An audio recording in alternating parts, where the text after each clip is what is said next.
Engage. That's a nice one. I'd like to call to order today the June 16th, 2023 meeting of the Fish and Wildlife Commission. I want to welcome you all here today. We have a real big crowd, which I'm pleased to see. A great department, an active commission, and concerned sportsmen is what makes the wheels turn to make Kentucky the mecca that it is for sportsmen and sportswomen. So appreciate all y'all's presence here today, and we'll try to move things along here today so you all aren't here for breakfast tomorrow morning.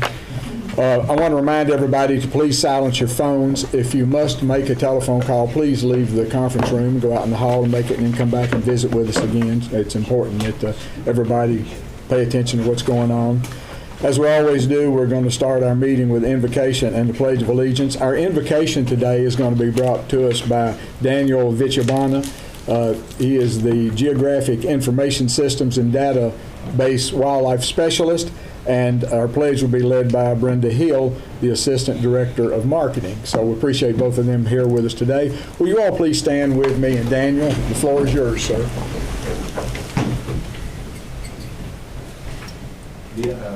Dear Heavenly Father, thank you for this beautiful day. And thank you for the opportunity to work at this department, Kentucky Fishing. I pray that we all will continue to care for one another and work for the people of the Commonwealth of Kentucky. Dear Lord, please show us the picture so we will be the kind of person that you want. Thank you. Amen. Amen. Brenda? I pledge allegiance to the flag of the United States of America and to the republic for which it stands, one nation, under God, indivisible, with liberty and justice for all. Thank you, Daniel and Brenda. Let's be seated.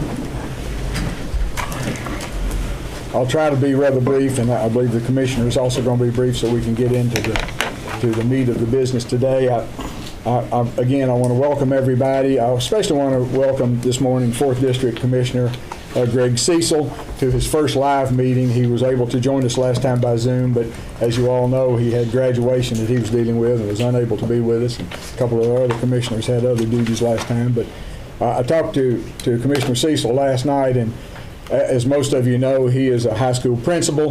So I said, Greg, knowing that you've had challenging students to deal with, demanding faculty, sometimes testy parents, delicate social issues that you have to deal with, social media rumors, and government bureaucracy, you should fit right into the commission. So we welcome him being here and being a part of the commission.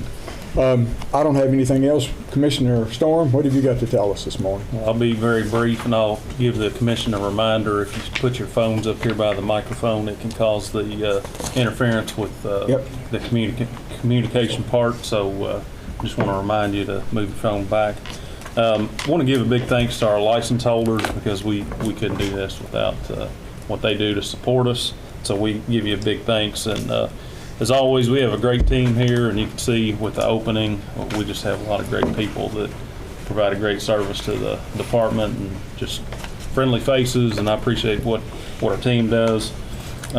We just opened camps, so that's in full swing, and look forward to getting out to all 3 locations and seeing some kids and smiling faces. And this weekend's Father's Day, so thank you, fathers. They're still around, and many fathers that make us what we are. And Fish and Wildlife brings families together, so we're honored to have our dads. And just say safe travels and blessings to all of you, and thank you, Mr. Chairman, for the time. Thank you, Commissioner.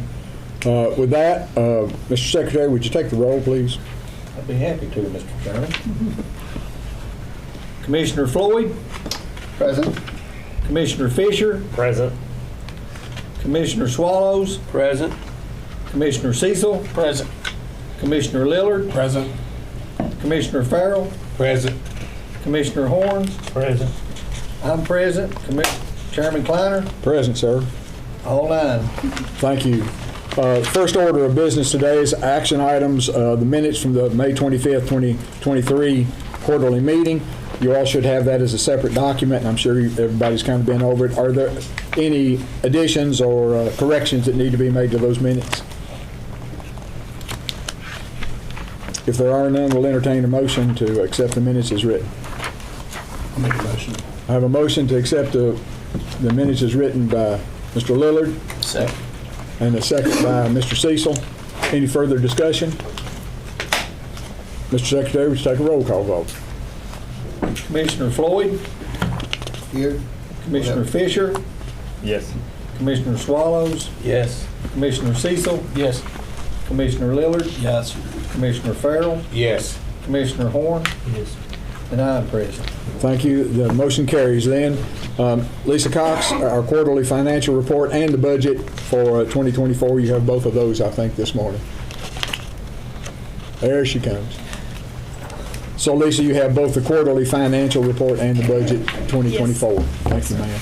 Gentlemen, you should have that as separate documents also. I'm sure all of you have reviewed those. They made a few little tweaks to those, so you might want to just glance back at them. Go ahead, Lisa. Floor is yours, ma'am. I'll move out of the way. First up is the quarterly financial report. It's through the end of March.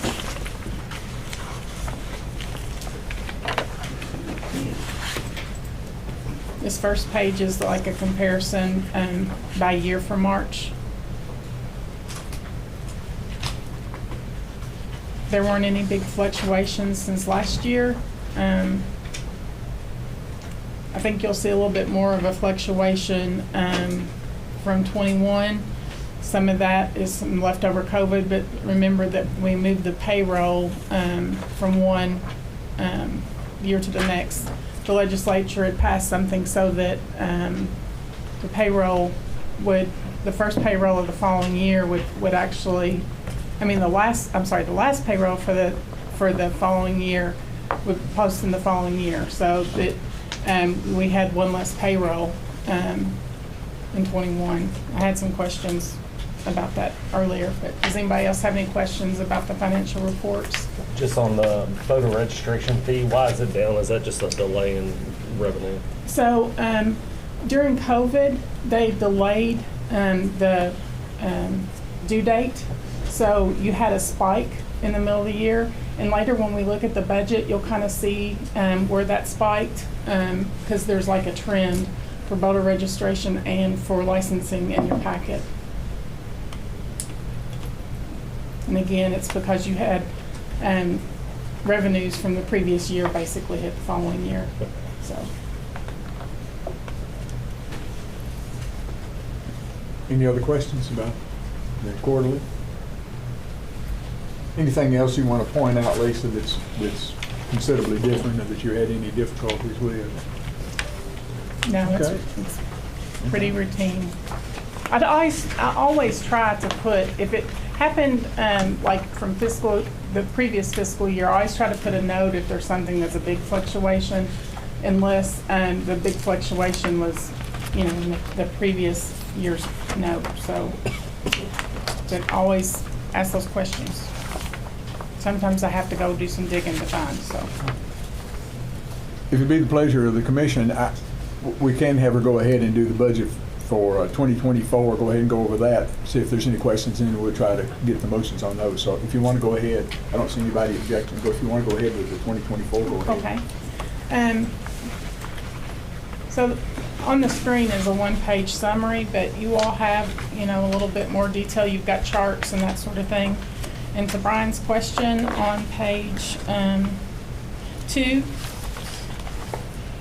for motorboat registration, fiscal year 23 is just through the end of May. I didn't want to present a partial month for June.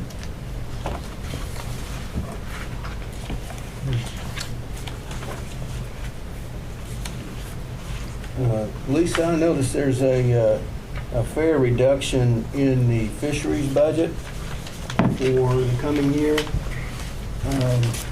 Okay. I'm So seeing it. let's talk, so the overall process for the budget, whenever you all hear to to approve the budget. You're approving the management budget. So there's a legislative process. We submit our budget, and I'm going to guess it's about, 100 pages, to the Office of State Budget Director in the odd years so that it can be passed, I guess, in the even years. And so this budget initially was already passed in fiscal year 22 during that session, the regular session. So part of that budget was that we got a 6% raise. We were a while getting those actual numbers from the Office of State Budget Director. So what we did was around December, the divisions were sent their budgets, and it was basically for fiscal year 24. It was basically just 23's budget.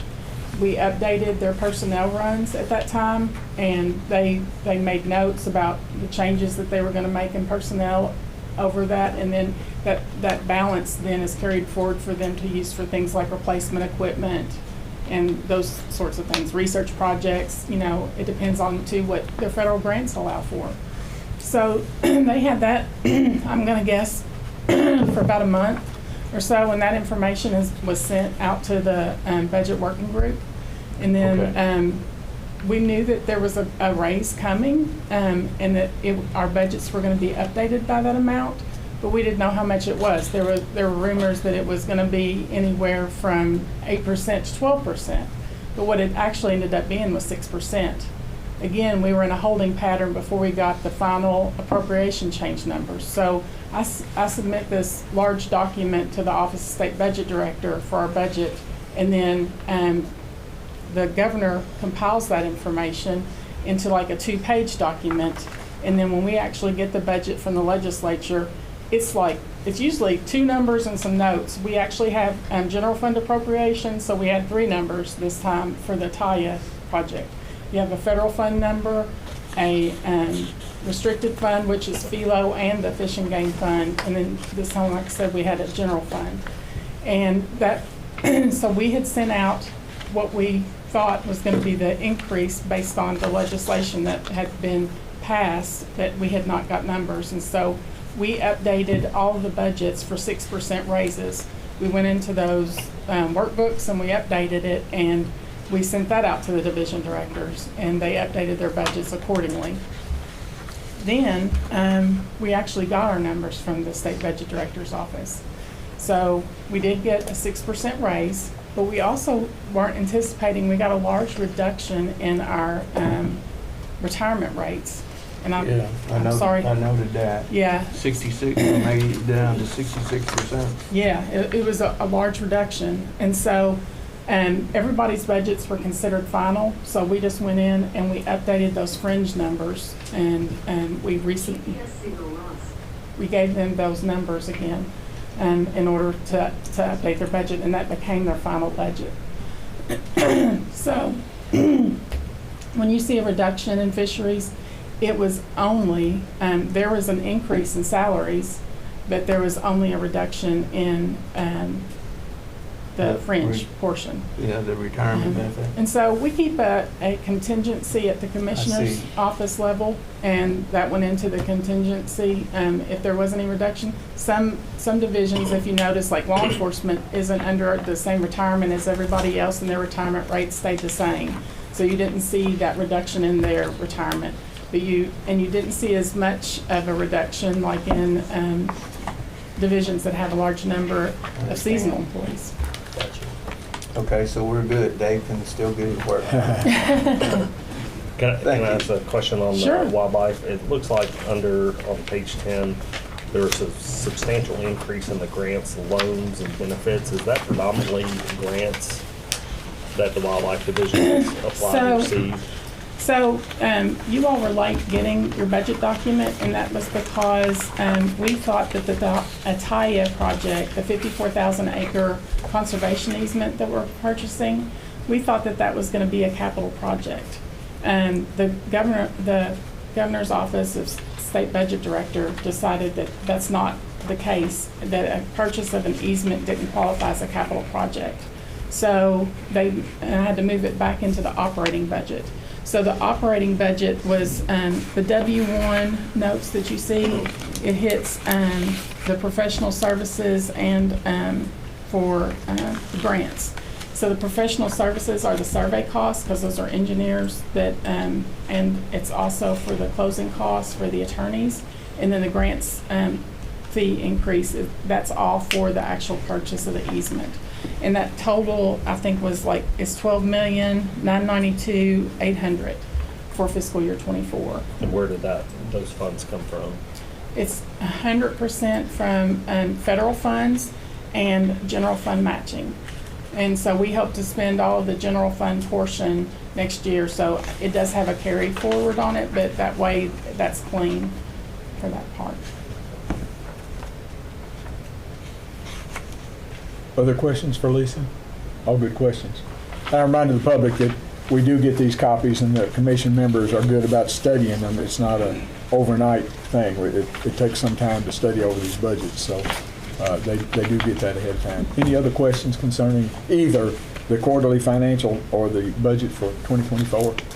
I would just like to commend Lisa. This is a difficult job that she has, and she does a beautiful job. Thank you. May I make a comment, sir? Sure. You should have received our fiscal year '22 audit. It was our first audit that also included the procurement audit portion, and hopefully you received that timely. So. Thank you. Entertain a motion concerning quarterly financial and the budget for 2024. Make a motion to approve both. I have a motion to approve both the quarterly and the budget for 2024. Is there a second to that motion? Second. Seconded by Ralph Swallows. Any further discussion? Mr. Secretary, take a roll call, please, sir. Commissioner Floyd? Aye. Commissioner Fisher? Aye. Commissioner Swallows? Aye. Commissioner Cecil? Aye. Commissioner Lillard? Aye. Commissioner Farrell? Aye. Commissioner Horn? Aye. I vote aye.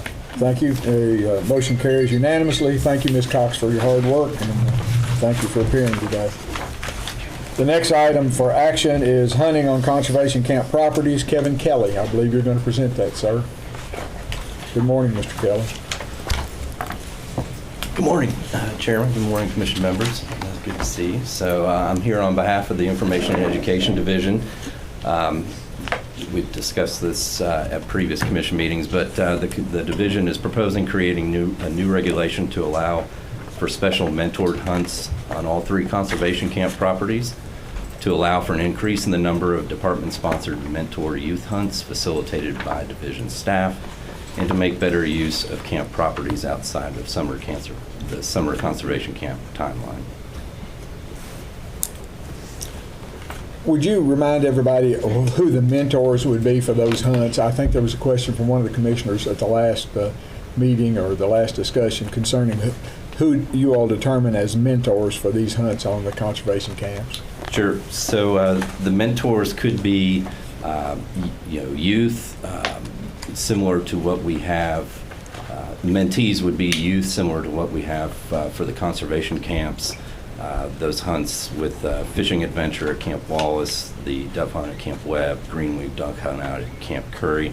But this could also, as part of this initiative to create or encourage new hunters to take up the activity, it could also be for participants in our Learn to Hunt series of workshops and classes. Field to Fork comes to mind. So it could include classroom instruction, hands-on training, and then the option of participating in a mentored hunt. So mentors could be department staff, but also volunteer mentors. So those volunteers would go through training and work with department staff, but would also go through be subject to a KSB background check. There was a question about if somebody was interested in becoming a mentor for one of these opportunities, how they would go about doing so. So the requests, if you wanted to request to be a mentor for one of these youth or mentor hunts, those are going to be routed through our R3 branch, housed within the I&E division. So I guess I just wanted to specify and clarify that the mentors would not be their Uncle Bill or somebody in the family that usually takes them on hunts. They have to be someone who'd be trained or staff personnel. Okay.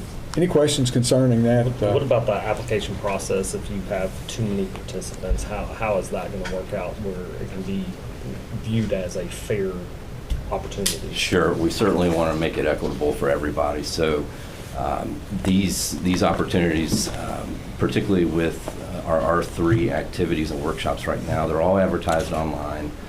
They're open to the public. They're accessible to everybody. Now, because of staff availability, volunteer availability, some of these opportunities are limited to smaller numbers. So camp properties are on the smaller side.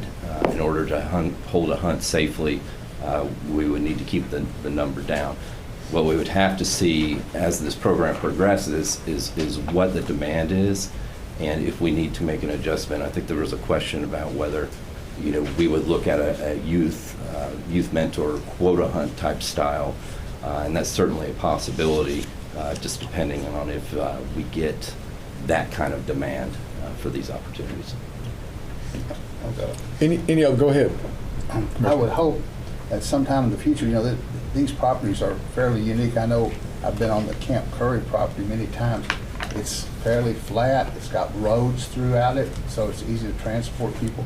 I would hope that sometime in the future you would consider maybe expanding this to have a hunt for handicapped or physically challenged adults as well as children. Fort Campbell's not all that far. We've got a good many wounded warriors that have significant challenges, significant disabilities, but still would like to hunt. And this would be a perfect place that they could go. So you could literally take a ground blind, put it over the wheelchair, and have a mentor in there with them. And it would be really nice. So I hope you'll consider that at some point in the future once it's going. I have a question, Mr. Chairman. Go ahead, sir. At Camp Webb, there's several acres are at Camp Webb, and most of the time through deer season and other seasons, those gates are shut, which makes it hard to access a lot of that area in there. So if you're going to have a youth hunt or a mentored hunt in deer season or squirrel season or whatever it is, are you going to let that hunt interact with the public hunters, or are you going to segregate that off and let them be in there by themselves? I would think this would be, as a youth and mentor hunt, the property would be reserved for those participants in that hunt. And if that's done, you will give ample notice so a person that deer hunts or squirrel hunts or whatever on that property, it's public access, wouldn't come in there. Well, there's one road comes into my mind where they lock it up and they timber it all back in there, and that's all public hunting, but the camp comes up and kind of cuts it off. So if the public didn't know there was a mentor hunt in there, they would be deer hunters in there too. You see what I'm saying? So you're going to post that or some way? I would think that we would post Okay. Signage. There's a gate there at Camp Webb that we could place a sign on. All right, thank you. Other questions for Mr. Kelly concerning attachment A4 on page 10, their request to promulgate a regulation for special hunts on conservation camp property? Then we'll entertain a motion concerning how to handle that request. I'll make a motion that we move forward, Chris. Okay, so you're making a motion, Mr. Swallows, that we accept their request to promulgate a regulation for special hunts on conservation camps as it appears on page 10. I do. Is there a second to that motion? Seconded by Brian Fisher. Any further discussion on that? Mr. Secretary, would you take a vote? I'd be happy to, Mr. Chairman. Commissioner Floyd. Aye. Commissioner Fisher. Aye. Commissioner Swallows. Aye. Commissioner Cecil. Aye. Commissioner Lillard. Aye. Commissioner Farrell. Aye. Commissioner Horn. Aye. I vote aye. Motion carries. Thank you, Mr. Kelly. Appreciate your input today. Sir. The next order of business is modify special commission permit regulation to amend 301 KAR 3100. I believe, Brian Clark, you're going to present that. Yes, sir. That gentleman should be page 11 on attachment A5, page 11 of your handout. Good morning, gentlemen. Good morning. As you know, we discussed this a couple of meetings prior, and Stephen is on vacation this week, so he's not able to accompany me to answer, so I'll do my best on some of the logistical aspects of this proposed amendment suite here. But basically what we're trying to do is a couple of things. One is clean up or clarify some provisions of the regulation that aren't super clear, or eliminate some redundancy that we don't really need. For example, some of the hunter information that we already have in association with their My Profile, they're being licensed hunters. And then also clarify that the waterfowl permit, which is a little bit different than the elk and deer and turkey special commission permits, it doesn't comprise a bonus bag limit. What it is rather is a special opportunity to access a WMA of choice and selected dates on the part of the hunter, the recipient who purchases or acquires a special commission waterfowl permit. So we did add the recommendation, as you all know, for bears. So to begin with, we might, if you all approve, we might add a few bear permits. The bear program has suggested to maybe start with 3 and see how that works, and then over time, as the bear population continues to grow, we could add some more of those permits to the special commission permit offering, up to 10 eventually. But we did, based on strong feedback from the commission as well as several stakeholder groups who wanted to keep the special commission waterfowl permits, we've removed that recommendation to eliminate that from the offering and substitute bear for them. So just to clarify for you why we have the recommendation presented as we do here.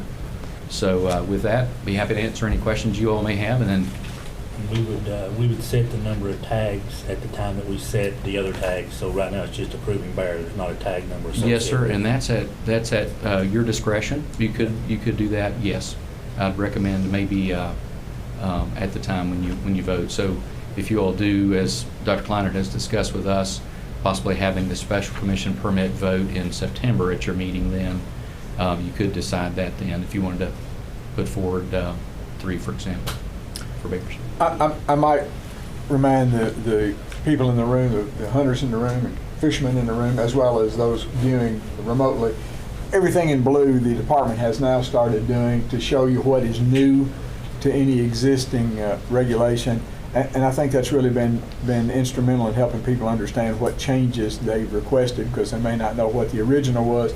So everything they're doing now in blue is really helpful, I think, both to commission members and to the general public to see what changes that they're suggesting to making. So I just wanted to point that out. Thank you, Dr. Kleinert. May I follow up that real Sure. quickly? Just want to point out, we do that also in our hunting and fishing guide. So when there's a change, Yes. we indicate it in blue. And so we thought, in keeping with that, because that summarizes regulations, we do that here in the agendas and call attention to the changes. Sure.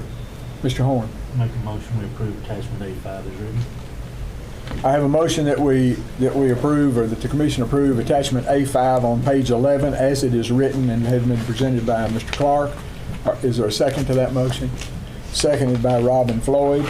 Is there any further discussion about attachment A5 concerning special commission permits? Mr. Secretary. Oops. I Go ahead. will bring up that I made a motion in the September 22nd meeting that we add non-zone specific to this action item. That was inadvertently missing when this was put forward, and it's now listed as a discussion item on today's agenda, because we can't make a vote on it as or amend this as it stands. Yes, sir, and we will revisit that shortly hereafter in the agenda as a discussion item. So noted. Thank you, Mr. Swallows. Any other discussion? Mr. Secretary, would you take a vote for us, please, sir? Be happy to. Commissioner Floyd? Aye. Commissioner Fisher? Aye. Commissioner Swallows? Aye. Commissioner Cecil? Aye. Commissioner Lillard? Aye. Commissioner Farrell? Aye. Commissioner Horn? Aye. I vote aye. Thank you. The motion carries. Thank you, Brian Clark, for your bringing that forward to us today. Next item on action items is establish experimental, and I want to stress experimental commercial fishing methods program by Dave Dreves. Mr. Dreves, gentlemen, that's attachment A6. That should be page 12 of your packet. Page 12 of your packet. Mr. Dreves. Good morning, gentlemen. Good morning, sir. So this is an action item that we have been discussing previously. to establish this experimental fishing methods program. This is a program that we have currently operating through memorandum of agreement, and we thought it was wise, based on attorney's advisement, to put this in regulation, and so that's what we're doing here. Obviously, it's it's a very regulated program. That's why you see about 3 pages there of the requirements that will be for this program. So we want to let folks that are targeting invasive carp, we want to kind of industrialize this harvest. And we want to also protect our sport fish from unintended bycatch. And so what we do through this program is we allow folks to experiment with a department person on board the vessel at all times, and make sure that it is effective for carp. It doesn't have unintended sport fish bycatch that we would deem unacceptable, and it doesn't interfere with other recreational users to too great an extent. And so that's kind of the bounds that we want to experiment within. And there's a tier 1 to the program, and that's where that's the initial part of the program where we do have an onboard observer.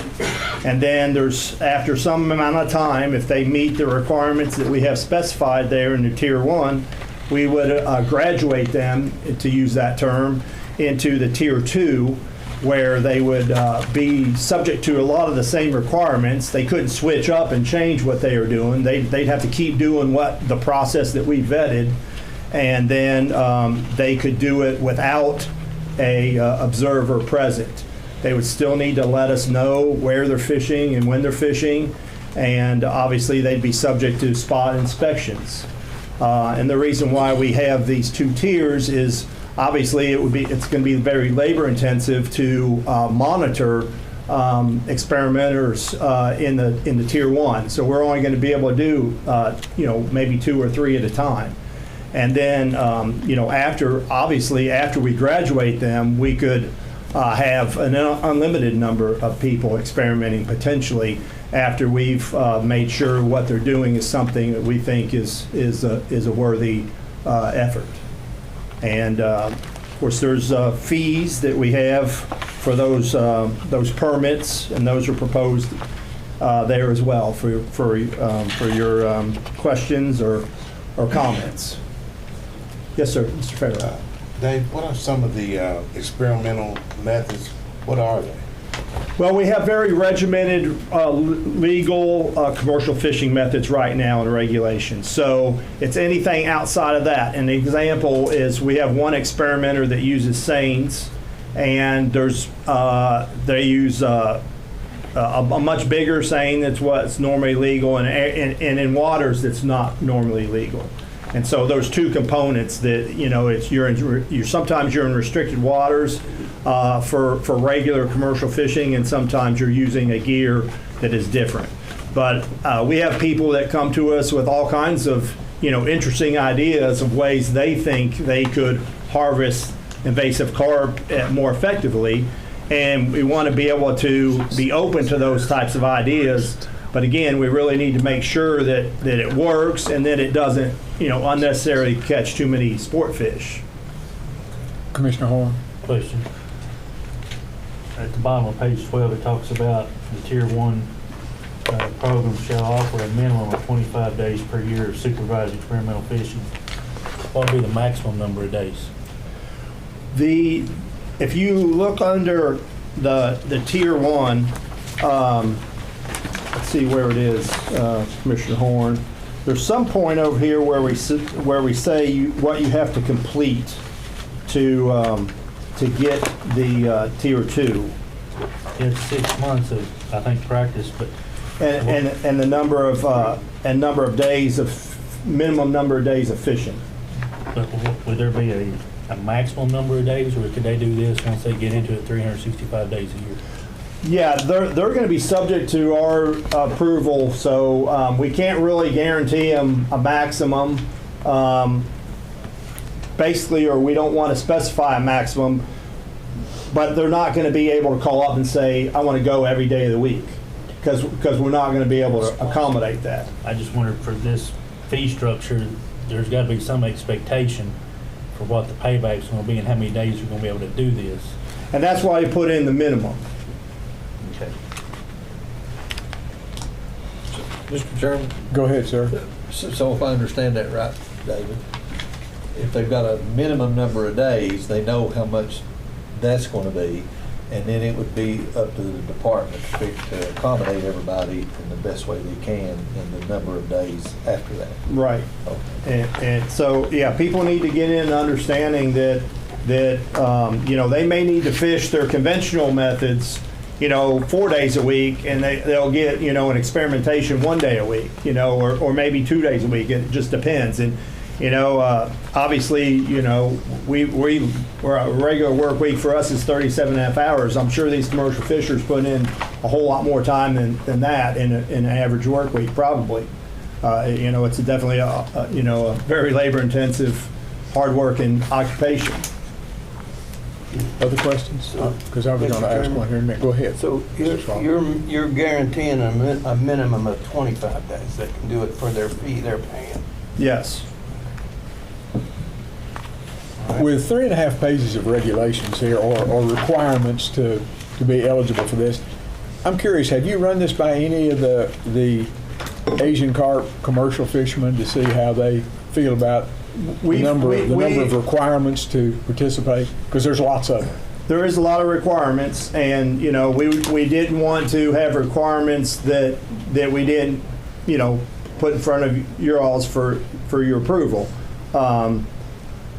We have a commercial fisherman that has already been through this process, through this memorandum of agreement.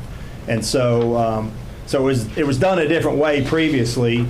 But anyway, we have one person that's already in Tier 2 because he was vetted through the Tier 1. Before we were calling it Tier 1, he was vetted through that process, through that other method. And we also, you know, we've had several commercial fishers that have expressed interest in being in the program. And we were at an invasive carp meeting on Tuesday, a listening session that we had in Western Kentucky, and we had several expressing interest in that, you know, they want us to get this going, and we're that's what we're aiming. That was kind of the root of my question, was Yes, that with the number 3.5 pages of requirements, I didn't want to run off. We all agree. Everybody agrees that we need to reduce those Asian carp numbers, but I don't want to run anybody off or scare them off because they've got to jump through so many hoops to qualify. So Yeah. Basically the same as the memorandum of understanding. What's been the results so far with that one gentleman that's... He's harvesting, you know, a lot of carp, and, you know, he can harvest way more than the other folks, and that's why we have more folks that want to be in it. You know, some folks are claiming it's unfair, and we're trying to get this other program going as fast as we can. Commissioner Stone, if you wanted to make a comment. Just to point out, if you all look on page 12, it says KAR 3022. It's been recodified into 301 KAR 5022. Thanks for pointing that out. Just to clarify, because it's at the top of the heading. That has recently been changed, so it's just a different regulation number on our fees reg. And obviously, when we have other actions that affect fees, we'll try to you know, hold off on filing these until we get those all together. And since this is experimental, you may come back with changes that you need to make or any modifications. I do feel like that these programs are subject to probably tweaks. You know, we're going to do this, and we're going to find out that things aren't working, and that's one of the nice things that's going with the memorandum of agreement process we got going now. So we actually are, you know, have gone through this and tried to figure out what little hiccups we might have or what things we need to be aware of, and that's pretty much what you see here. Any other questions?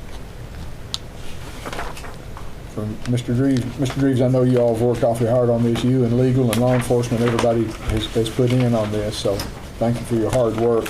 So we'll entertain a motion concerning amending KAR 301 in the harvest and sale of Asian carp to establish experimental commercial fishing methods program. Make a motion. I have a motion from Brian Fisher that we accept, I assume, page 12, attachment A6 as it's written, and the following pages are attachment A6. Is there a second to that motion?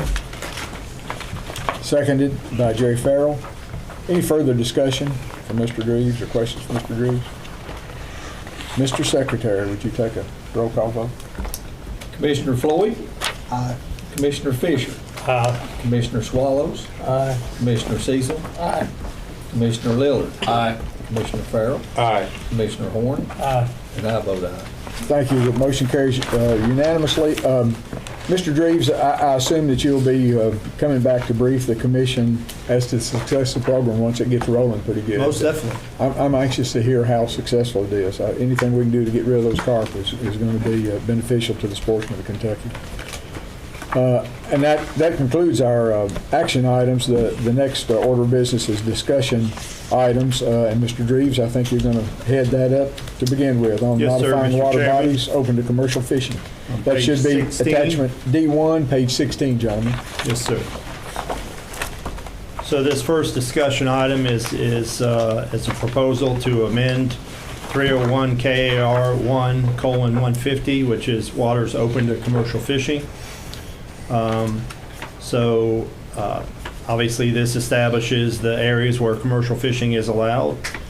And in review of our commercial fishing reporting records, it's determined that there is a number of water bodies currently open that have either no or very few records of commercial harvest from those reports in the last decade. And so we wanted to go ahead and, for ease of law enforcement and such, to close those areas that basically the reporting is showing they're not used for commercial fishing.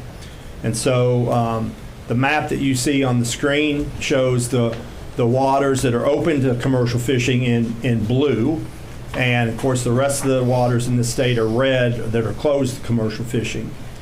If we go to the next map, you'll see the proposals are to close those rivers to commercial fishing in yellow. So the yellow is a change. Those would become closed. And we have a list here on the attachment, but as you can see, it's not really a great amount of water that we would be closing. The easternmost is the Licking River, the longest portion, longest yellow line there.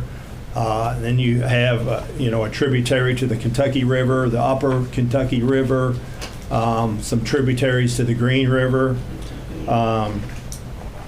And the other part of this proposal is just closing, or having a new boundary on the Green River, because the Green River Lock and Dam 6 was a former boundary and it's been removed, as well as Green River Lock and Dam 5 is partially removed. And so we're proposing to make the upper boundary, commercial fishing is only open downstream, would be now Green River Lock and Dam 4. Just making it easier for everybody. Yes, sir. Can you tell from the data when the last time any commercial fishermen used any of these waters? Yeah, we do have the reporting. So if you're interested in a specific one, I can tell you. But some of these have no records of commercial harvest in the last 10 years. Some of them might have been, just one or two. But it varies from one body of water to the next. What about Licking River? Licking River. I don't believe in the committee there wasn't any, I believe. I don't think we had any.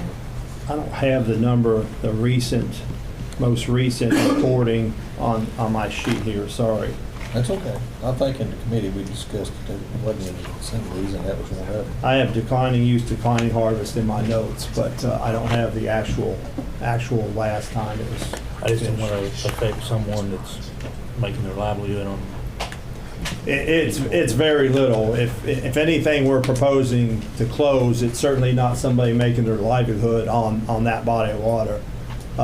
You know, because we wouldn't be offering it for a closure if it was having much harvest. My thought was the same thing, because a lot of these rivers are not even navigable. I mean, you can't even take a fast boat up through there, not to mention try to commercial fish that area, because it's just not it's not buoyed off the lanes, and it's a lot of stick ups, a lot of trash. So I don't see how anybody could possibly think about commercial. You know, a lot of them are pool riffles, you know, where there's not, there may be a low head dam that backs and pounds water for a certain stretch, and then it's back to a riffle pool where, you know, it's really hard, that would be really hard to navigate by boat unless you have a jet boat or something. And again, we really, what we did was we just looked at the reporting and said, you know, hardly anybody are using these places.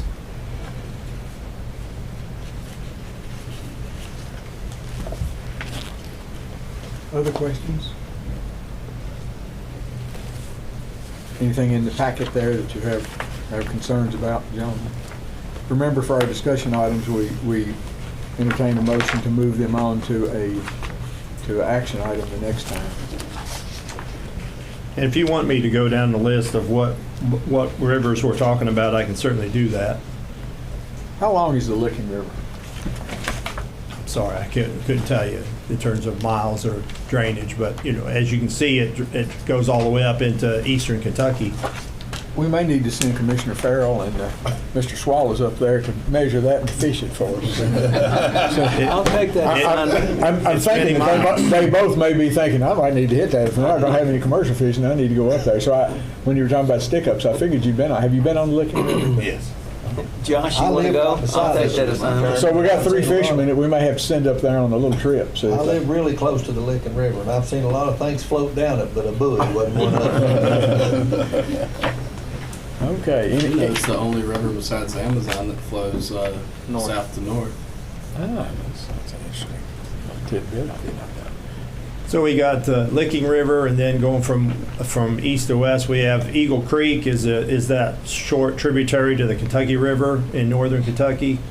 The other end of the Kentucky River, we're just closing the little bit of the North Fork and the Middle Fork that's open. I'm sorry, the North Fork and the South Fork that's open is that little bit in yellow. Yes, thank you for that pointer. We have the Tradewater River is over to the west there, and the little tiny portion of that's closed.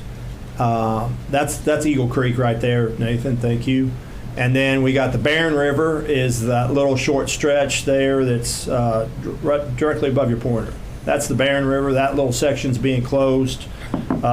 We have a couple tribs to the Green River there. That trib right there is a Green River trib, and then the next one above it is also Green River trib.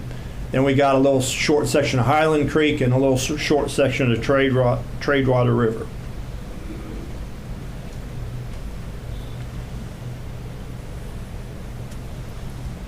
Any further discussion?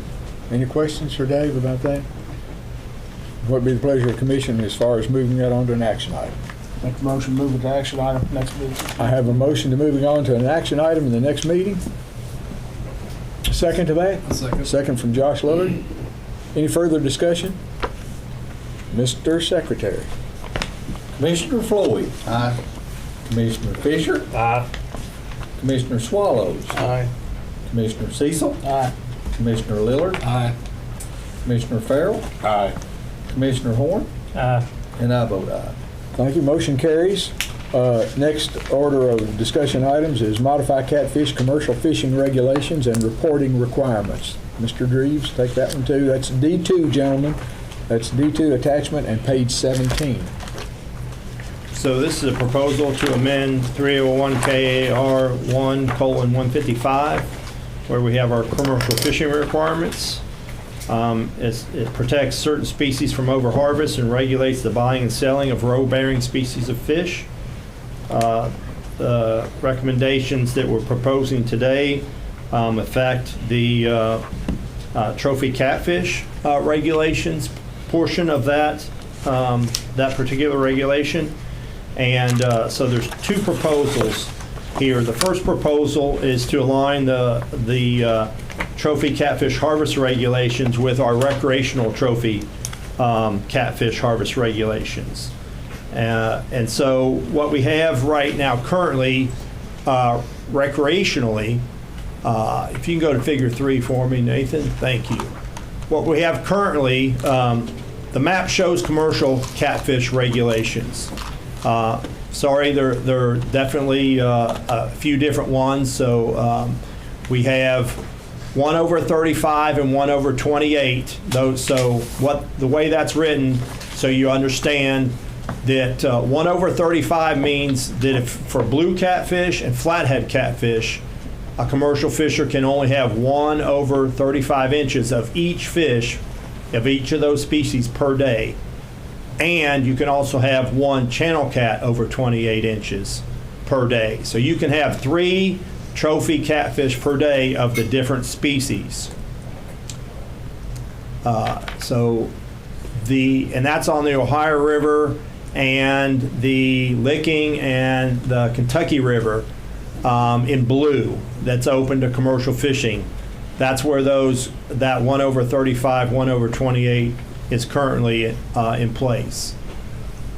The yellow, for a select group of commercial fishers, it's a limit of 15 each year, can get a permit that allows them more leniency, where they can get 4 trophy catfish over 40 inches per day.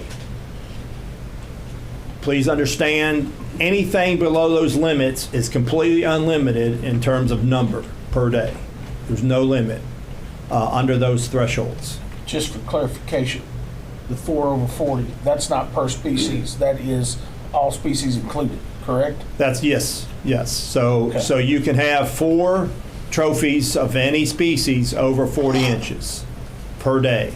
And then under 40 inches, you can have as many as you can catch, is the way the regulation is read. The waters that are open commercial fishing in the lime green color there's no size and no creel limits. So you can catch and keep as many trophy catfish, or basically there's no limits. Whatever you catch, you can keep, catfish wise.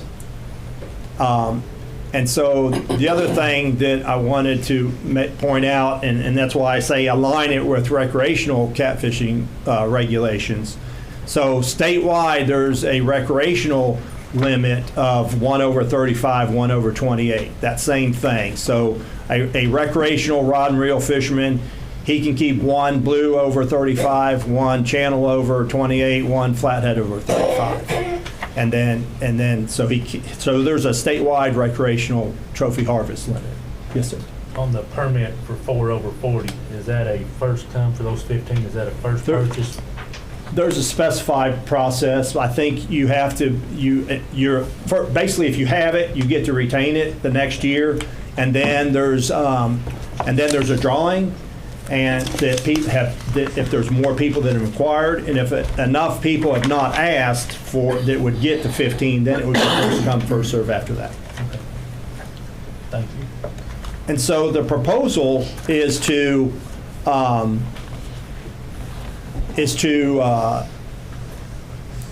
close or implement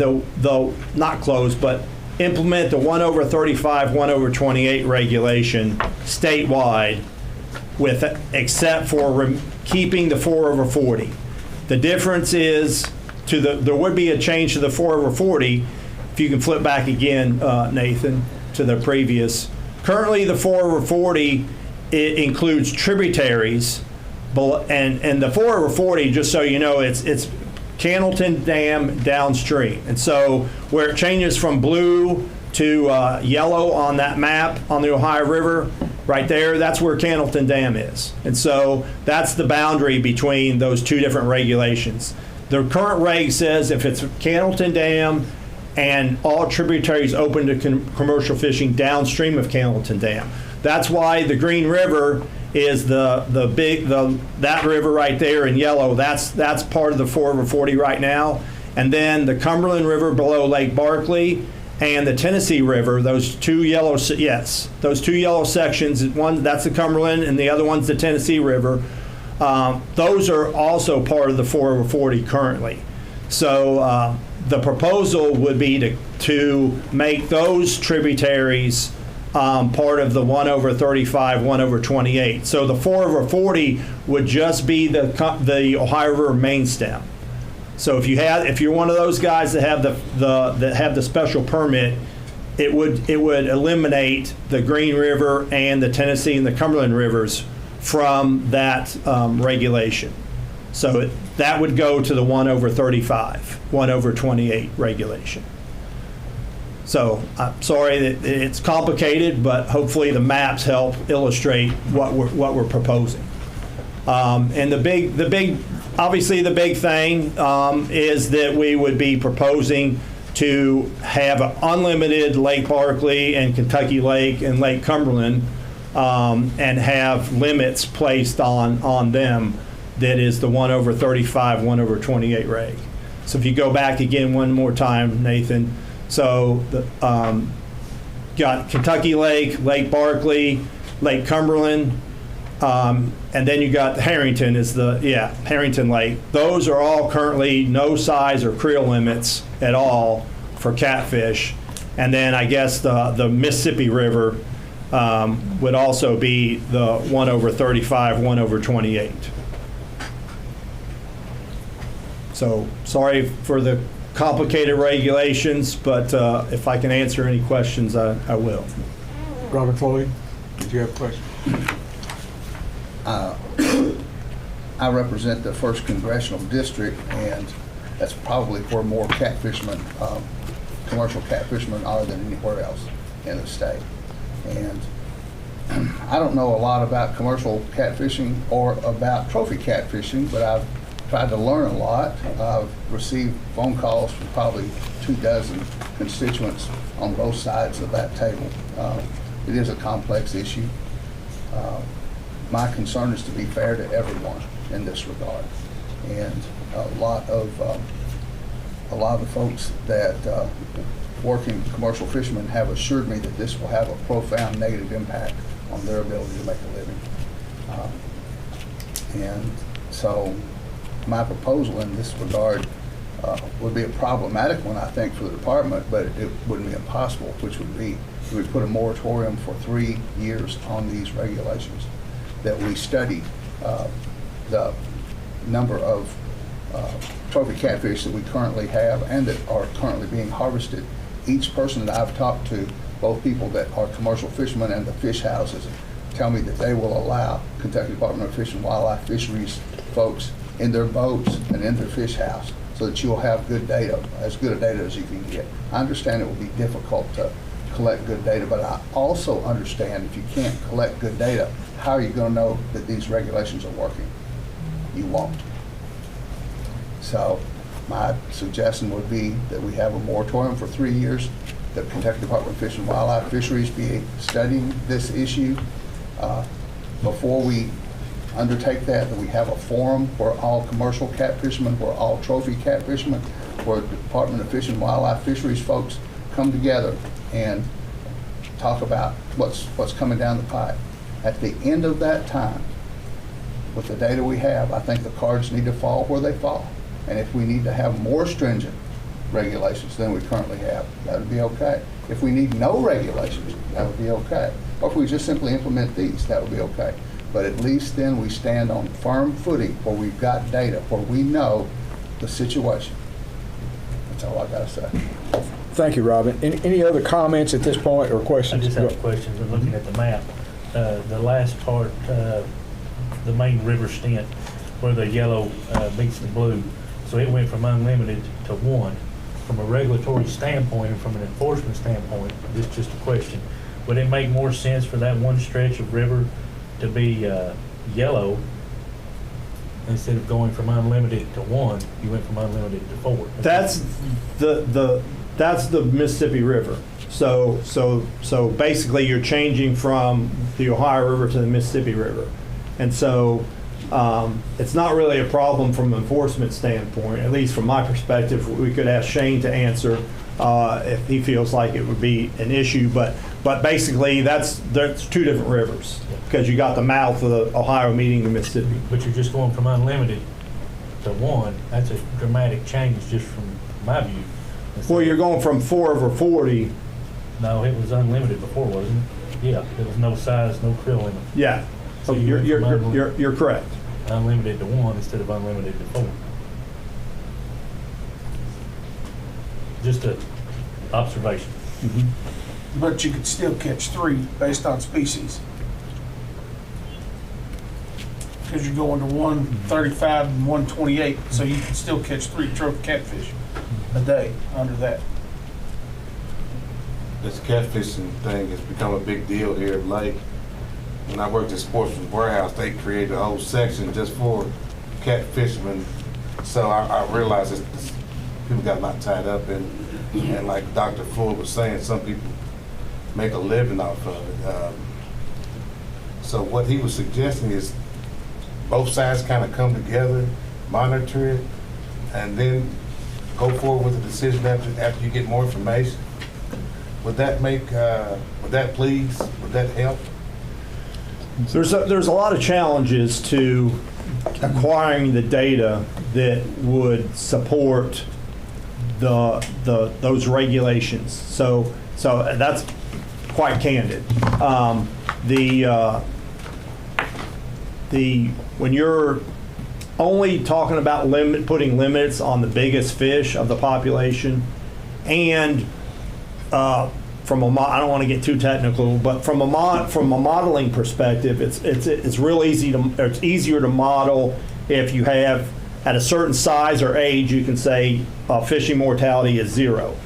But if you get to if there's that threshold size of 35 inches and you say, well, fishing mortality is not 0, but it's 1 fish, you can't. It's hard to model that from a scientific standpoint. So there's a lot of challenges. It take I don't want to say Herculean, but that's what my feeling is. It would take a lot of effort, time and effort, to gather data that would support the knowing with certainty that you would need that regulation.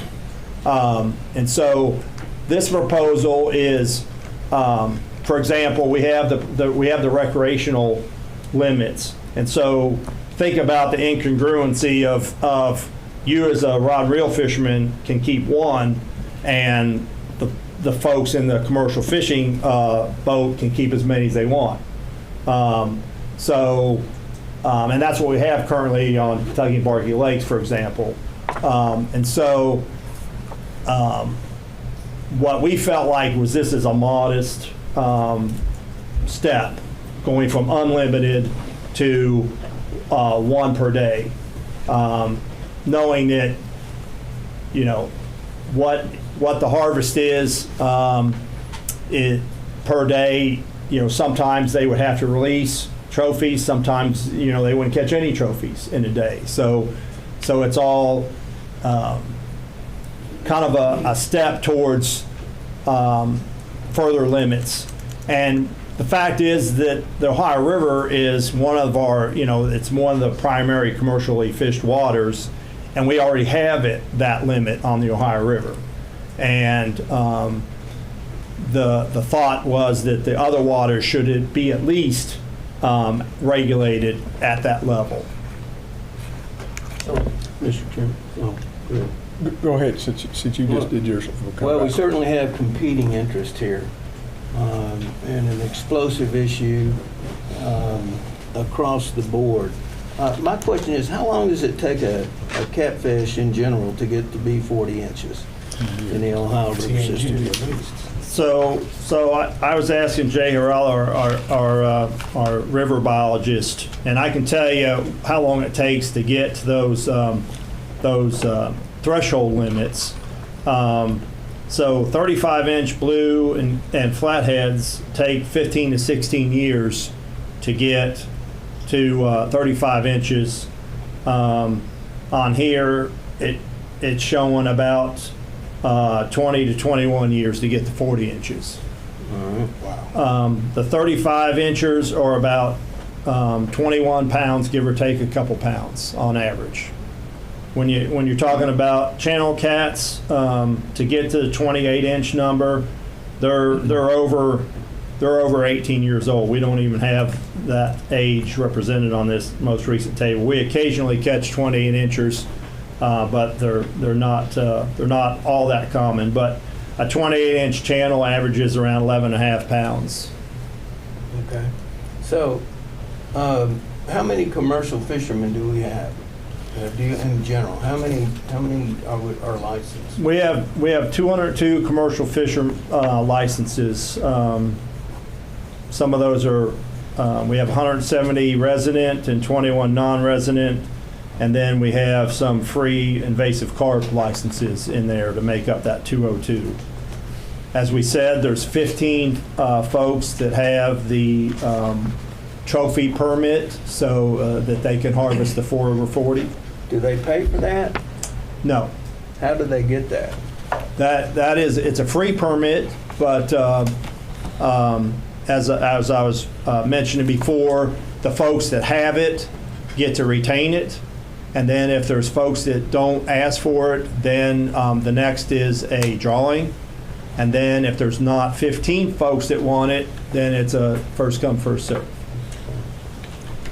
Any other commissioner who hasn't asked a question want to ask a question before I go back to Paul? I wanted to continue just a little bit, if I can. Go ahead. Yeah, go ahead. Go ahead. Now I kind of forgot where I was going. I'm sorry. You want a minute to think about it while we listen to what Mr. Fisher has to say? I'll come back to it. It's age related. I have it too. Go ahead. Go ahead. For me, like in the prior discussion topic, having data to say, hey, there's no reason to continue to allow this regulation to exist and we could shut down some rivers. What kind of data do we have that shows us what they're actually harvesting out of there as it pertains to like trophy fish? Like Cumberland over there, we just completely removed all regs, but I don't have anything that shows what's happening over there. We have from our reporting, which is all honor system. Is it required? It's required to report. So I will just go on the record and say, if they're required to do something and they underreport, that's on them. And we make a reg change because they failed to give proper data, I'm not going to lose sleep at night over that. Right. For example, if someone commercially fishes those rivers we propose to close, but we don't have the reporting, well, I mean, that's not our... I'll go to sleep just fine. Yeah. And so there is mandatory reporting, part of this regulation that's been in place for a long time, that they have to report. They have to report their daily catch on a monthly basis. So at the end of each month, they send in their commercial fishing report that shows what they caught and from what waters and using what gear.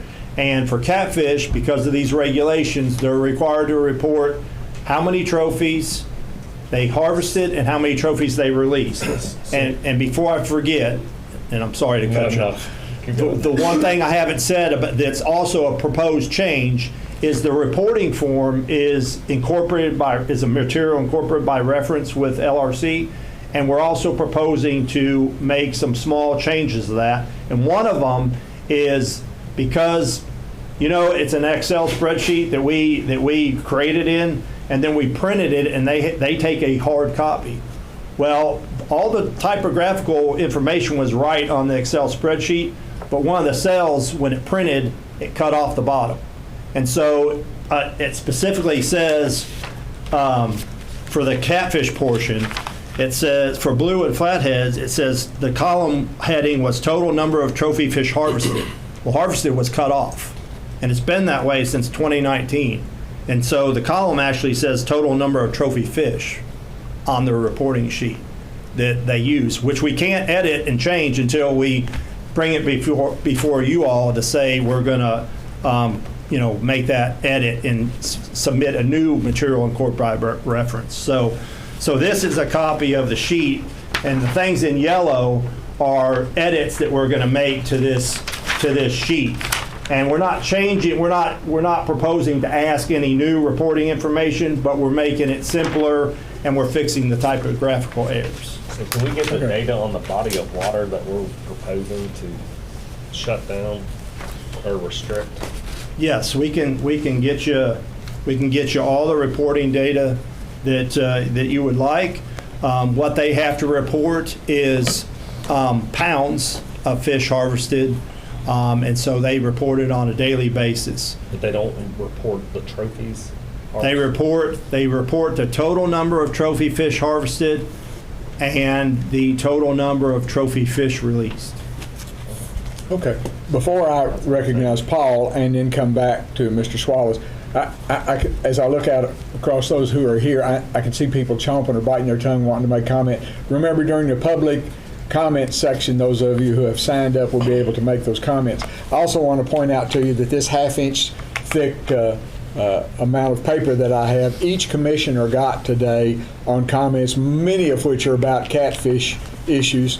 We also some of the commission members met with commercial fishermen at after the last meeting and listened to theirs. So our ears are attuned to hearing what the general public, both sport fishermen and commercial fishermen, have to say about this issue. So we're not blinded by the fact that we're not listening to that. And I just want everybody to know that we are looking at all these comments that have been sent to us, and those that will be made today during the public session. So we're listening to all sides of this, and don't want you all to think that we're blinded by not. So hang on, let me get the, unless you've got something to say specifically about that. Go ahead with what you want to say about that. Yeah. I just want the public to know that we're going to hear their public comments here in the public section time about a discussion item or a new item, and then any other things you want to send in, please send in. Go ahead. Yeah, I mean, I know when this gets moved to an action item, we'd want to have some more information. I just find that this topic's funny because you have 4 groups of people, and this isn't, I haven't said this, I heard this, but I think that it fits it very perfectly. You know, you have your commercial fishermen who love catfish, right? You have your tournament fishermen who also love catfish. You have your recreational fishermen who also love catfish. And then you have your pay lake fishermen who also love catfish. But all 4 of those groups of people hate each other. It's like they can't figure out how to make it all work. And different ways, things, you know, you see things, how they happen and how they go down, and sometimes you're like, well, that's not right, or this isn't right, or whatever. So I just want to make sure that when we do vote on this, that we're able to make informed decisions based on the data, and that we're able to represent all those 4 groups very well. You know, I would hate to, you know, put somebody out of business based on a decision that we make, and I'd also hate to lose the opportunity for recreational or tournament or whatever to catch one of those trophy fish. You know, it's few and far between that you get to catch those guys, and when you do, it's something that everybody likes to see. I mean, I've got how many pictures of people from the past do you see if you're in a Bass Pro or whatever, where you see them holding a big old catfish up? I mean, that's just something that everybody likes to do. So I just want to make sure we get a lot of good information, and I want to make sure the public knows that, you know, it is going to be an action item to be voted on at the next meeting, so that, you know, all of the comments or any feedback that you have, make sure that we get that, and so that way we can make the best informed decision that we can to, you know, help the resource and really help everybody, all those 4 groups, you know, do what's right for the resource. Thank you. Mr. Horn? I would just ask that on the water bodies being affected, if we could get the number of commercial fishermen on those water bodies out of the 202 that you described. So we know the data of the trophy fish that they're harvesting. Mr. Swallows, has your memory returned? Yes, it has. Okay, your turn, sir. I caught it. I get dinged on this. I get reminded pay lake operators are stocking too many of these fish. Commercial fishermen are over harvesting too many of these fish. There are trucks on the ramp and they drop them off and go back out and hear all kinds of things about what's happening in this arena. It is extremely difficult for us to process this information and come up with a fair way to manage this. Obviously, we don't believe there's necessarily, or at least Fish and Wildlife is a division, the fisheries division, does not believe that we have a terrible issue that's going to impact our catfish population and trophy catfish. If I'm hearing you correctly, that we're over harvesting these fish. It seems strange to me in some ways that we can't have good numbers on this to know what the actual impact is.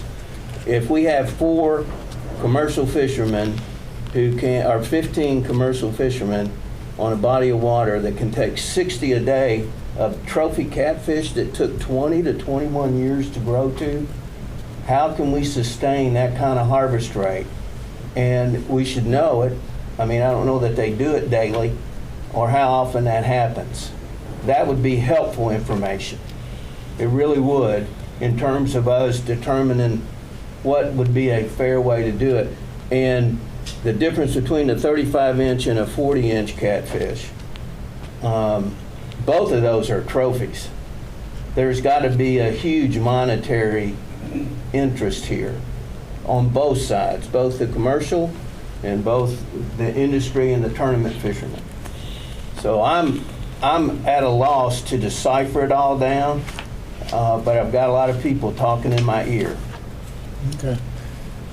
Any other comment? Because I'm fearing that if we're not careful, because if you look, we've got about 4 more pages of things today, plus public comments. So again, I don't want to be smelling bacon and eggs here for everybody being here for breakfast. But go ahead, Mr. I'll be Morgan. brief. Good, because I'd like to move this discussion item on, because we know there's a lot still to be discussed concerning it before it gets to action items. So and more incoming data. So I'd like to move on if we can to prohibit hunting of wild pigs as soon as we can. Are you done with your presentation? You're just answering questions at this point. Are you good with presentation? Let me make a few more, 1 or 2 more points, and I will be brief as well. I just want to caution everybody that when you all are after me about 4 o'clock this afternoon, that it's gone too long, that I was trying to get us going. So then you go ahead, Mr. Morgan, first, and then, if you would, Mr. Greaves, finish. Just want to respond to a few comments. Okay. But I just want to make it clear that... Your time's up. Thank you. Go ahead. I'm sorry, Doug. I thought they needed a little wake-up. So go ahead. I'm sorry. So when if this goes to action item, then Commissioner Floyd will have access to the numbers he needs about his concerns that he presented here today. Certainly. And he can certainly make any offers at that time to amend anything. The same way with Commissioner Floyd. Okay. That's what I meant. Any amendments or any motions they want to make, we'll hold off until those action times, but they've just made clear today kind of where their stance is, which is fine. That's why discussion time is here. So go ahead, Mr. Greaves. And I'll be happy to share everything that we have. And again, we're fairly data limited in terms of even from the commercial fishers, because they just have to report poundage basically and the number of trophies and the number of trophies released. So it's not a lot of great information that we have to go on. I will say that these some of the places like Kentucky and Barkley Lakes, actually the harvest. The reported harvest of trophies in pounds has been decreasing. We can't tell you if that reported harvest in pounds is decreasing because there's fewer fish out there or because there's less fishing effort. And so we will do our best to provide what data we can to you gentlemen for your review. I just have one comment, sir, and I'll be brief. The channel cat and the blue cat, they got them categorized as rough fish. And actually, channel cat and the blue cat are more of a game fish. I know that sounds crazy, but when you're bass fishing or you're catching catfish, they're chasing plugs, they'll hit the plastic worms. They almost act like a game fish, not a trash. They are the third or fourth most targeted fish by rod and reel fishermen. Blues and You got, well, catfish in general as a category. So you got bass is number one, you got crappie, and then you got panfish, bluegill and red ear and whatnot, and then you got catfish. Those are the top four targeted in pretty much that order. The only other thing I wanted to mention is often the commission likes to know what is happening in other states, and so we do have some information on that. And I will tell you that Tennessee has implemented a no live hauling of catfish over a certain size, over like, I don't know, it's like eater size basically. So that you can't live haul you can't catch a trophy catfish from Tennessee and then haul it somewhere alive. So if you're going to harvest it, it has to be dead. So essentially that's their way of making sure their trophy catfish don't go to pay lakes. That's in Tennessee. There's other states around us also have the 1 over 35, 1 over 28 restriction, or some of them it's 1 over 34. But Indiana has that regulation statewide, and Illinois has it on a few rivers. Sorry, I got so much information here. I can't find my paper, but anyway, there are other states around us, here it is, that have similar restrictions on trophy catfish. All right, with that being said, I'll entertain a motion to move this on to an action item, kind of with the caveat that we get some more statistical information for the commission to digest between now and the time that we meet again to make this an action item, and input from the public, both commercial and sports fishermen. Keep sending that information in to us, or your comments, because we do cherish that information. So I'll entertain that motion to move this on to action item.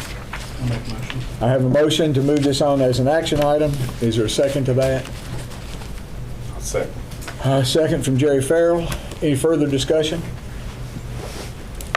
Then would you take a roll call vote to make sure that we move this on to an action item? Commissioner Floyd? Aye. Commissioner Fisher? Aye. Commissioner Swallows? Aye. Commissioner Cecil? Aye. Commissioner Lillard? Aye. Commissioner Farrell? Aye. Commissioner Horn? Aye. And I vote aye. If the motion passes, then that will be an action item at the next meeting. If it be the pleasure of the commission, I'd like to go ahead with prohibition of wild pig hunting in Kentucky with Ben Robinson and Terry Brunges. If they're going to do that, Terry here too. I don't know if she's going to be able to. Well, I can't hear her out there, so whatever you all want her to do. She's coming in. I have heard other people from out there, but I haven't heard her from out there. If it'd be the pleasure of the commissioner, I'd like to go ahead and hear that, and then we'll take a few minutes break. Morning. Hi, Terry. How are you this morning? Good, how are you?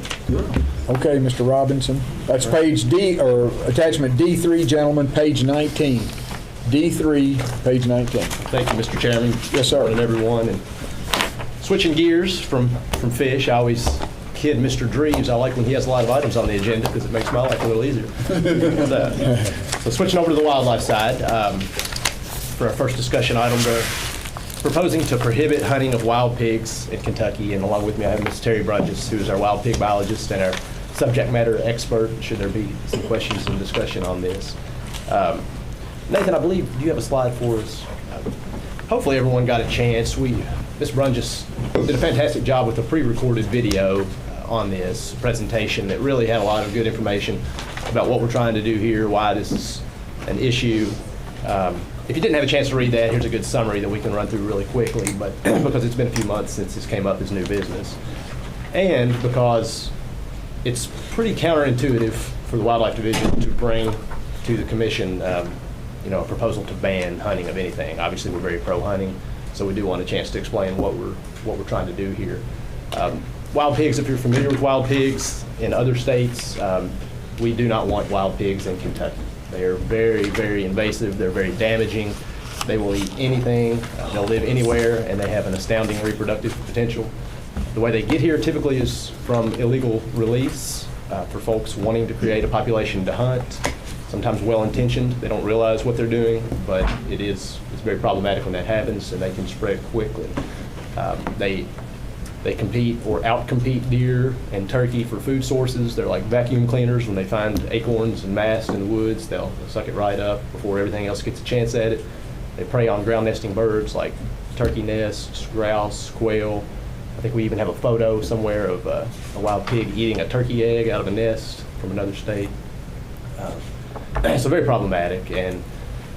And so hunting, you would think, well, why would we want to ban hunting? Why wouldn't we want to use that as a tool? Well, the problem is it's ineffective.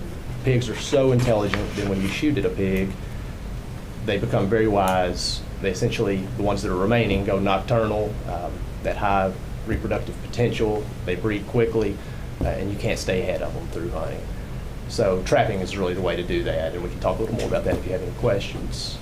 But hunting also creates an incentive for illegal release. So in theory, by banning hunting, you're taking away that incentive for people to want to bring in pigs and release those. And that's what we're proposing. Questions? Go ahead.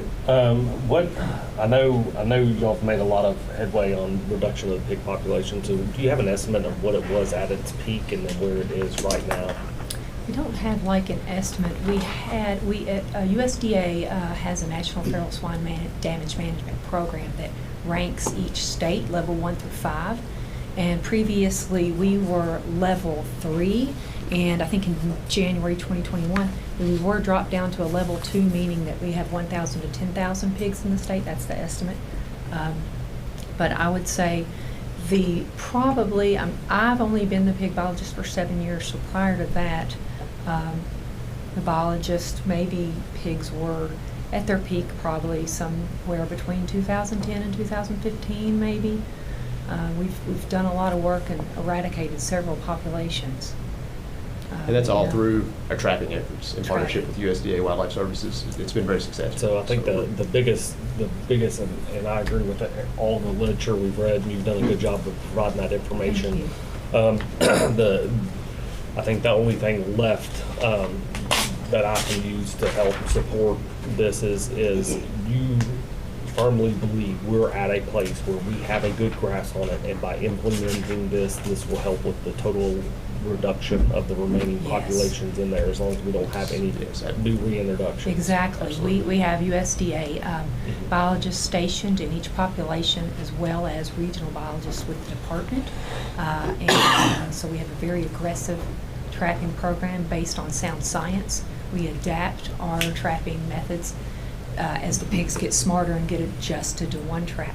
We adapt and use a different trap. So we're really fortunate to have USDA services helping us with that, because they're key to removal. And so yeah, we believe as long as our attention isn't taken away from those populations to keep going and dealing with little pop-up areas, which is what's happening, then we can eradicate pigs maybe in 5 to 7 years. You got the funding and the support with the USDA you think you've got? We do. Level 2 drops a little bit of the money. However, they have special pots of money that they can use. So for like certain populations, we can add money in. And then we can always work with the conservation districts in the area and come up. We have ideas for additional funding sources if needed down the road. Paul, that was a comment I was going to make. My understanding, when we went from a 3 to a 2 in eastern Kentucky, USDA cut the employee, and there's no longer an employee in eastern Kentucky for USDA. They did rehire that position, and they hired one of our actual former bear technicians, and she's been really successful. She's only been there a few months, and she's already removed several sounders. And so we have a new regional biologist in the Northeast region as well that's going to be helping out there too. We have. I'll call on you next, Robin. The only question I've heard from sportsmen is, how about the inconsequential discovery of a farmer? He goes out in his cornfield and there stands one. Is he in violation if he kills that? Or you're talking about hunting as in an organized attempt to go get your dogs and go chase In other words, if you're sitting there and one crosses in front of you, is it going to be illegal? That's the question I've been asked. Is it going to be illegal, considered illegal to shoot that one because there he is in front of you? Yeah, we would definitely prefer people to call us, but if you're a landowner on your property, KRS 150-170, that statute allows you to remove animals causing damage or about to cause damage. So we would not take that opportunity away. Right. However, we would prefer that landowner contact us, so if they shoot one and there's really 20 in that cornfield, you know. Sure. And we've seen that in Henry County. We had a lot of ag damage, and when we convinced the farmer to let us trap instead of them shooting them, they were not even able to plant corn for these pigs, and now they're able to go back and plant corn since we've eradicated them through trapping. So. Thank you. That's the only question I had heard. Robin? This is really important in my district. Probably LBL may have more wild pigs than just about anywhere. As of Monday night, they had, through trapping, from the start of the year up to now, had trapped 690 wild pigs, which is a whole lot of wild pigs. Does that include Tennessee and Kentucky, or is that just that the may well Kentucky be. side? Okay. The gentleman that is doing the trapping, his name is Dusty Harrell, I think is his name, and he works for the USDA. And I got the information from a gentleman that is a wildlife biologist that works at LBL, and his name is Steve Blomley. So anyway, we do not want these throughout the state. And the Department of Fish and Wildlife has essentially eradicated them in Graves County. And that was a big undertaking, but they're gone. They're not there. And let me tell you, the farmers are much, much happier. So. Other comments or questions for Terry or for Ben? Then I'll entertain a motion to move this on to action item. Make a motion, move it on to the action item. And a second. Any further discussion? Take a roll call vote, please, Mr. Secretary. Commissioner Floyd? Aye. Commissioner Fisher? Aye. Commissioner Swallows? Aye. Commissioner Cecil? Aye. Commissioner Lillard? Aye. Commissioner Farrell? Aye. Commissioner Horn? And I vote aye. Motion carries. Be the pleasure of the commission to take a 15-minute break and then come back. Is everybody for that? And we'll declare a 15-minute break, and we'll all be back here about 20 minutes after 10. We'll reconvene.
Everybody please take your seat so we can resume. No, it's 100, you gotta take it every 100 feet. Page 3. I'm ready whenever you want me to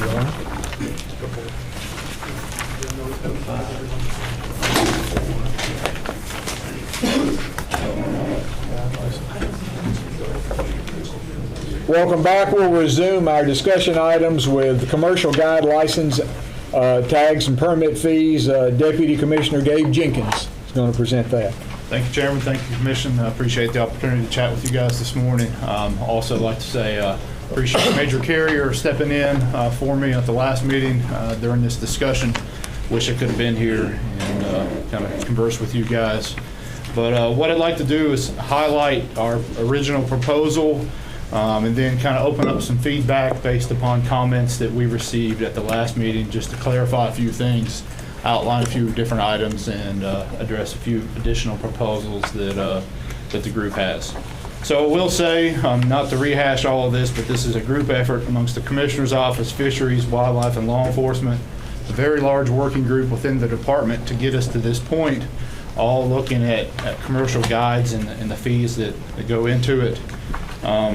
Just to kind of hit the highlights of our original proposal here on D4, that we originally proposed to update the application to include the Secretary of State business ID number, and then also indicate what primary species, both wildlife and fisheries, that commercial guides plan to target, and then a request about information regarding the amount of land that they have leased. And then from there, we parse out commercial guides who say they fish and who say that they hunt. We have a list of data requests for them based upon their clients and what they're doing and where they're doing, and then the species that they target and or harvest per effort. And I'll kind of skip over this because it's fairly lengthy there on what we are proposing to require for them to submit. But specifically on that submission for commercial guides who indicate that they are fishing guides, we have a requirement that they are to submit a monthly report of all that information. And then we switch to the wildlife side, comparable on the things that we're requesting from their clients on the animals that they're targeting, the number of harvested broken down by species and sex if that's known of the animal. And then the report there, the original proposal was to submit at the end of the license year. So just one submission versus a monthly submission on the hunting side. And then lastly, on the original proposal, we had a proposal for the commercial guide fee for a resident to increase from $150 to $500, and then for the non-resident commercial guide fee to increase from $400 to $2,000. So based upon that and the feedback that we received from you all, the public comments at the last meeting, and kind of get us to that point, we would discuss this, bring it back to you, some additional discussion items, some for clarification, some for recommendations for changes to this proposal. And if you don't mind, let me kind of hit those, and then I'll open up to questions for the group.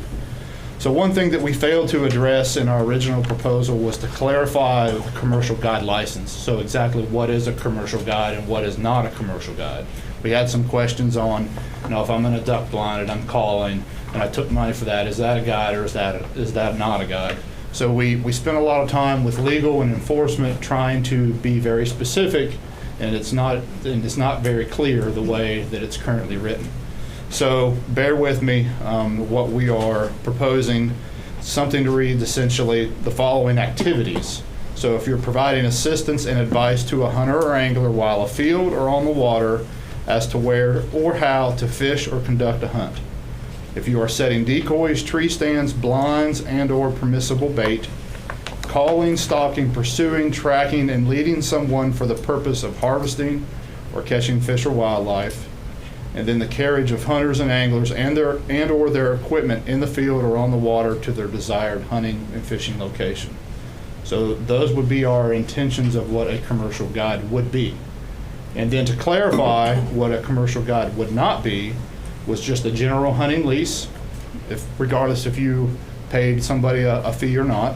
If you're tracking wounded game, recovery and extracted of harvested game, instructional seminars in a classroom setting, and then specifically for the waterfowl hunting, you're not taking compensation or fees at these hunt clubs where they have the hunt club and you pay into. That's not a commercial guide, and you're not paying somebody for a day-to-day basis where it will be close to the public. So all of those were intentions to exclude.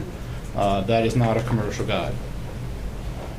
The second that we have is a modification to our proposal to modify the application.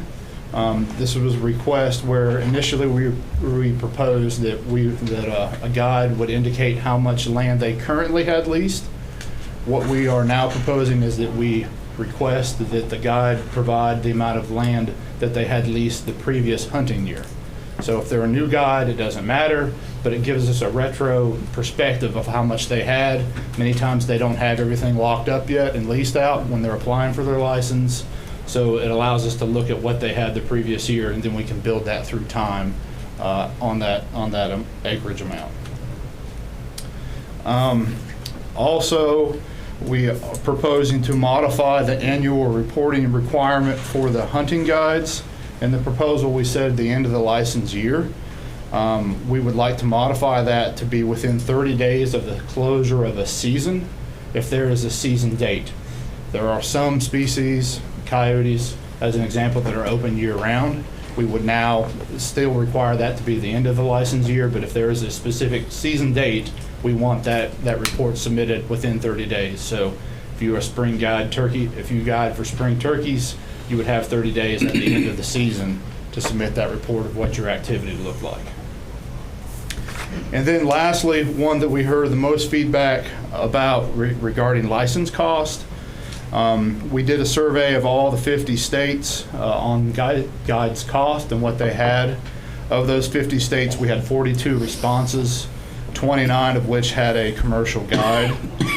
They indicated that their commercial guide fee ranged anywhere for a resident from $10 to $1,300, and then for a non-resident range of $10 to $2,775. So a very large range of those fees across the country. Regardless of what our proposal was, we're kind of right in the middle of that, and not really high or not really on the low side.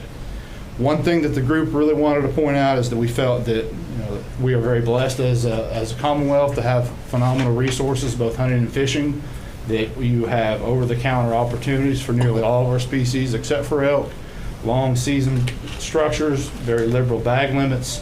The same with the fishing, lots of water, lots of opportunities to take clients with long guiding seasons.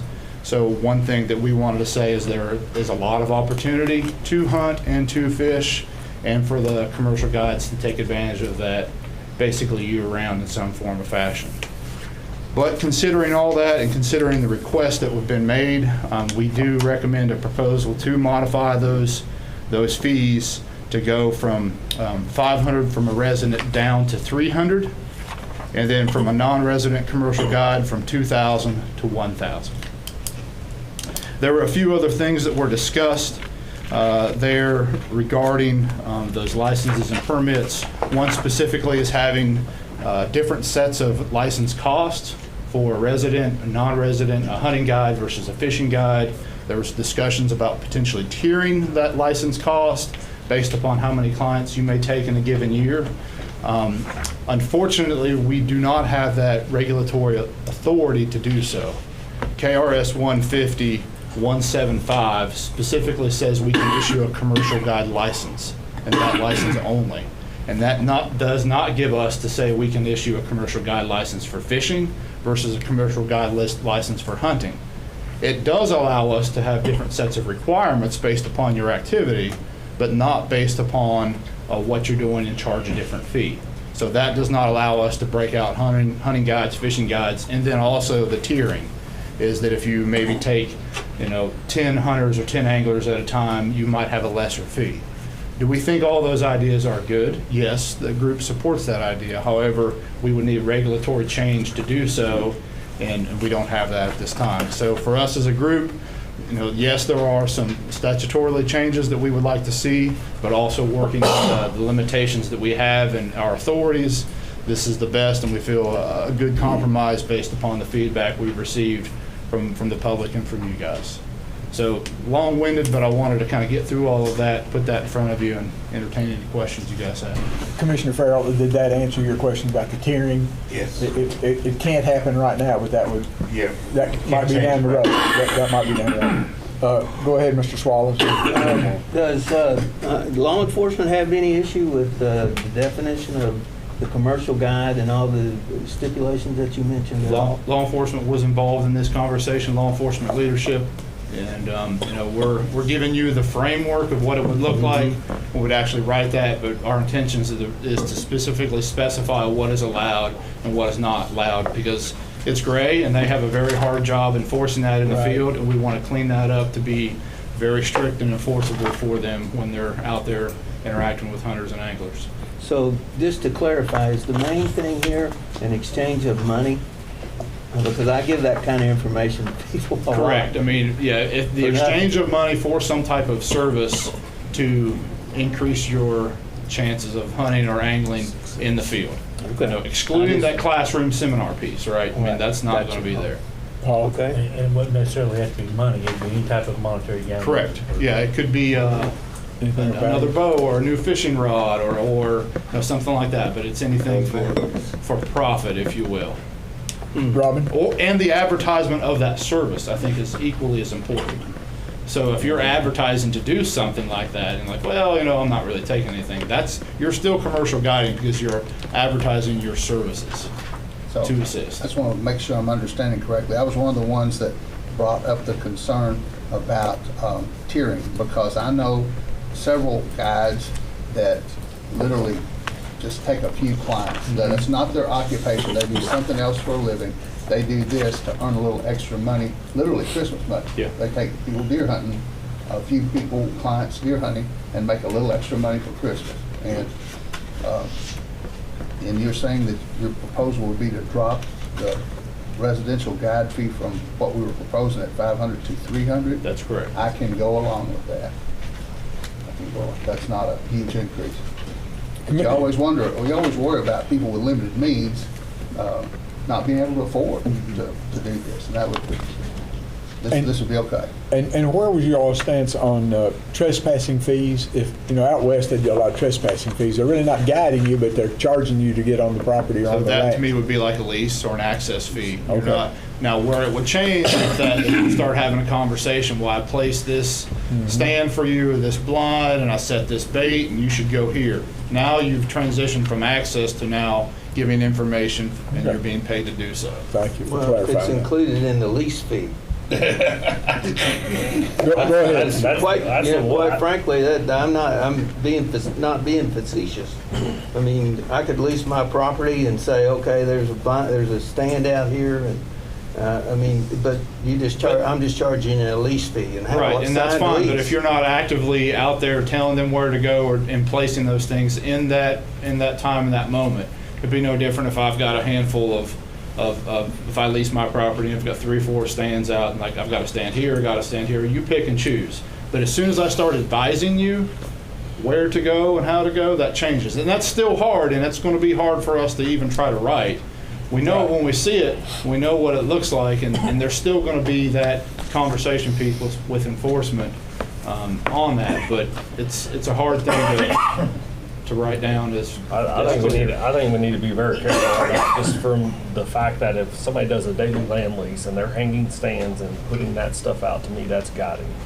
And if you don't write it to that effect, then an outfitter could go and say, hey, I've got 4 stands, you pick any of the 4, and I'm going to say it's a 4-day hunt and it's $2,000, so you're going to pay me a daily land fee of $500. So then go anywhere you want. The daily fee we're just specifically talking about would be for waterfowl hunting. I think if you're paying daily, and I might have to default to the group here, but it was our intentions that if you're paying a daily fee with all that stuff, for deer hunting specifically, that would be commercial guiding. The waterfowl was where we kind of struggled because it's a very one-off on the club situation, and you might have somebody in the blind calling, and some could be a membership, can be a daily fee, what that looks like. One other question. Are commercial guides required to have any kind of ability to do CPR They or are. any of those things? Yep. First aid, CPR, then they have to have their captain's license if they're a fishing guide. So there are all of those requirements. They have to have a captain's license to be a guide on the Cumberland? I believe so. Yeah, if it's Really? a motorized boat. If it's a drift boat, they don't have to have Okay. a captain's license. All right. Okay, thank you. Any other questions for Commissioner? None other? Then we'll entertain a motion to move this on to action item next time. Make a motion. I have a motion to move it on to action item next time. Is there a second to that? Seconded by Mr. Fisher. Any further discussion? Is there, Mr. Chairman, is there a way to amend and add something to this? Well, if we're just, this is just to move it on. If it when it becomes an action item, that's when you'll want to amend the action item or the motion that you make for the action item. The only further discussion is I would like a vote from the commission to send something, or I guess a recommendation to the state legislatures to give us the ability to put a tier system in place for these guide license, to change the law where we can come in and set it based upon. I believe that'd be wouldn't that be a completely separate a separate motion, not tied to the present fee structuring for the license? So that may need to be brought up as new business I will bring it up then. Yeah, because we don't want to amend something we really haven't discussed. So I'd say the way to do that is to go ahead with this portion, and then at another time bring up as new business the possibility of tiering the system, and I'm seeing the head of an attorney there shake yes, and then deal with that one as a completely separate issue. Okay, if there's no further discussion, Mr. Secretary, would you take a quick roll call vote? Commissioner Floyd? Aye. Commissioner Fisher? Aye. Commissioner Swallows? Aye. Commissioner Cecil? Aye. Commissioner Lillard? Aye. Commissioner Farrell? Aye. Commissioner Horn? Aye. I vote aye. Well, then we'll move that on to an action item. The next is modify special commission permit regulations. That's Brian Clark, and I believe Mr. Swallows is going to participate in that. So, Mr. Swallows, you did find that in the agenda. Yes, I did. Okay. So I'm glad we did not get you any nitroglycerin. So go ahead, sir. I'm really more of a facilitator on this item. Mr. Swallows brought this forward, as you all know, from previous meetings, and wanted to make sure it was listed as a business item officially, and so we've obliged and apologized for the delay, Commission Member Swallows. But because the number of, or the assignment of elk permits, special commission elk permits to units is in regulation, we would have to, in order to make a change, have to have your vote on that. That's not something that's just discretionary at the time of awarding the special commission permits. And so we added this item here. We'll mention, I asked Gabe during the meeting earlier, quietly, do you remember when the commission voted to assign units for the special commission elk permits? And he believed it was in the 2017 time frame, so give or take a year, probably in that time frame, when the commission decided to do that. And so we changed the regulation to assign those units. However, prior to that, these permits were not assigned to units, so they were kind of at large, could be used by the recipients or the folks who procured these special permits across the entire elk zone, at least the huntable portions of the elk zone. So what we wanted to do is just kind of bring this up for discussion at Mr. Swallow's request, and see if you all had any feedback, and give Mr. Swallows the opportunity to share. He's received feedback, and I think some of the rest of you all have too, from recipient organizations who would like to see those unit assignments removed, so kind of revert back to the way it was originally. And so we'll bring that up for your discussion, and I'm happy to try to answer any questions if I can. Well, thank you, Brian. I had had several organizations approach me about this and their ability to use it for fundraising. And so I had brought it forward to be part of this last action item, but as you said, we needed to do discussion, not arbitrarily decide. But one of the things that prompted this is I talked to John Hass, and John, I don't know if, about what the impact would be of having the elk tags be non-zone specific. And he has mentioned to me, John, can we call on John to say something about that? Yes. Departmental person. Do you mind? No, not at all. Okay, thank you.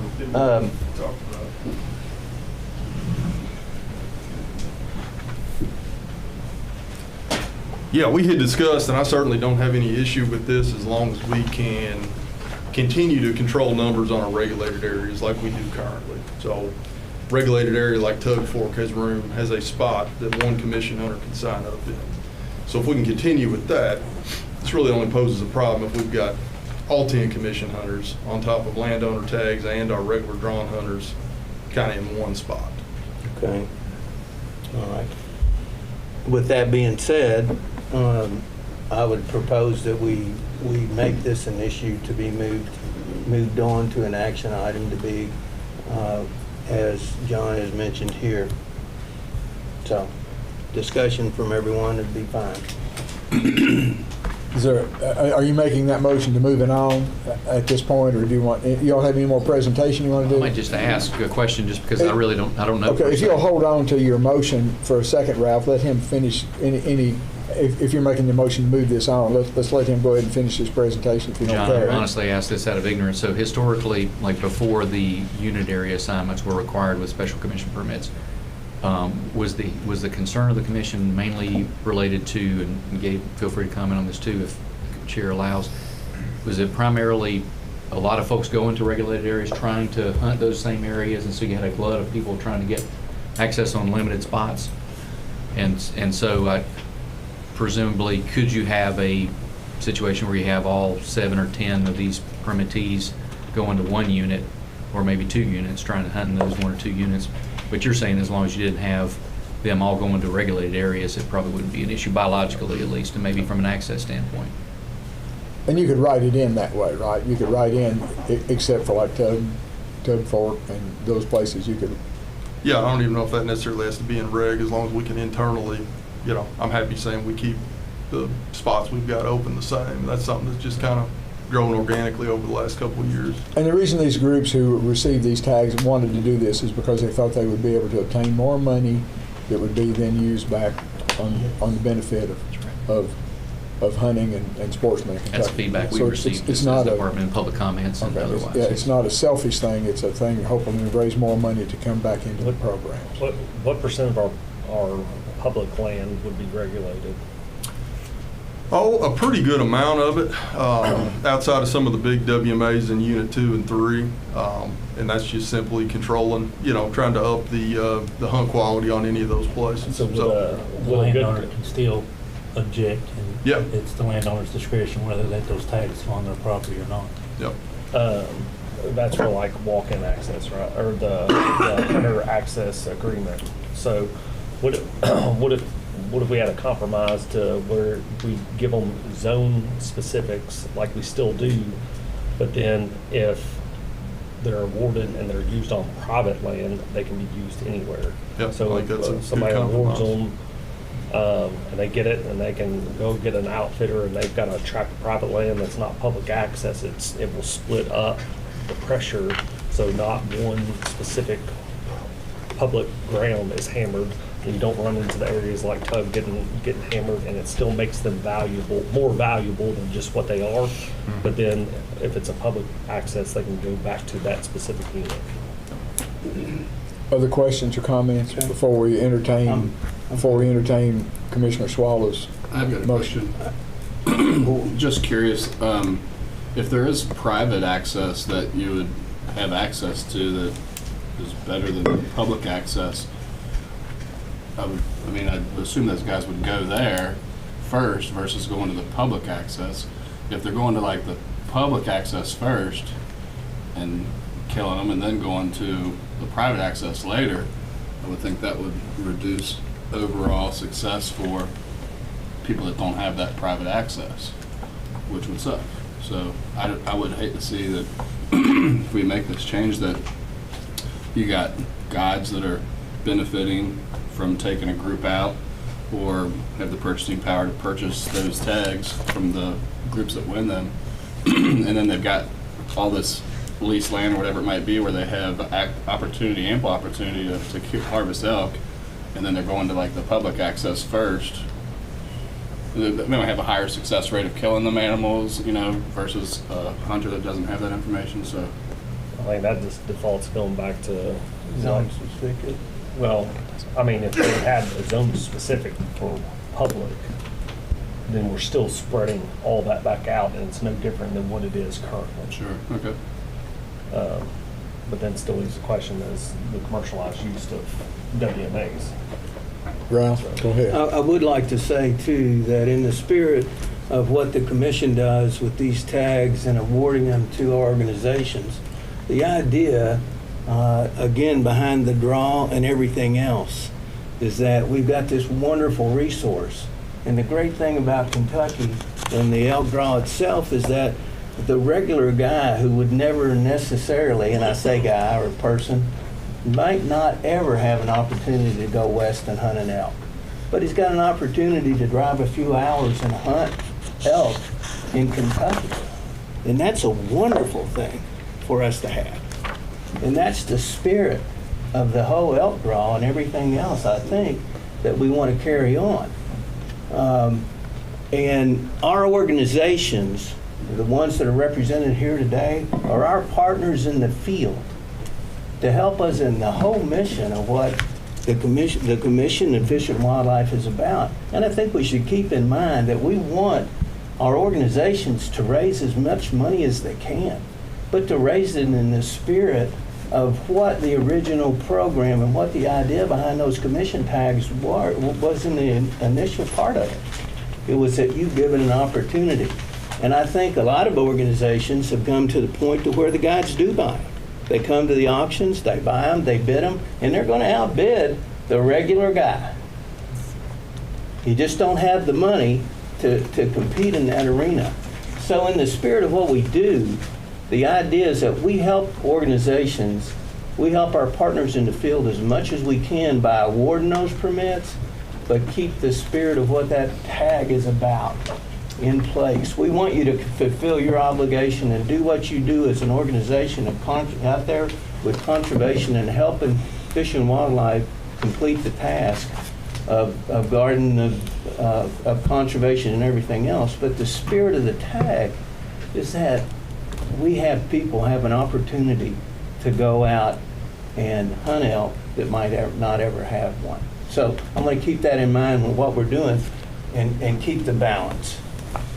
Mr. Swallow, I'm done preaching. Sorry. How valuable I'm not much on hunting, but how valuable is a elk hunt for the average Joe? I mean, How much would it cost? Yeah, I mean to buy that tag. I think some of the organizations raise 6, 7, 8,000, maybe 10,000 on their tag, even higher, 12, 15. I mean, somebody raise a hand, 15? Depends what unit you're picked for. Yeah. Depends, I mean, if you get picked for one, you might get 3,000 or 4,000. Right. If you get picked a good unit, you get $20,000. So those zone-specific tags are really important then, is that correct? It's more about the unit. I see one go for 23 right now. Is that right? Oh, okay. With that being said, before we pass the plate for you. Yeah. I need the love offering. From your ministry there, from your elk ministry. I need the love offering. I wonder if I can get you to repeat your motion to move this on to an action item. Otherwise, we'll pass the plate. Help me out here. My motion is that we move forward with the elk tags to be specific to, John, you got it? Zone specific. Zone specific, but Public lands only. Yeah, zone specific unless they have private land to hunt on. unless they have private land to hunt on. That's a fair cry from non-zone specific, Yeah, I mean, I think it strikes a pretty good balance. and strikes a balance. Is that your motion? More valuable? Is that your motion? That, okay. It's still- I agree, that's my motion. Okay, is there a second to that motion before he changes it? Is there a second to that motion? Is there a second to that motion? Let's get to a second, see if we're getting a second in there. Is there no second to that motion? Did Greg have something to say? I'm sorry. Well, I'm just then we would wondering. discuss at that point, would we not? Okay. Yeah, it's still not done until we. I'll second the motion. Okay, so there's a Now we're second. in Now, discussion. is there any discussion about what that motion entails? Does that make it more lucrative for the private landowner that now that they could charge a higher rate to go on their private land to hunt because it is now, I can take my tag anywhere? Well, I think it depends on the organization that is awarded the tag and how they do it. There's some like the foundation does theirs through a raffle, so anybody can get it. So whoever gets that can go to their unit, or they can go get a guy that offers them the opportunity. If an organization decides to auction it, then it may go to a guy. It just depends on how those organizations get rid of their tag. That becomes the issue. Well, I believe those discussions are going to be pertinent once it becomes an action item, and then we're going to have to hash that out. The query at this point is, are we going to move this on to an action item and then work out the final details between now and then of what that final motion for an action item will be? So I'd like to proceed with just moving this on. Okay. So, well, we have a second. Okay. Any further discussion? Mr. Secretary, would you take a vote, please, sir? Commissioner Floyd. Aye. Commissioner Fisher. Aye. Commissioner Swallows. Aye. Commissioner Cecil. Aye. Commissioner Lillard. Aye. Commissioner Farrell. Aye. Commissioner Horn. Aye. And I vote aye. Thank you. Motion carries to move that on to an action item. Informational update, Brian Clark. Yes, On sir. licensing. On Thank you. licensing. It's been some time since we dealt with this issue in front of you all, so we just wanted to give you a quick update to let you know where we are. Some members have inquired. I just hit you on the clock on that quick update. Yes, sir. So you all voted last January in a special meeting, which was called in order to allow for additional public input on this topic, for us to promulgate language and regulation to enable us or to clarify that we had the capacity to move towards having a vendor to provide licensing and related IT services for the agency. I had shared at that time, our IT group, originally when this trend first started in the industry, that is state fish and wildlife agencies consulting with or contracting with entities to provide licensing services, that our IT group, and this is going back 10 plus years, were opposed to the idea because we've historically managed the system internally. And over time, they have, our IT group, which is a small group, half dozen historically in recent history, has changed its view and fully supports the idea because most of them have aged out of public service and are now retired. So most of our IT staff historically are now retired. And so we actually have a much smaller IT group than we had historically, and our capacity is much reduced in order to maintain our licensing and other IT-related services for the agency. I will also add that I think at the time when we first provided this as an action item, there were about 30 or 31 states that had a licensing vendor and an app associated with that, a department-wide app, which continues to be highly demanded upon you all and us for the agency to have. We currently don't have the legal capacity to deliver that as an agency. Now the tally is up to 37 states out of 50 that have a vendor that provides the licensing service for them. And so sales provides data, monetary remission to the agency on sales, that kind of thing. And so the trend, again, is overwhelmingly in this direction, and we are moving in this direction as well. And so my update to you all is that we are preparing to issue an RFP. We have that in draft format. We're doing providing the final details, or making sure those are included so that our procurement is buttoned up. And our legal team will attest to you even this last week that it was presented to them for sort of a final review using legal language from other agencies that have done similar types of procurements. that they had to sign non-disclosure agreements in order to provide review for us. And so that's how sensitive this topic is. But we are continuing to move in this direction, anticipate issuing that very soon.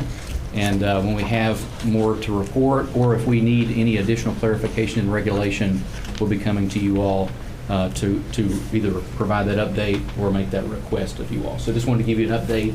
The wheels of government turn slowly, and in our case, we're increasingly doing our own procurement, and we want to make sure everything is on the up and up.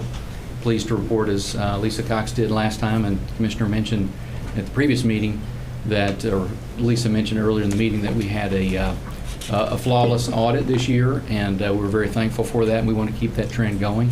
And so we're working on, again, making sure every T is crossed and every I dotted in this process as we move forward. So just want to give you that update. Good, thank you. Thank you. The next discussion item, although it's an update item, I think more than discussion, is update on public access on FELO land projects. That's you, and I think Commissioner Lillard had some input on that, just like Mr. Swallows did on the Yes, sir. I'll introduce this, and similar to Mr. Swallow's item, thank you, Ben, for coming up to join me.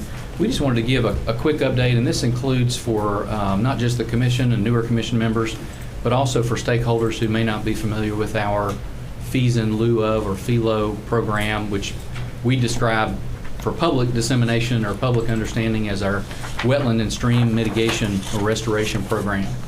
And that's a program where an entity such as the Amazon.com a business, or the Kentucky Department of Transportation or Transportation Cabinet, when they initiate a development, some kind of a land project that traverses or alters a wetland or a stream in Kentucky, under the Clean Water Act, which is a federal act, U.S. Law, they have opportunity to either mitigate that change to the wetland or the stream themselves, or they can pay into a mitigation fund. And that mitigation fund is then used, it varies by state, but in Kentucky, under Kentucky law going back to, I think, around 2000, the Department of Fish and Wildlife has the authority to work together with the Corps of Engineers and other business interests, partners. And there's actually a team that does evaluations of proposed plans for projects that the department undertakes. And those funds, those stream and wetland mitigation funds, are then used to restore wetlands in the same region, same project area. So, for example, Amazon.com builds a huge warehouse in northern Kentucky. We then, our stream team, has opportunity to access those mitigation funds to do wetland restoration, to compensate for, to mitigate for the changes that Amazon put in place on the land or waters of the U.S. elsewhere in that same region. And so those are what we call FELO projects. So our stream and wetland restoration team mitigates or uses these funds to restore degraded wetlands elsewhere in that region, or to, in some cases, rarely, but in some cases, to create new wetlands to offset those environmental impacts that the developers, and in Kentucky, actually, the Transportation Cabinet is one of the largest developers and one of the largest payers into this mitigation fund. As the FELO team is described before, and we'll update you all annually on, they have a couple of different ways they can do that. One way is on private land that stays private. They can buy conservation easement. So they use the mitigation dollars to permanently protect the stream and associated habitats with that stream, like the drainage to it. And then they do the wetland restoration or stream restoration project. That area then is protected in perpetuity, and there's no possibility of that wetland or that stream being eradicated. And so it permanently protects that area on private land. They also have the opportunity to use some of those mitigation dollars to buy land. And so this is where the state acquires the property. It becomes property of the department, and then they do the restoration, the deed restriction, the permanent protection on that, legally speaking. And as a side benefit, if we acquire that land, it may be then used for public access. So the primary purposes I've outlined here is for the stream and wetland restoration under the Clean Water Act. That's the intention of FELO. A great benefit for us is we sometimes acquire land that then can become a WMA, a wildlife management area. And that is our normal course of operation. So if we acquire property under FELO, the department owns it, it is normally going to be a WMA. And the only variation on that would be a case where there's some issue either because of its size or its proximity. Maybe it's extremely isolated, for example, from any existing staff that we have, and it might be very difficult to manage that. We might come to you all and say, hey, we'd like to sell this property, just hypothetically, we'd like to sell this property and use the proceeds from that. Again, it still would have the FELO legal restrictions on it, and someone might want to buy it and use it for hunting, for example, waterfowl hunting, whatever the case may be. We'd like to buy a tract adjacent to an existing WMA, and the wildlife may come with that recommendation at some point. You all may hear that. But I just wanted to let you know our normal protocol is if we acquire property, we want it to be public access. That's what the way we want it to operate. And it would be an extenuating circumstance when we didn't. And so in this case, we have a piece of property where there were other partners, the Lynn property in Boone County. There were other partners who were involved at some point in acquiring the property. They saw it came open for sale. They recommended it to our FELO, our stream team, and said, hey, here's an opportunity for you all to pursue a property that might be a great FELO match. It has streams going through it, and you could do some restoration and so on. Some of those same interests were then interested in acquiring that property or partnering with us for access on it for education or conservation. And you all have received public comments about that, and you may hear from some of those here. We just wanted to share with you all a normal protocol for FELO properties when we acquire them, when the department owns them, is at some point after we acquire them, we normally are going to move towards those being WMAs, unless there's some extenuating circumstance. And so wanted to provide opportunity because Commission Member Lillard has received a lot of input, a lot of, again, comments about this, for you to share if there's anything you wanted to share about this particular project. And then following on that, we have a new business item that relates both to this particular project, FELO project in the Boone County area called the Lim property. And then some special regulations that Wildlife is going to recommend to you all to consider for similar properties that might have constraints that might be different than opening up that property under statewide regulations. And so we'll talk about that in a moment as a new business item. But Mr. Lillard, I want to give you an opportunity to share any feedback you had about our protocol or about feedback you've received or otherwise on this particular track. Thanks, Brian. In Boone County, we have currently one zone level 4, I guess, WMA, which is a DARE wildlife management area. Basically, the department's responsibility is to maintain parking lot and access to the property, and then we don't really do any other extensive work on that property, but we work with other groups that might potentially do some planting and stuff of that nature to help with wildlife. So this property is very attractive based on its location in Boone County to give the people in the 5th District access to more places to hunt at. And so we just wanted to make sure that it was, definitely headed down the path of becoming a WMA and providing people with that opportunity to hunt there. In the 5th District, there's also a club that's interested in helping the department maintain the access, weed eating, and keeping up with the parking lot up there to ensure that we have access to that for archery hunting, for deer, and then small game hunting. So that's why we recommended the reg change so that we can put that special regulation on that piece of property. You did mention some other groups that are interested in some other things. We talk about potentially like a memorandum of understanding if they wanted to build like a facility out there, and it just seems like they weren't interested in that if we're going to be able to hunt there. And so, being a Fish and Wildlife Department and loving the outdoors and hunting and getting more access to do that in an area that I can actually wake up from at my house, drive to that morning, and have the ability to hunt there is very nice. I won't have to, get up like 2 in the morning to drive down to like Clay WMA or something of that nature. So I think that it will provide a lot more opportunity for people in that area, and it's definitely something that my constituents have brought to my attention and wanted me to make sure that I got it in the meeting minutes and talked about it, and so that's kind of why we brought that up. But anytime that we're able to create more public land and more access for people of the Commonwealth, I think that's a great thing. And I'm always 100% in support of doing that. And I'm excited for the opportunity when we have our closed sessions to hear about the new opportunities that we can acquire and the more land that we can add to the state that we can hunt on or fish on or recreate. So, Any other questions, Jerry? Did we use FELO funds for the project at Will Green? On the far as because I heard the guys say they couldn't change something because of the waterways and the parking lot, for instance. Okay, probably just a matter of the environmental impact, it would be my guess, but no, I don't believe any FELO funds have been used there. There's the answer right there. I see his head moving, so go ahead.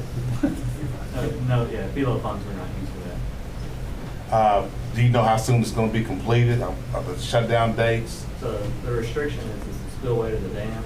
So Yeah. we're still waiting on the approval from Division of Water. But they are reviewing the plan, so I mean, it's still forecasted for beginning of July. So originally it was end of June, but hopefully by after the 4th of July will be construction will start. Okay, thank you. Thank you, gentlemen, for the update on how the FELO program works and on the Lim property and where it stands in the FELO process. Any other questions about that before we move on? Because that's not going to require a vote. That's just an update. Just more or less an informational update, Yeah. yes, that's for Okay. discussion. Any other questions for them concerning that?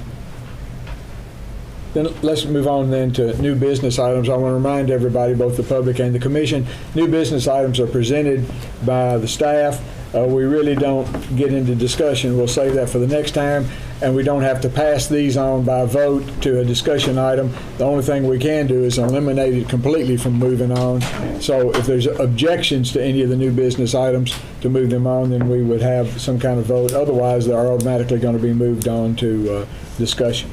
The first of those new business items is add a provision for special hunting regulations on designated WMAs. So Brian and Ben, I guess you all just kind of continue on the path you were just starting. I will, and I'll provide a brief lead in, hopefully brief, and then Ben can jump in and provide any clarification that may be needed here. But basically, on properties that we acquire, like a FELO tract, our normal protocol is we can open if we allow that area to open under statewide regulations. In other words, basically the prevailing regulations that apply to that county or that area, that zone in the case of deer, for example.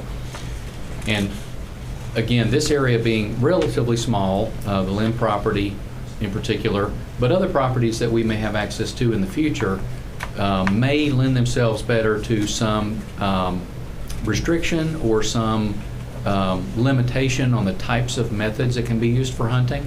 And so we've proposed for this particular tract and to have in our toolbox in the future for opportunities like this, properties that may be closer to residential areas or where there may be, again, just the size is a challenge or a limitation for us.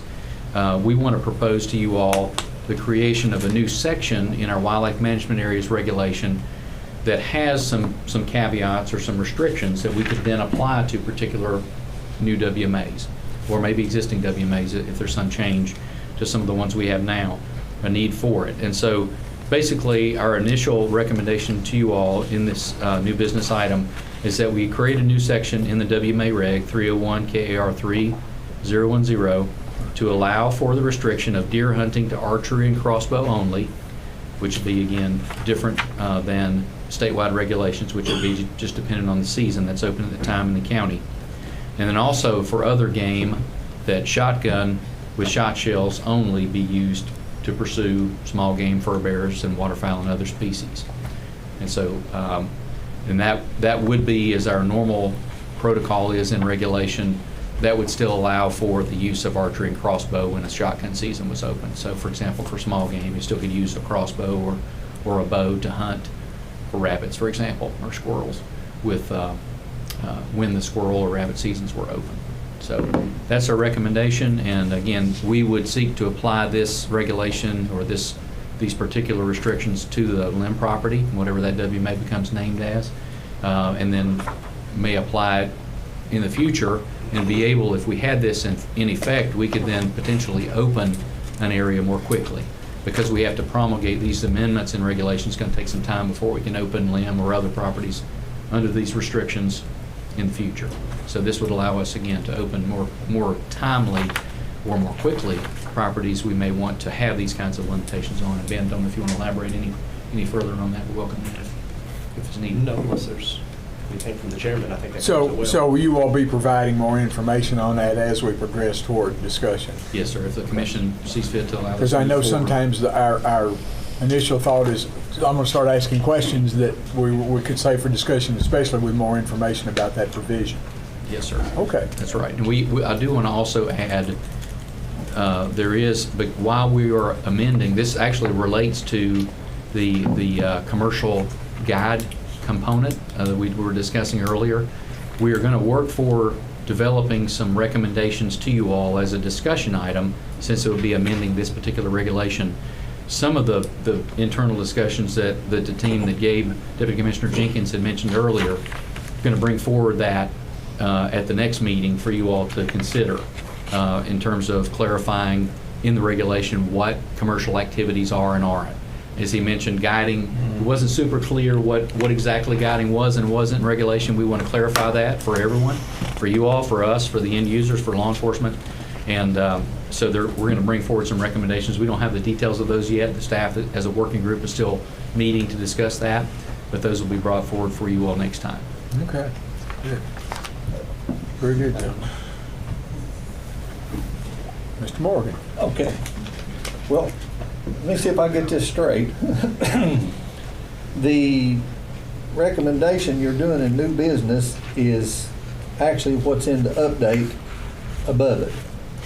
Yes, sir, it relates to that particular property. Yeah, but it's just kind of blurred there. I mean, it's kind of confusing. Yes, sir, it is. It does relate directly, yes. But in the information that I have received, and I have had a lot of comments on this for some reason, there seems to be a lot of differing opinions on the use of the property. I don't think anybody wants to stop it from being a WMA. I know I don't. I think we don't have enough. So, but anyhow, it says that if I read this right, we're going to try to establish some new guidelines to make a section of 301 KAR 3010 to allow shotguns and archery and that sort of thing only. So it would be restricted. So it not being under statewide regulations, it would take a new reg to cover. That's right.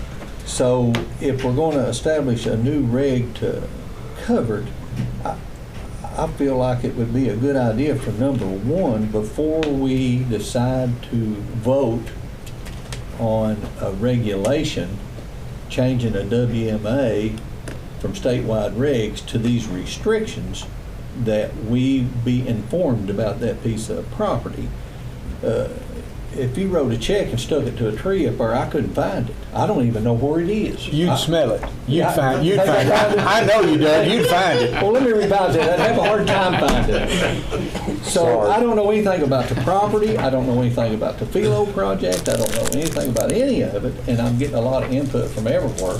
It seems to me like if we're going to implement special regs on some WMAs and make it shotgun or archery or whatever, there's a concern from the department that it needs to be changed. The WMA is not capable of being used under statewide regs, or you wouldn't be offering it.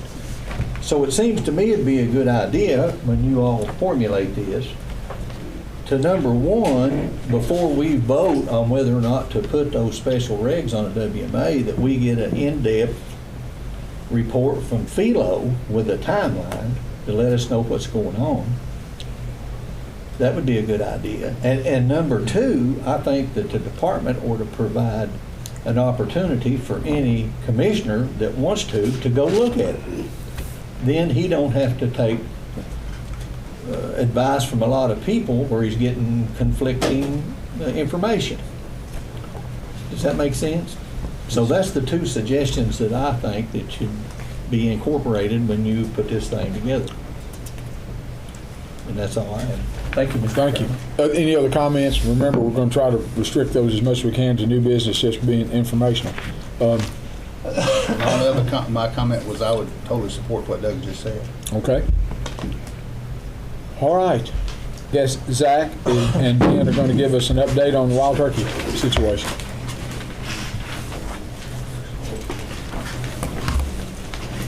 Morning, gentlemen. Good morning. Good morning.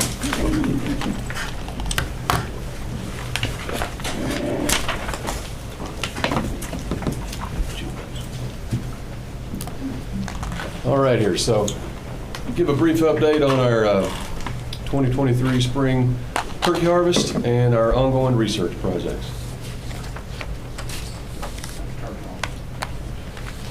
Nathan told me that. Sorry. All right, first off, a little shout out to our I&E division for this cool infographic they produced that I think does a nice job of summarizing the harvest quickly. Over 35,000 turkeys taken in Kentucky this spring, which is pretty astounding. This was our second highest statewide total ever, second only to 2010. You can see down below there, the top 10 counties, Ohio County killed over 700 birds. We had 5 counties in the 600s and 4 counties in the upper 500s. So pretty nice harvest across the board. When you break it down into categories, here I'm showing the number of birds taken in each of these categories, and then the percentage change from last year, 2022, and from the previous 5-year average. So at least 30% increase in all these categories. So youth season was good. We had perfect weather on opening day, almost 50% increase there. Whether you're resident, non-resident, hunting private land or public land, it was things were really up in terms of our harvest.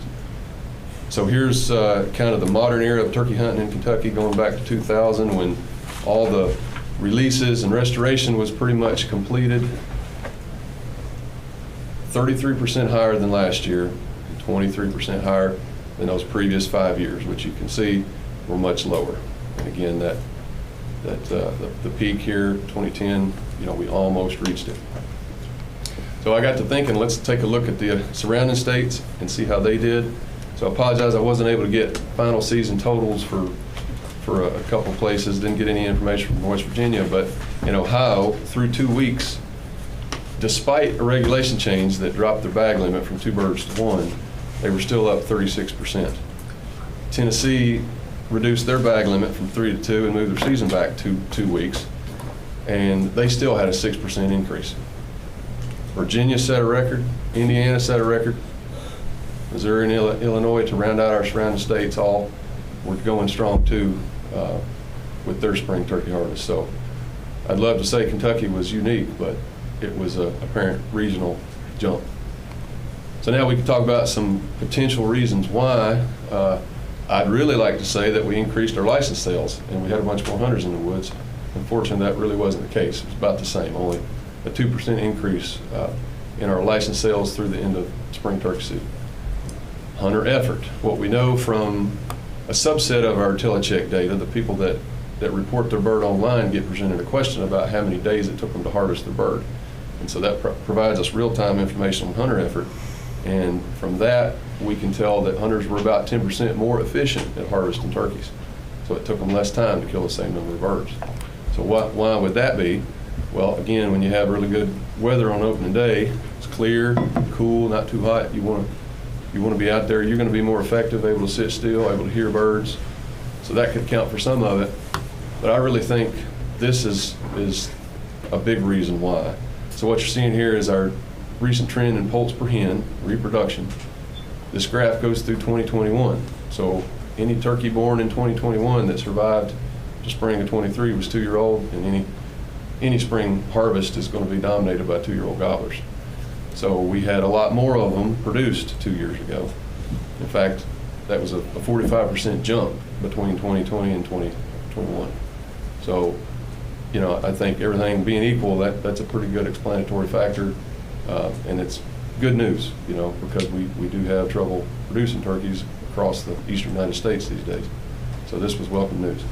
All right, so to our research projects here, we've got 2 ongoing projects I'm really proud of. On the left there is our banding study, which from the 2 pictures, hopefully you can see the 2 objectives are basically to assess our harvest and to assess the health of our flock.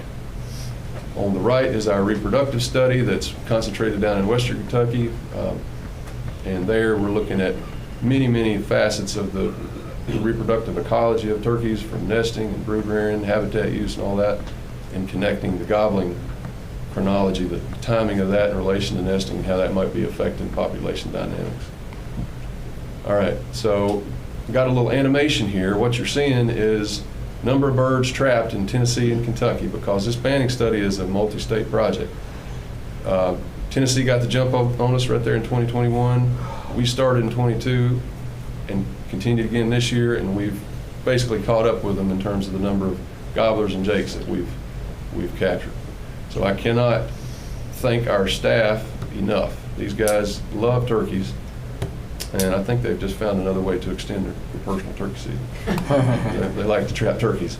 But a huge kudos to our other divisions for the support there. I mean, everybody from the folks that help us purchase equipment we need to get the job done and get the contracts through, all those people, the landowners that allow us access, and NWTF who are providing funds for the reward money. But just really tremendous. And here are our numbers. Last year we did a good job. We didn't quite meet our 300 bird per year goal, but this year we sure as heck did. We more than doubled that. And then this year we added the catching hens, because we're trying to collect blood samples, and we need those blood and throat swab samples. We need those from both sexes to do a full health assessment. So, and that's not an easy job either. So we had staff learning a lot of new skills and poking and prodding these turkeys, but it's for an important cause. So we'll be waiting on those results. All right, the second study, this is down in Western Coalfields, Muhlenberg, and Ohio counties, surrounding Peabody and on Peabody WMA. That top picture is a turkey wearing a backpack transmitter. It's a GPS and radio tracker. The student research team absolutely hit a grand slam. They caught 75 birds, 51 hens, 24 males, so we got both sexes represented, and we got about equal distribution on private and public land. So, I mean, for a first year, I couldn't be much more pleased. And then this thing down here in the lower right, this is an acoustic recording unit that we put up in a tree. This was mentioned on the Hunting Public did one of their YouTube videos showing how the PhD student puts these up in a tree. She uses a climbing stand and gets up there and puts them up there, and that's going to help us listen for gobbling. Pretty cool aspect. Just a shout out to the research team there at Tennessee Tech. Dr. Brad Cohen is the advisor of 2 graduate students. Miss Abby Riggs here, she's a former deer and elk technician for our agency. Didn't know that. She's going to be analyzing our data and Tennessee's data for the banding stuff, looking at harvest rates. And then Miss Sarah Watkins over here, she finished her master's at Georgia last year under Mike Chamberlain, and now she's our PhD student. They're both top notch, and I'm really proud of them and looking forward to what they can accomplish. So this is kind of what I'm looking for. What the heck does this picture mean? It's not a wizard hat or a pile of sand. I just couldn't help but throw it up there because I'm already excited about the potential. This is jake harvest rate and gobbler harvest rate. I've got question marks because it's too early to know. It's preliminary. We don't know what these are going to be, but you guys understand from all the research dealings you've had in past years with elk and bears, you know, there's a lot of uncertainty about the data that we analyze. And so this is our resulting statistical information we get, distributions are going to help us inform management. So this is what I'm after. I could also show things that Dr. Casey, our state wildlife vet, would be interested in terms of disease. You know, we'll pick up a lot of good information there. And then on the reproductive ecology study, this is a pretty cool animation of just a sampling of hens that Sarah, the PhD student, has transmitted. You may have seen animations like this if you follow turkey stuff on social media, but these GPS transmitters are very accurate and precise in their locations. So you're seeing the movement paths of hen turkeys. Right now we're during turkey season. This is April 30th, May 1st. So this is, you know, during the breeding season, hunting season. just as an illustration to show you the types of information we're going to learn, how much they move, whether they die or live, whether they attempt to lay or not, and we could potentially relate this to a lot of other factors. So just kind of a little teaser for what's to come in terms of the information we're gathering. So that's all I've got. Happy to entertain any questions. Well, that's great. That's great. Real good. Can you do that for 2024? Can you get the same? It's in the works. The same good news for 2024? Because I think you've relieved a lot of sportsmen across the state. Of course, we know there was a lot of worry. And can you kind of account for that? We were really downtrodden across the state. Everybody was really gloom and doom, and then we turned into record years. So I think it's just a poll. Yeah, our turkey hunters are serious, folks. Oh, yeah. Believe me, they've called everyone on this commission 20 times apiece. When they think there's a problem, they go where they got to go. They start looking at other states. They start looking at experts. And things with turkeys in other states and other places has been rather gloom as well. So a lot of this feeds on itself, and it just, a lot of concern builds, and that's led to a lot of the, issues you guys have heard about. And I should have mentioned you guys in my thanks, because having the foresight and commitment, investment, patience to do research like this it's not easy when you got sportsmen wanting immediate answers. And so hats off for that. And much of that credit goes to your hard work and your team's hard work. Well, also, I'd like to commend him, through this whole thing. You remind us of baselines and don't give up, and it's the weather, and you come out right. A lot of people had a lot of opinions, but yours was correct, and I'd like to commend you for that. Ralph, go ahead. Mr. Chairman, I put Zach on the spot in one of these meetings to stick to and he stuck to his guns. So I would like to thank him. But one of the questions that I do have is that if you look at the increase around us in the surrounding states, this was a phenomenon we were seeing across the southeastern United States that everybody was concerned about. Mm-hmm. And poult production, obviously, is what we're looking at in terms of one of the reasons. But there has to be other factors because it covers such a wide expanse. I mean, is it just the weather, or nothing's really, if you look at it, it would be different if Kentucky were the only state. Yeah. But this is a phenomenal thing. Right. And so everybody in multiple states have to be going, kind of a sigh of relief, I guess. Right. Well, certainly you're right. It points to larger factors that happen beyond our borders and what we can control. So I sure feel like there's a weather element to it. If you look back, I showed our hatch, but I could have shown data from other states. Their poults per hen were up that year too. I'm not sure about every single one of them, but the nice thing about those data, they come from a brood survey that we've been doing a long time, but we've worked to get that standardized across states.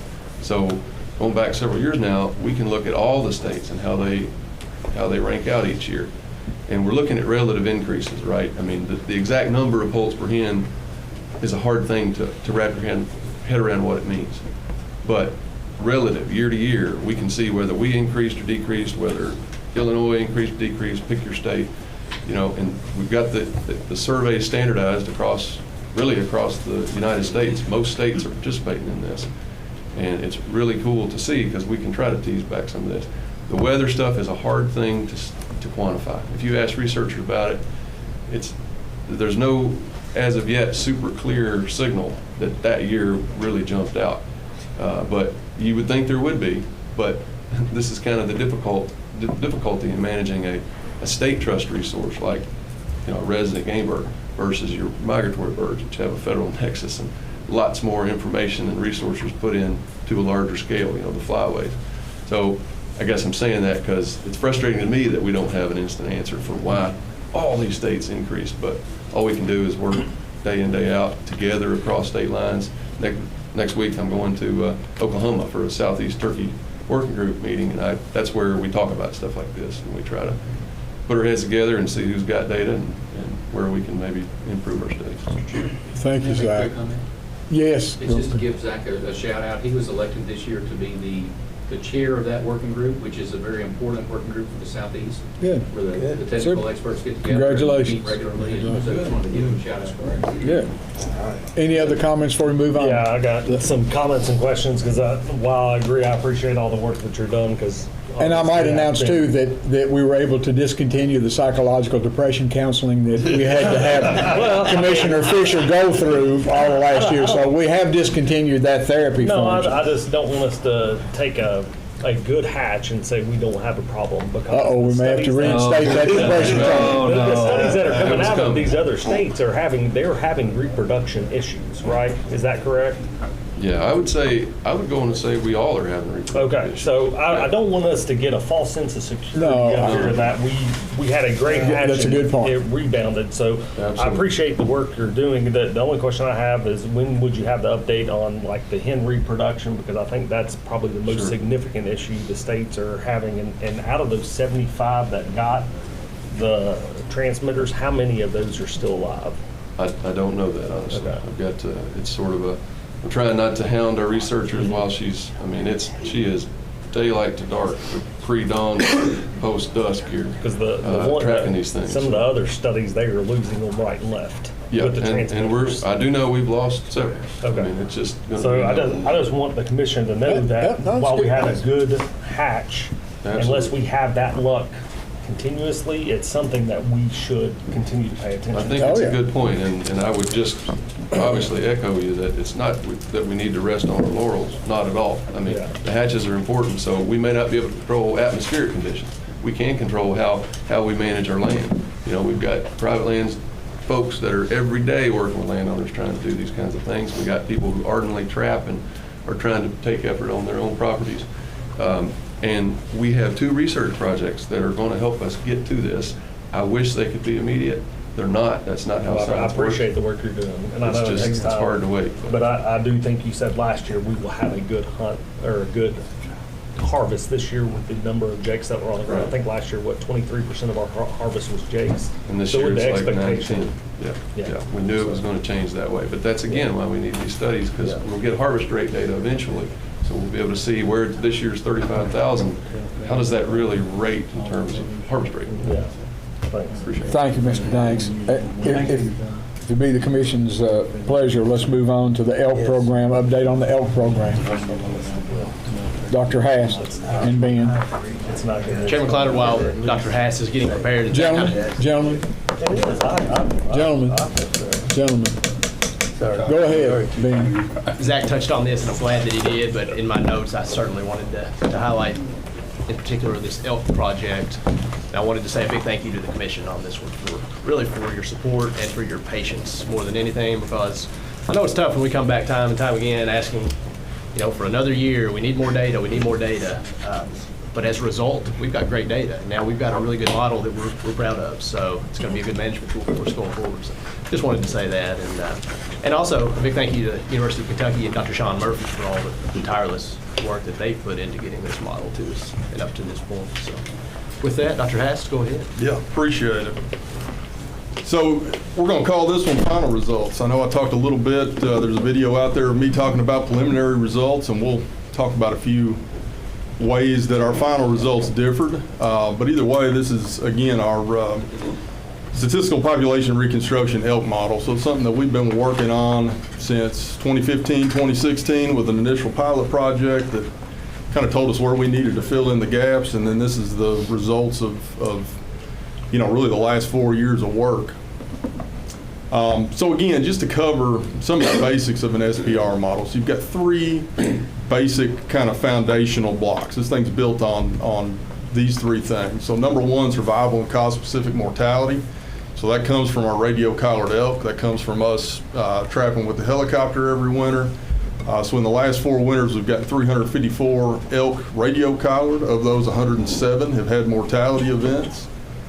We always break mortalities down by harvest and non-harvest, and I'll talk about that a little bit further as we move along.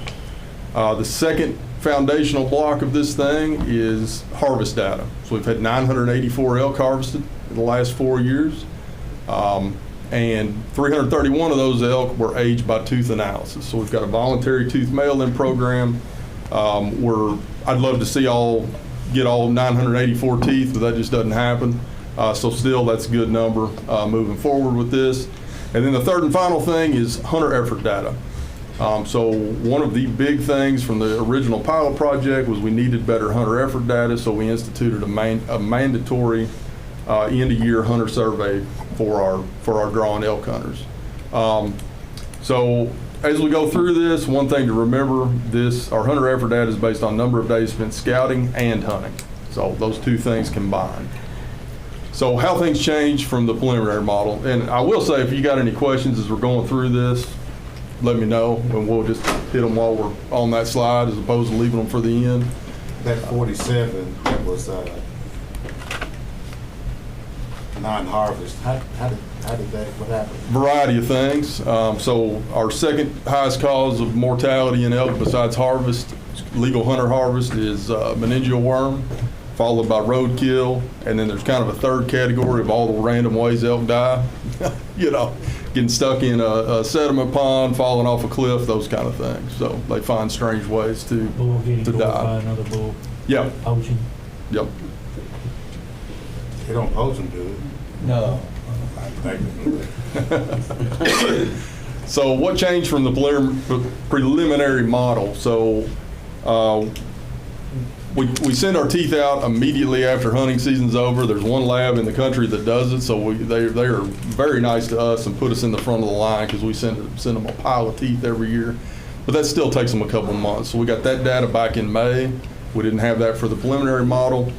Secondarily, we've got a full year survival for adult elk, and then we've got a full year survival for our calf elk. So, you know, peak calving is June 1, so our group of calves that were born about this time last year, we had to get to about June 1 before we had their complete year. And then we also, in the preliminary data, we had estimated hunter effort values based on 2019, 20, and 21, as opposed to having the actual hunter survey data. So that survey ends at the end of February, and I think our meeting was like that first week of March. We didn't have time to crunch that and get it into this model, so it's there now. So just a couple notes. This more or less follows my earlier presentation with some new graphs. Notes on elk survival. So what I'm encouraged by, we've got a really nice flat line up here of our female elk survival from all three age classes. So these are broken down by calf, yearling, and adults. It's right about 75%. That's where we want to see it. We don't have a lot of variation year to year, which makes it incredibly predictable, which is good. Secondly, looking at bull elk survival. So we had a decline, looking at our overall abundance numbers with the preliminary numbers. We were seeing a decline for 2022 in bull numbers, and a lot of that was spurred on by this decline we saw in 2021 in survival rates.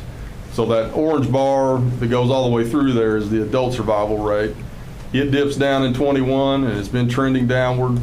Our calf survival took a really big hit in 21.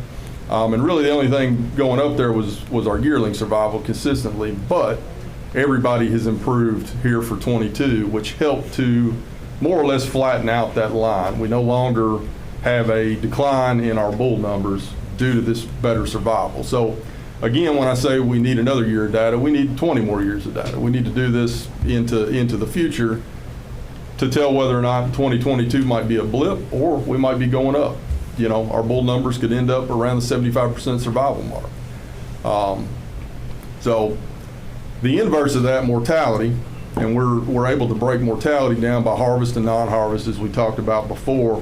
So we've got really good control over our harvest mortality. We can change tag numbers. We can, you know, the unit system, moving our hunters around in the zone, spreading them out. We have less control over non-harvest mortality. We can put up elk crossing signs on the highway, but we can't necessarily make people drive slower. That kind of situation. So I'm encouraged. We have seen a reduction in mortality, and that corresponds to that increase in survival we looked at on the last graph. But we've got a decrease in mortality for our adult age class. Over here, we can see that our calf harvest is negligible. It's basically zero, so at least those bull calves are getting to be spikes, which can then get to be adult animals. And then finally, looking at the two circles up here, our non-harvest mortality for both yearlings and adults is in a good spot. And again, we have less control over that non-harvest mortality. So again, that's brainworm, that's roadkill, poaching, any other ways they can find a way to die. So I'm encouraged by all of this. I'm especially encouraged where it improved for 2022. And kind of the third point that we're looking at in this model, hunter effort data. So again, that's days spent scouting and hunting. So these are violin plots. This is a good graphical way to look when you've got kind of data spread out all over the place. So we've got this grouped into 4 categories. It's our bull firearm hunters, our cow firearm hunters, our either sex archery hunters, and then we're able to group youth, landowner, and commission tags into one group because they have the same season days. They can hunt all the seasons using the corresponding weapon. You know, it fits together nicely.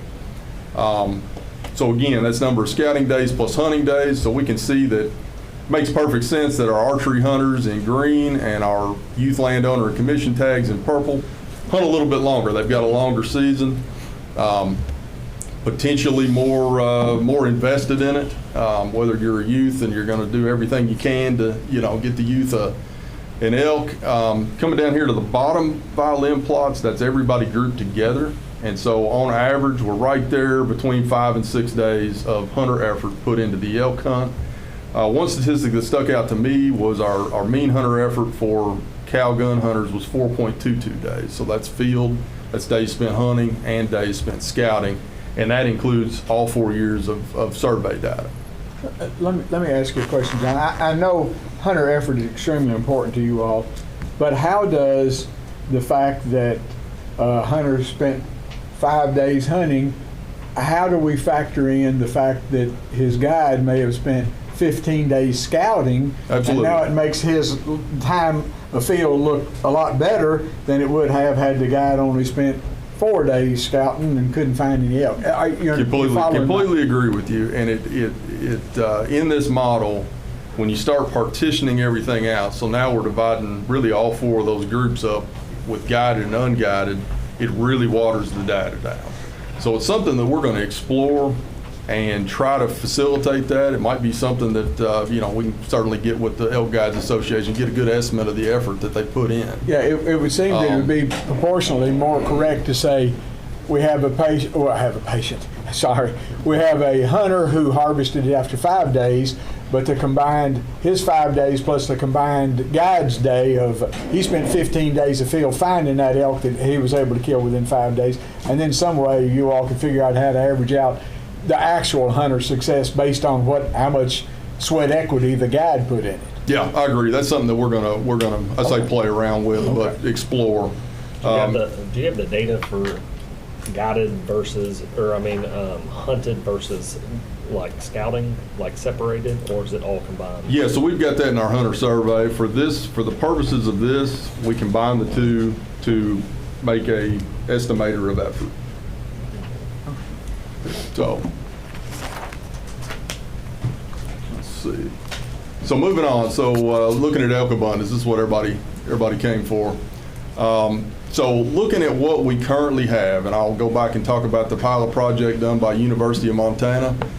That project was incredibly successful, even though, got a lot of conversation in this room, got a lot of conversation amongst the elk program staff.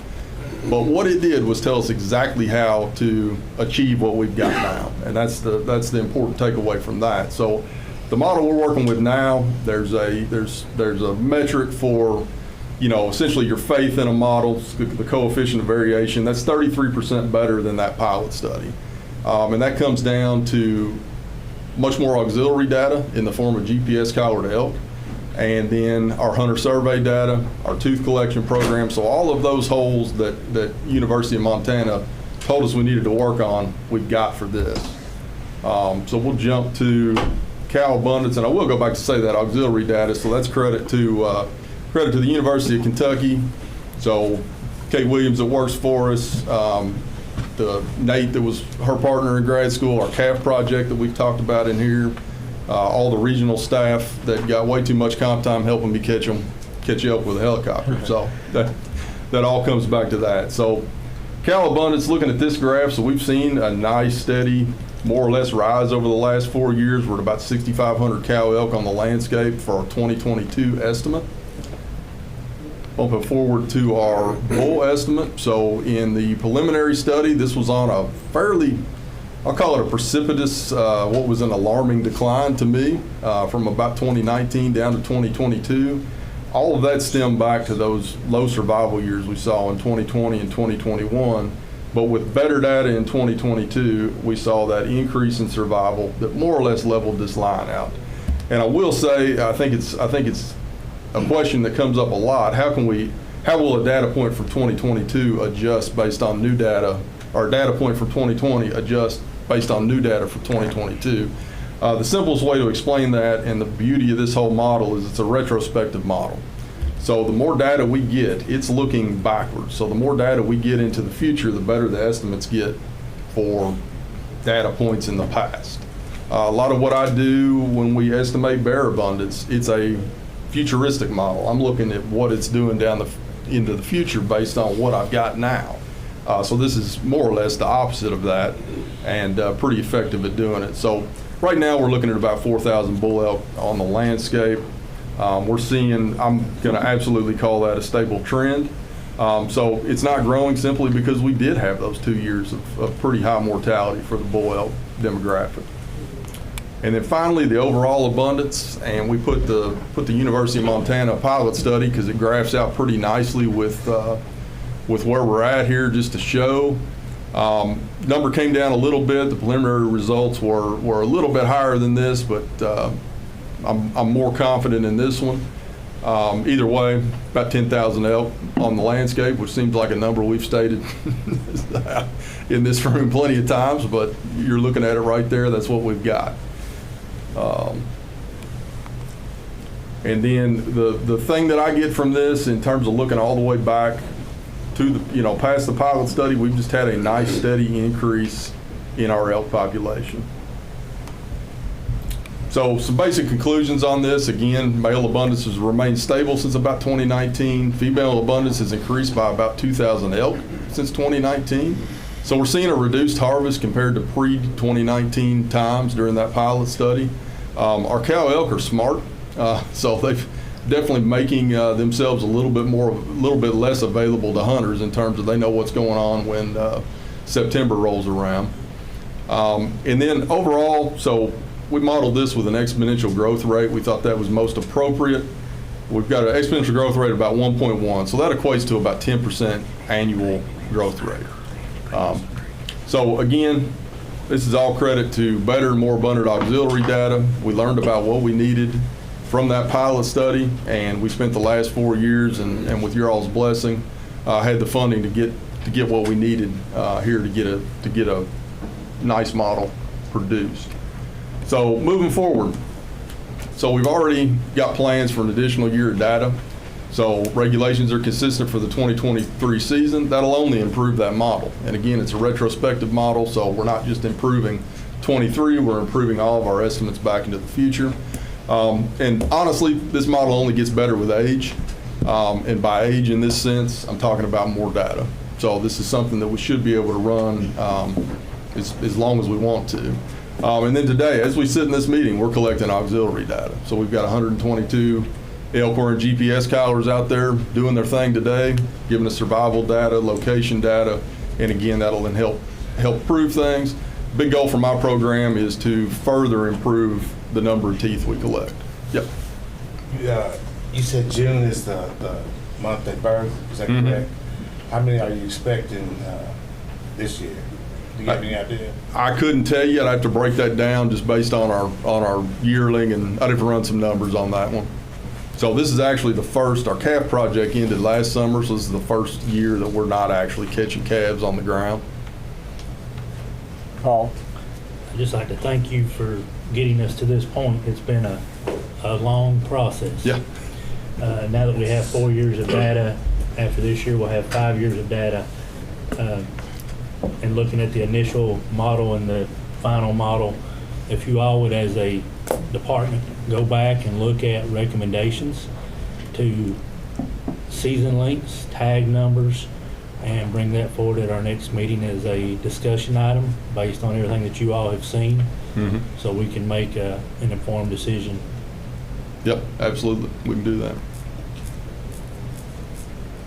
Any other questions Yeah, before we move on to the next? One, just looking at the collar data with 60 and 47, that's 107 out of, I think it was 354. That's like a 30% mortality. Is that over a 3-year period or? Oh, that's out of those 4 years. So you get a lot of variation. You're making a lot of assumptions to calculate harvest data from that. So we're actually calculating it with the model. So those collared animals are kind of our subset, but it doesn't directly translate into. We're using hunter effort, other things help more or less round that out. Good. Thank you for that update, gentlemen. Thank you. And I want to propose to the commission, I'd like, since we've already got Dr. Hast here, for him to go ahead with allow pooling of points for elk restoration, that new business item.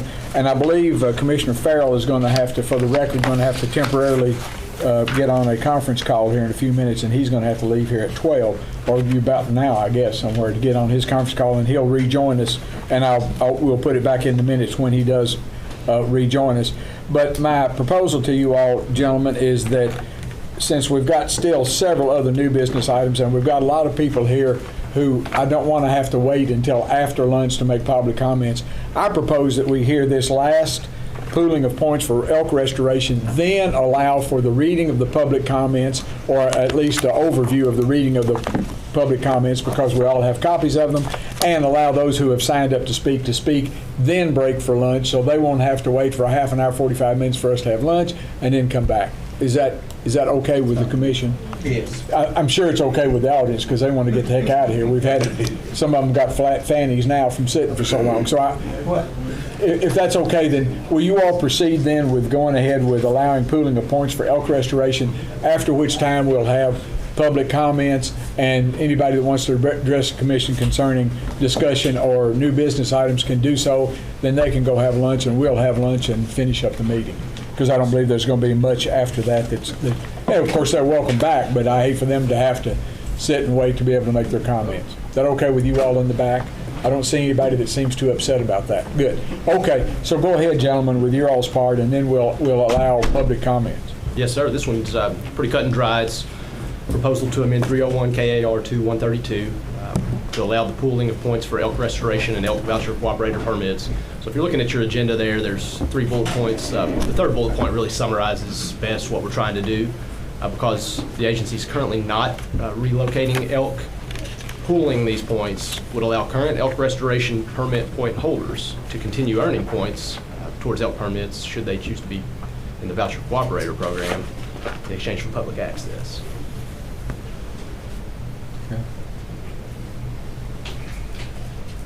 John, are you good with that? Absolutely. You're right on board with that. Yep. Anybody have any comments about that, about pooling of points? No, you get the same number of points for one system as the other, so it's just combined. Yep. Just a matter of pooling. Jenny, do you know if Ms. Jackson is aware that we're going to move this forward, or does somebody need to notify her? Brian stepped out. Okay, I just want to make sure that she knows that she needs to help me with public comments, because she's thinking that's going to be way on an hour plus from now. So If you would like, we can do ahead and let the public speak. yeah, either one. I don't care which system we do. I just wanted to make her aware that we're going to do that. Although she's usually the one that reads how we go about taking public comments and stuff. So I'll go check and see. Okay. Brian, I'm just thinking, for the public's sake, they're not going to want to wait 45 minutes for us to have lunch and then come back and make public comments that they can make now. So I'm just trying to save them from having to. They're all hungry too. They want to take a lunch break somewhere in here. But we do need for her to read the conditions by which we accept public comments, and then of course we'll have our attorneys read how we do closed session here when it's their turn. But if we can find Ms. Jackson, maybe we'll be able to move on with that.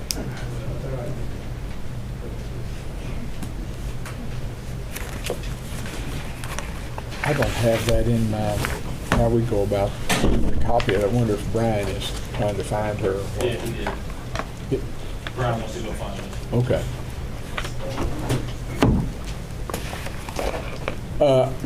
I know we're getting ready here in a few minutes to talk about, or after public comments, update on WMA deer quota hunt regulations. since we're getting ready to address the deer situation, the commissioner updated me on some important information I thought the public might want to hear too. So I asked him to go ahead and give us a little update, and I'll let him do that now while we're waiting for Ms. Jackson. So go ahead, Commissioner.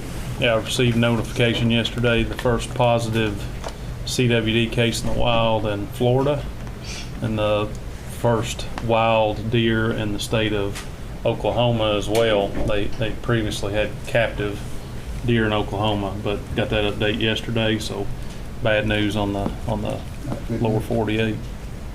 Had anybody else heard that? Anybody here? I had not heard that, and I wanted him to share that with the public because that's important information for them to know too. Ms. Jackson, I hated to jump ahead, but for the sake of the public and these people who want to make comments in person and those that you're going to read, I thought we'd go ahead and do that because after we break for lunch here in a few minutes, they're going to have to sit for 45 minutes, wait for us to finish. So I thought we'd expedite it if you do that. So would you read the process by which public comments are accepted, and then if you prefer to read the sampling of those that we received and talk about that first, and then we'll let them comment. If that's fine with you. Is that good with you? Certainly, and then Brian has a copy of the people who signed up to speak. Yes, good. To give to you. Super. Okay, so why don't you go ahead with our request for how they go about making public comments. You want to read that? Certainly. Public comments regarding new business items or discussion items on the agenda may be submitted by email to fw.publicaffairs@ky.gov. Comments received by 5 p.m. Eastern 2 days before a meeting will be distributed to all commission members the day prior to the meeting and will be read by KDFWR staff during the commission meeting for up to 3 minutes total per commenter, time permitting and at the discretion of the commission chair. Emailed comments allow commission members adequate time for consideration and correspondence if necessary, and they allow the commission to conduct business more efficiently during meetings. A commenter's contact information is not required for emailed comments, but will be necessary if information is requested. And other than name and affiliation, it will not be publicly disclosed if provided. Anonymous comments will be distributed to the commission members, but may not be read during the meeting. The commission chair reserves the right to not read publicly any comments that are libelous, profane, derogatory of others, not pertaining to business items on the meeting agenda, or redundant with other comments. Questions will receive an email response. Commenters should include commission meeting in their email subject line and include their first and last names, Kentucky counties of residence, or state of residence if a non-resident, an organizational affiliation and position if they are an officer or official representative for a particular organization. In-person attendees of meetings may also request to speak up to 3 minutes total per commenter on new business items or discussion items on the agenda, but will be required to sign in on the public comment request form on the table at the meeting room entrance by 9 a.m. Eastern on the day of the meeting and provide name, county, and state of residence, organization represented, and position if applicable, and applicable agenda items. Commenters who speak in person will not have their emailed comments read publicly at the meeting and are asked to avoid voicing comments that are redundant with others speaking prior to them during the allotted public comments time. We will now allow comments. Do you want me to read them first, or do you want to allow the public comments? Well, I did want you to explain to the audience. You had about 20, how many, 22? How many did you have concerning the catfish issues? Nearly 24. Okay, so for the public's sake, we had about 24. And instead of reading each of those 22, because I want to remind you that each commission member has them, we have every one of them, that I asked her to read maybe 2 or 3 that were representative of the 22 or so that we got. So the pros and the cons, to do some representative ones instead of reading each one in public. I know everybody likes to hear their name called, but we do have everybody's comments. So nobody's getting slighted if we don't read it, but in the interest of time, reading 22 that say about the same thing is going to be rather timely. So are you going to do you're going to tell us how many pros, cons, or whatever, and you're going to read 2 or 3 of each or whatever? Yes, sir. Yes, ma'am. Chair, would you like to, if you don't mind, would you like to have those speaking first, and then if she had an email from someone, she could cross them off if they spoke first. In other words, if they emailed a comment, if it was, they already speaking, she could remove them. Did you want to have the public comments? Well, I thought we were going to first do the ones that we got by email. You could. I mean, it's your choice, but some of the folks may want to leave, and so if you had them go first, if she received an email from an individual who spoke, she could move them off the list. Let's just go ahead. Let's just go like we were. I appreciate that suggestion, but just go ahead and read the 2 or 3 representatives, because I kind of made that explanation, and I'm going to get everybody confused getting somebody now to speak first. So why don't you go ahead and read the ones that are representative of the ones that you've received in email. Absolutely. So the Commission acknowledges that the comments received do not necessarily represent those of any group as a whole. We want to thank everyone who took the time who composed and submitted their email comments on topics of concern. So first off is the proposed commercial fishing and catfish regulations. Since being introduced as new business items, the department has received nearly 24 comments from recreational catfish anglers in support of the proposed amendments or more stringent limitations on commercial harvest. So I'll read 3 of the comments that we received prior to the meeting. First one is from Jeremy Case, an Ohio resident, also part of the All Fish Marketing Group. As a state of Ohio resident and business owner in Kentucky, along with holding a non-resident annual Kentucky fishing license, I would like to express my ongoing concerns regarding the commercial catfishing on the Ohio River from Kentucky licensed commercial fishermen. I do support your efforts to modify the waters open to commercial fishing and modify regulations for commercial trot lines, but ask that we don't stop with just these modifications, as times are changing and many more modifications to current regulations are needed to sustain a well-balanced fishery. I also see that the commercial guide fees are being raised and a reasonable increase may be needed. But when I look at the other side of the 15 free trophy catfishing permits downstream of Cannelton Dam, I scratch my head as to why these commercial guys can take for free for personal private gain. Shouldn't increasing or at least charging them a trophy fee, which they are not currently charged, be appropriate, used for a much needed stocking program, ? I am not against commercial fishing for catfish, but we do not support the taking of our resources from public waters for personal private gain. Example, trophy pay lakes in any state. We are working on Ohio and asking them to look further into these issues from Ohio, but a lot of the taking of fish are being taken from Kentucky-controlled waters. I urge you to please strongly consider some of the upcoming proposed solutions for these ongoing issues that need addressed before it's too late. Thank you for taking time to read and consider my concerns. Regards, Jeremy Case. Okay. Second is from Scott Kress. My name is Scott Kress. I am a Kentucky resident and live in Kenton County, close to the Ohio River. Previously, I was a member of a working group representing recreational anglers, of which was organized with the purpose to advise on regulations for catfish. I will always support proposed conservation regulations and fight for protection of our state's resources for all to enjoy. I travel the country chasing trophy catfish and believe with enough time and better regulations, our state can become a destination for catfish anglers across the Midwest and drive significant economic benefits if the catfish are left to grow and reproduce in our state's waters. Overall, I am encouraged to see new business items presented that will hopefully better protect our resources across the state from overharvest by commercial catfishing. As it relates to the agenda items, I hope the Commission considers a large increase in commercial fishing permit fees for trophy catfish, especially for non-resident licenses, and strongly considers limiting the number of our out-of-state licenses issued each year.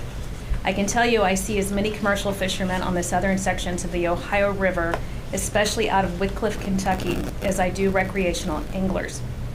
Many Ohio trophy pay lake operators have staged holding ponds in this area that they use to load up on daily catches before transporting these fish back to out-of-state pay lakes. I support modifying and protecting waters from commercial fishing in general. I believe the 4/40 rule should be removed entirely. The rule serves to benefit a select few and is not consistent with any other state that institutes commercial catfish regulations. We are an outlier in this regard, and the allowable harvest of 4 trophy fish over 40 inches daily is a material detrimental impact compared with the traditional 1/35 inches in place otherwise. In a better world, catfish would be classified as game fish. We certainly wouldn't treat our bass or crappie fisheries in the same manner we do with catfish today. For those that have been on the commission or with KDFWR for a few years will recall the groundswell of support by the state's recreational fishermen the last time catfish regulations were broadly considered. Some referred to us as the Blue Shirt Army, and the meeting location was standing room only. Improved regulations that aid in the conservation of our state's resources has the support of thousands. I hope the department's mission statement always guides the commission's decisions. It decides. Okay. So now, go ahead. There's one more if you'd like. Yes, to go ahead. No, go ahead. Okay. Hi, my name is Tanner Underwood, and I'm an avid cat fisherman that primarily fishes the Meldal Pool of the Ohio River. Myself and many others throughout the state have concerns about the removal of trophy catfish by commercial fishermen to be put into pay lakes and ultimately die. Catfishing is becoming very popular through the country, and I think it's important to protect this resource as it can be beneficial to the state. I've traveled to other states such as Tennessee and Alabama to chase trophy cats. Without knowing the area, we've ran across several trophy fish each trip. Speaking from experience fishing the Ohio River, the average size of fish is smaller than other places I've fished, as well as tougher to catch a fish over 20 pounds frequently. We see many commercial fishermen out of our local boat ramp every day for months at a time. I know there's still some nice fish in our river, but seeing pay lake pages and how many fish they stock over and over each year, it raises concerns that eventually it's going to deplete the resource. I would love to see commercial fishing to be outlawed in our state as it is in Ohio and West Virginia, if not at least stricter regulations on the pay lakes themselves to where they can only stock so many fish and keep them sustained, where they do not have to stock thousands of pounds a year because they are dying. Knowing that a 15-year-old fish is getting put in a pond to die doesn't set well with me as a sport fisherman. I'd like to see catfish to be recognized as a sport fish and taken care of like bass in our state. I hope someone takes time to read my concerns and take them into consideration for the upcoming meeting. Thank you. Okay. So did you have any others? So that was a total of 22 that you've read, some representative ones. You had one that was against regulations. Did you read that one? The one that is against further regulations. So you've had 3 or 4 there that were for increasing regulations, but you should have one there that is against. And I want to give equal time to the one that you had that's against. Do you have it? Certainly. I may have to pull that out at the end because I had it marked and okay. And then do you have we handled them amongst ourselves. Do you have other emails concerning or other letters concerning other issues that were before the commission today? Yes, sir. Okay, will you go ahead and proceed with those, and then we'll try to look for that other one. I hate to not give him equal time. Yes. We did have a proposed increase under the topic proposed increases in commercial guide fees and reporting requirements. We did receive one comment in opposition to increasing the guide license fee, but we did read that at the previous meeting. Okay. So to just acknowledge that here. The proposed wild pig hunting prohibition. Since being introduced as new business, we've received 6 comments in favor of the prohibition from several conservation groups, 2 landowners and 1 individual, 1 generally in favor of the department's wild pig eradication efforts, and 1 from a hunter and angler opposed to the proposal.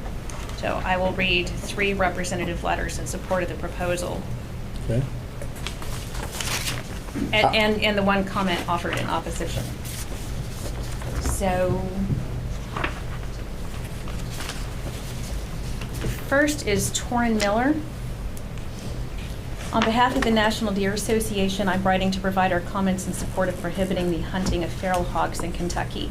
We are a national nonprofit conservation organization with the mission to ensure the future of wild deer, wildlife habitat, and hunting. We represent 30,000 members nationwide, including hunters, landowners, and national resource professionals. The NDA respectfully asks the Kentucky Fish and Wildlife Commission to vote in favor of prohibiting feral hog hunting in Kentucky at the upcoming vote on March 3. The NDA's mission, the future of wild deer, wildlife habitat, and hunting, relies on wildlife management decisions founded in sound scientific principles. With respect to feral hogs, an effective way to control this invasive species is to ban the transport and release of live animals for any purpose. Fortunately, a vast majority of states have laws prohibiting the public from transporting and releasing live hogs. Still, opportunities to hunt feral hogs can incentivize hunters to transport and release hogs in new areas, legal or not. States that have eliminated hunting opportunities for feral hogs have made the most significant gains in reducing or eradicating hogs in their jurisdictions. Feral hogs are highly destructive and invasive species that cause significant problems for deer and other wildlife. Populations can spread locally at an alarming rate due primarily to their adaptive nature, human assistance, and their phenomenal reproductive capabilities. Feral hogs impact wildlife management programs in a variety of ways. For example, research shows that deer actively avoid hogs, resulting in some situations where deer lose access to the best food source. Feral hogs directly compete with deer for food like acorns and soft mast. In fact, research suggests that as much as 64% of a feral hog's diet is mast. This means less availability for deer and other wildlife species when hog numbers are high. In addition, hogs destroy food plots and commercial crop production, damage forest roads, and may even contribute to the spread of EHD by creating shallow mud holes that are ideal habitat for the gnats that spread the disease. In total, it's believed that feral hogs can be blamed for nearly $2 billion in damages every year in the United States. The NDA encourages all wildlife agencies to allocate the resources necessary to control feral hog populations and reduce their spread to new areas. Prohibiting the hunting of wild hogs is an effective method for doing just that. Still, it's crucial to continue to educate the public on the dangers of hogs to human health, wildlife, and habitat, and the control efforts taking place. Please don't hesitate to reach out. Torin Miller, Senior Director of Policy, the National Deer Association. Okay, so let me stop you for a minute, Ms. Jackson, if I can. You had 6 comments regarding removal of feral pigs that were in favor of the removal of them. That's correct? Correct. And you had one that was just an informational update. So, is that right? It was just information on the problem with feral pigs? Because you have written down here for me 6 comments regarding removal and 1 informational. I have 2 others to read. Do you have any that are against regulating the removal of feral pigs? So to try to give them a little equal time. Yeah. It was buried in another comment. Is the reason we didn't have it handy. Sorry about that. Yes. Is that the one? Because I don't think there's any need to read all 3 that are pretty much the same in the interest of time, and knowing that all the commissioners have them already. But I would like the public to hear that you have an overwhelming number that are for regulation versus, that's kind of what I want the public to be able to know is the number, we had the percentage, and then we can read these and they'll be posted. So you want to do the one that is for leaving it as it is? Yes, sir. Okay. We had a comment that came in under catfish regulation, so it was there, and we just noticed that he mentioned something regarding this other subject. This is from Bo Hunter.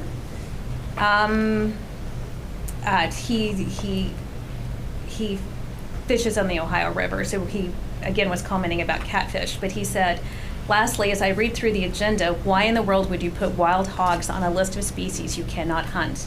That's about the most dumbest thing I have seen as I go hunt them in Florida with friends and seeing the damage they cause. You don't want Kentucky to end up like southern states with hog problems. Let people have at them and harvest as many as they can. That, and they are very dangerous if you come across one. The more you can take out now, the better chance to get rid of them and cause, like in Florida, they have been there since the settlers came in on ships. You can kill 40 a day and you wouldn't hurt the population one bit. Okay, thank you. Did you say that gentleman's name was Bo Hunter? The email comes from Bo Hunter. He does sign it Claude Reynolds. Oh, okay. So thank you for... I didn't see anybody's name was Bo Hunter. I just I wanted to name my son Hunter, so it would be Hunter. Okay. Oh, I see. Ms. Jackson, you have only one. You have one email about commercial guide fees. Is that your next one you were going to read? That was actually read at the last meeting. Okay, and then how about the ones on the 4 comments regarding suggestions for special commission permits? You had 4 emails about Yes, that. 4 comments from local organizations in opposition to the use of the property as a WMA, and rather supporting the area as a natural area for a natural area education center, and 1 comment made in support of the proposed WMA. Okay. So the 2 comments that I have, one is from... Is that what's new business? Should we read them when it's an action item, or? I'm sorry? I was just wondering, it's not, it was new business. Do we read public comments on new business or discussion? Okay.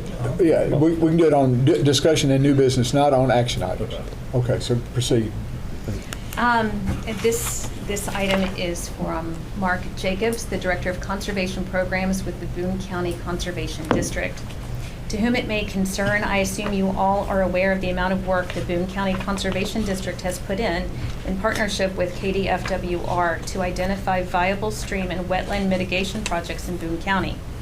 This being a response to the enormous development pressure in the last few years and our desire and responsibility to utilize these mitigation funds in Boone County, the area of impact.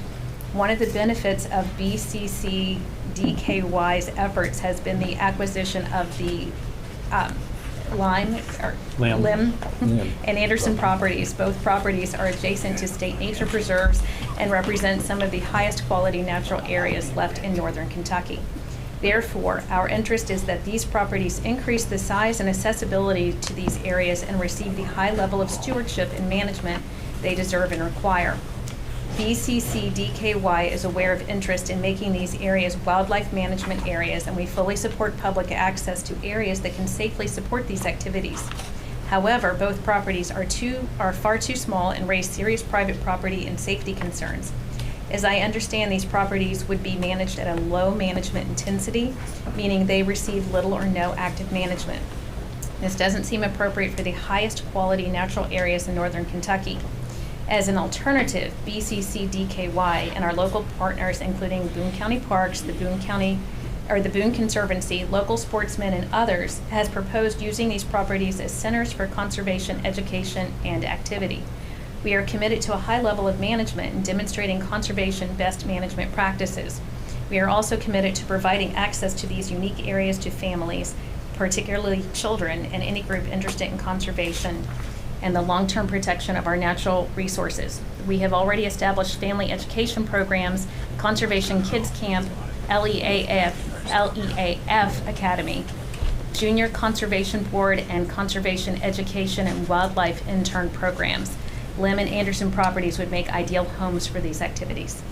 Okay, I want to reiterate, and because I've already said it twice, everybody has these copies, so nobody's getting slighted on as far as the commission's concerned. We have all the ones that we're sending in, but I believe that's going to be adequate for. I know we're going to exhaust you if we don't. Now we have been about 2 hours back since the break. Do you want to take a 10-minute break and then come back, because I don't want to go any longer than that, or do you want to go ahead and start with public comments because commission members, I have about 10 people who want to speak, and at 3 minutes apiece, that's about 30 minutes. So do you want to go ahead with the 30 minutes of speaking at this point? I want to remind everybody who is going to speak, some of you want to speak on multiple topics. We allot 3 minutes, and I know you're going to have to get a lot in, and my suggestion is get in what you can get in. If there's anything that you're not able to get in that 3 minutes, go ahead and write the email and send us the email. Send all 9 commissioners the email so we can get your comments, because your comments are important. But at multiple numbers, we're going to be here for an hour if we let everybody speak 3 minutes on each of the topics they want to speak on. So our rules say that you've got 3 minutes to speak about anything that's either a new business item or discussion item, and then anything else you didn't get to say, I would suggest you send it as emails to all 9 members, because we want to hear what you've got to say. Mr. Christensen, are you in here? Wait, if you're getting ready. You're wanting to, sir? I am here. Okay, you're wanting to speak about it, and I want to help you understand the terms of speaking. You want to talk about something that is not on the agenda, and unfortunately, you've come maybe that far to speak about nuisance wildlife, which is not on our agenda. So if I could appeal to you to write up what you want to do and send. Sir? I have copies with me. Perfect. If you have copies of that, would you leave it so I don't break the rules by allowing you to speak with something that's not on the agenda? Leave a copy for all commission members, and the first to speak then after that, and thank you, Mr. Christensen, for doing that for us, will be Colonel Mike Abel. I think, Colonel, you want to speak about catfish regulations as well as WMA deer hunt. So, yeah, I don't actually. Is that on? Is it just for recording? Okay, gentlemen, thank you for your time. I was going to give you a compliment on some of the things that you're doing about adjusting deer harvest on WMAs. That's personal. This is actually our chapter's position. It is not my personal position. The Kentucky chapter of Backcountry Hunters and Anglers opposes the taking and transportation of catfish for the purposes of pay lake exploitation. The Kentucky chapter of Backcountry Hunters and Anglers is the state chapter of the international organization Backcountry Hunters and Anglers, which seeks to ensure North America's outdoor heritage of hunting and fishing in a natural setting through education and work on behalf of wild public lands, waters, and wildlife. As a 501c3 nonpartisan charity of 1,727 members and supporters in Kentucky, we stand up for wild public lands, waters, wildlife, and the outdoor opportunities they represent. The excessive catch of mature breeding catfish by private and commercial entities in Kentucky waters for use in commercial pay lakes in Kentucky is extremely damaging to our catfish fishery. What makes it worse is when these trophy fish are caught in Kentucky waters and transported to pay lakes across state lines. Further, it violates the principles and ethics of fair chase, which are championed by backcountry hunters and anglers and were established by our conservation founders such as President Theodore Roosevelt. In past years, unregulated market hunting and fishing devastated U.S. wildlife resources, which were only recovered through establishing fair chase principles which require an element of skill, angling, woodsmanship, and challenge. To be very clear, pay lake fishing is not fair chase. Access and opportunity is the #1 reason why American hunters and anglers stop pursuing their outdoor passions and pursuits. Taking trophy catfish, breeding catfish to be put in pay-to-play pay lakes removes the opportunity to catch these fish in a wild setting. It degenerates one of the quintessential characteristics of America's public land and water legacies, the fact that fish and wildlife belong to every citizen. Stopping the commercial catch of wild trophy fish for the stocking of private pay lakes for the express purpose of private financial gain is especially important as these fish themselves fail to thrive in these lakes, dying not long after placement. The cascading effects of removing these wild trophy fish can cause the loss of revenue to guides and even reduce fishing license sales. For these reasons and those listed above, the Kentucky chapter of Backcountry Hunters and Anglers, which again represents 1,727 members and supporters in Kentucky, urges this commission to protect the ethics of fair chase and prevent the exploitive monetization of public, wild trophy fish for the express purpose of stocking pay lakes. Thank you. Are you going to make copies of that available? I can, absolutely. You know, there's a lot to take in there, and if those of you who want to make those, like the Colonel did, read those things, if you make a copy or send it to the commissioners, they can peruse it again. That might be a suggestion I'd make to those of you who, because we want to read those comments for sure, but you know, we've got so much to digest, so it'd be good if you could send that to everybody. Yeah, it takes an awful long time to get a whole group of the board of directors to agree on language. No, too, I understand. Yeah. Thank you, sir. Mr. Richards, you're next. I think you want to talk about guide license. Yes, sir. Thank you very much. My position is Would legislative affairs. you go ahead and tell, for the record, who you are and if you represent any group or if it's an individual comment? I'm the legislative affairs chairman for the Kentuckiana Chapter Safari Club International. My name is Larry Richards. Thank you. And I appreciate your time today. We are generally in agreement with the Kentucky Elk Guides Association and this commission in the increase in guides license charges. However, that being said, we feel that those modifications and increases need to follow the definition and creation of an outfitter's license. The tasks that you're giving to guides are traditionally outfitter tasks. Several of you commission members this morning have used the word outfitter, and the guides need to work for outfitters. Outfitters give you one point of contact to work with all the guides. Outfitters typically are the people who advertise, promote, sign contracts, and deal with hunters. Guides don't typically do that. When you finally get around to collating all this data, if you have to collate the data from 25 outfitters or 250 guides, what's going to be easier for us? What's going to give better data for us? Outfitters typically are the ones who carry the insurance. Outfitters are the ones that pay the lease costs. Outfitters are the people who drive the hunting industry. They employ guides. And that's pretty much some of my comments. So thank you very much for your time. Thank you, Mr. Richards. Glenn Thomas Oberacre. Catfish regulations. Good afternoon, and appreciate the time.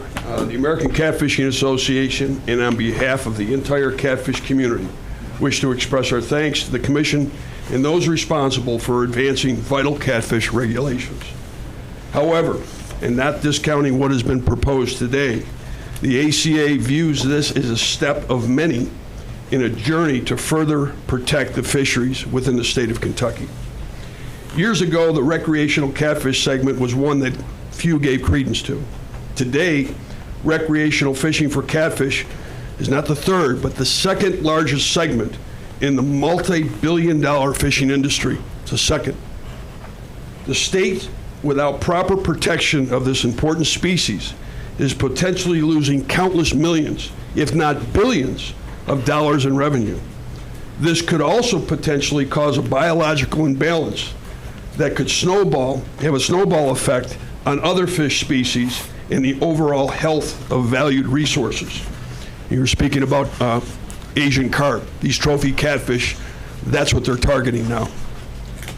Conservations take place all the time regarding data that for the most part is not available. However, important information from anglers with decades of experience, many of which are here today, must be taken into consideration.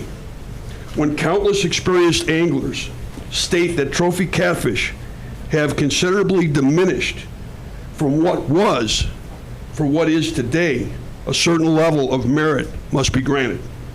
With regard to the moratorium, we believe the proposed regulations be implemented. During that period, conduct a study, revisit the regulations after the 3 years, holding off those important, holding these important conservation efforts in place. In the past, the American Catfishing Association outlined various regulation considerations, a copy of which we have provided. It remains our hope that all parties can work together to achieve responsible regulations. We believe implementing our suggested considerations would benefit the fisheries within the state for all to enjoy and prosper for generations. As presented in our recent video to the Commission members, these objectives are meant to establish responsible practices for all parties and to curb those parties and practices that defy and abuse our valued public resources for simple personal gain. The ACA seeks to partner and assist with any and all efforts set forth by this Commission to improve conservation and regulations. We remain committed to improving regulations not only for catfish, but for the overall fair and proper balance of our public fisheries for all to enjoy. Thank you for the opportunity. Thank you, Mr. Oberacker. Appreciate your comments. Thank you. Mike Dye, catfish regulations. There's a lot to say in 3 minutes, but in the book of Proverbs... We'll give you 3. Thank you. In the book of Proverbs, it tells us that a wise man loves his beast. I quoted it before. You guys are the wise man here today. He quoted a very strong fact. Teddy Roosevelt went through the same issue, and what he did was he took it out of the people's hands and he went biologically. Jay Gorilla can stand right here. Before he come in effect, biological data stated the catfish was in abundance. We're not saying don't regulate. We're saying don't cut us out. We have to come to a place of where this has got to stop. This is 13 years I've been standing in front of you guys. Same battle, same fight. There has to be a place. The river is teeming with fish. No, we don't want to catch them all out. Yeah, some guys do. Not everybody.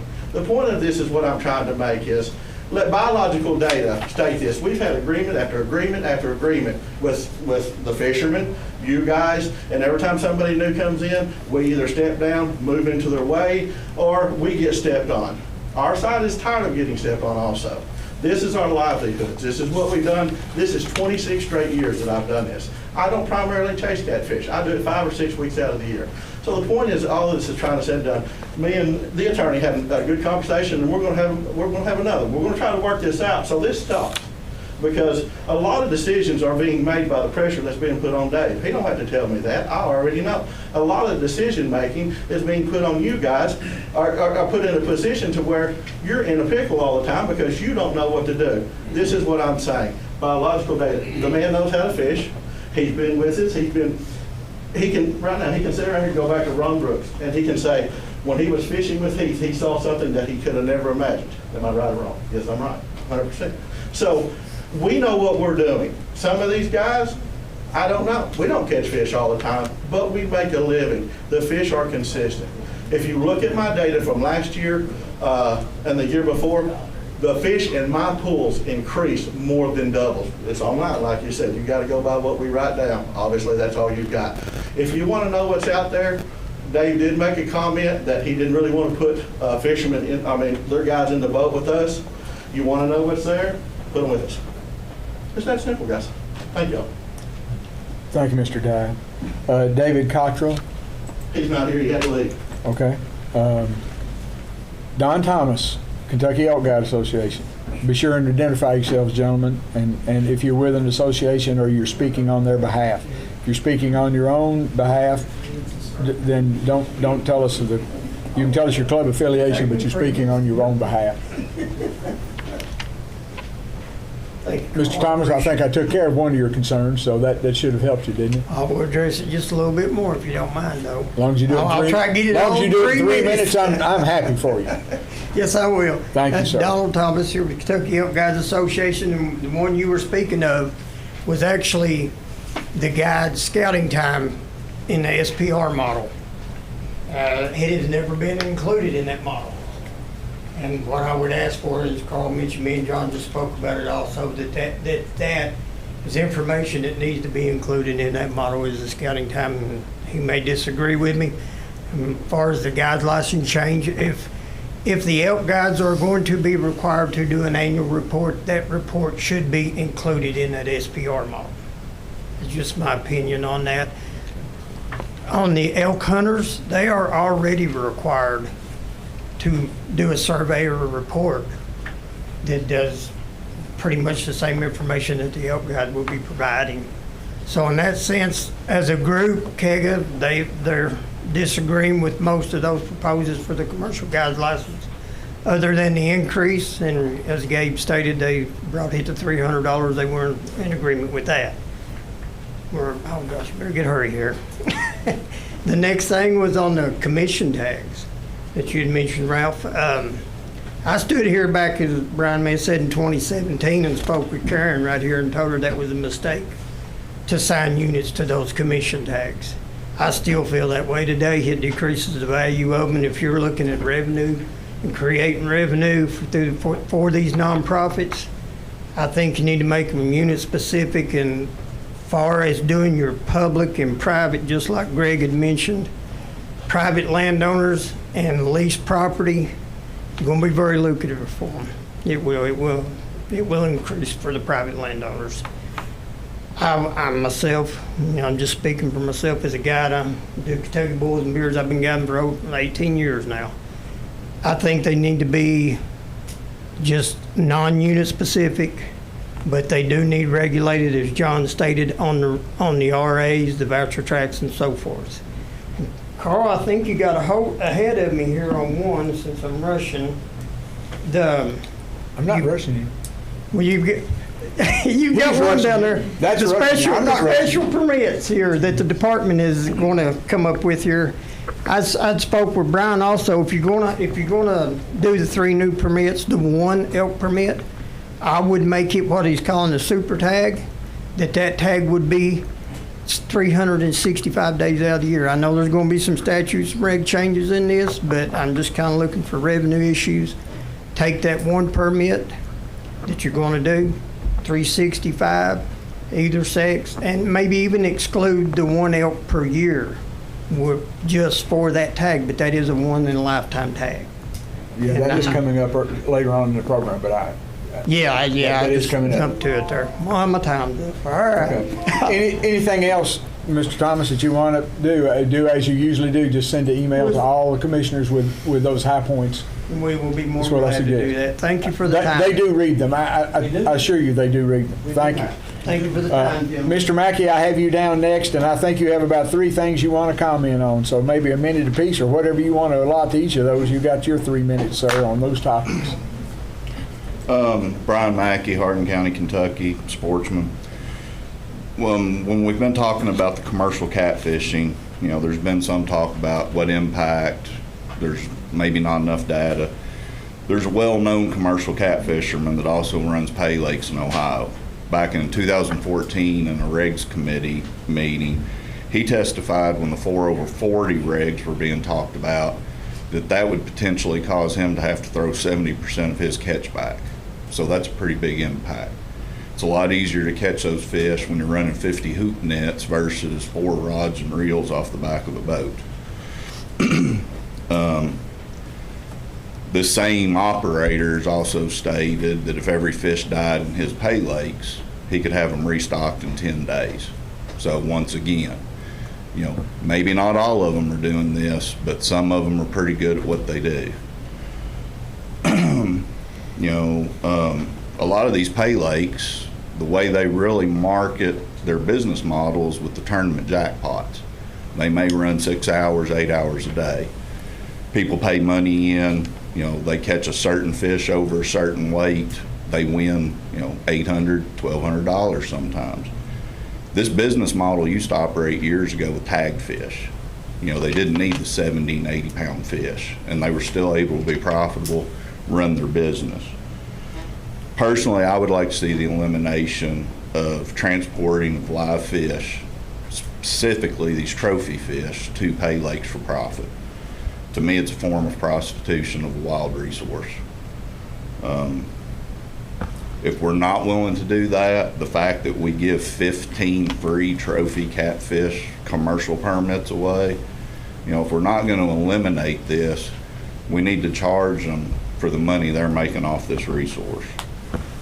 Kentucky currently, and my understanding, has 35 pay lakes that are allowed to stock live caught wild fish. You know, once again, this could go back to what kind of real impact this may have on that resource.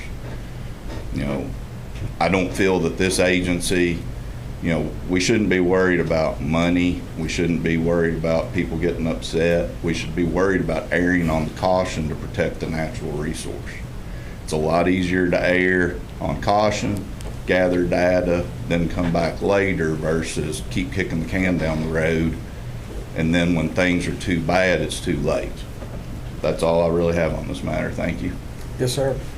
I did want to talk about the WMA issue. Well, you've got about 10 seconds. It's a separate issue. Yes, sir, but we allot, if you look at the rules and regulations, it's 3 minutes comments.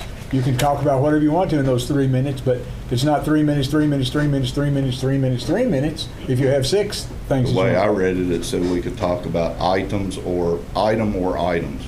Well, 3 minutes. Any item in that 3 minutes is what it says. If you want to read it again, I believe she has a copy of it, but you get 3 minutes of our time, and that's it. It's not per topic. It doesn't say that. Could she double check? You want to check that for him real quick? Because now we're eating up Mr. Zimmer's time. In-person attendees of meetings may also request to speak up to 3 minutes total per commenter on new business items or discussion items on the agenda, but will be required to sign in.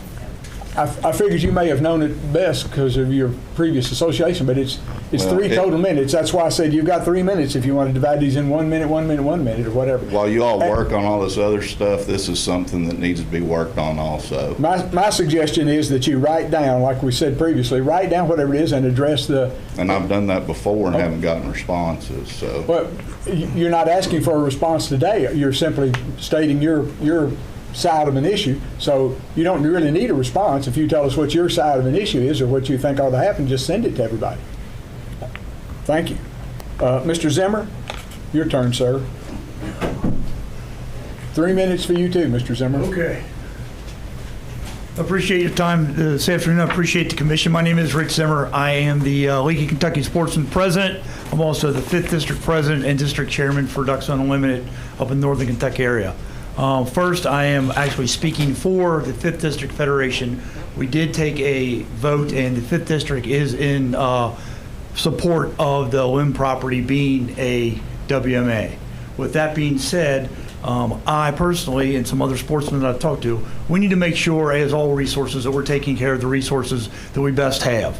And we do have a couple other WMAs up in the 5th District that are not utilized to their full potential.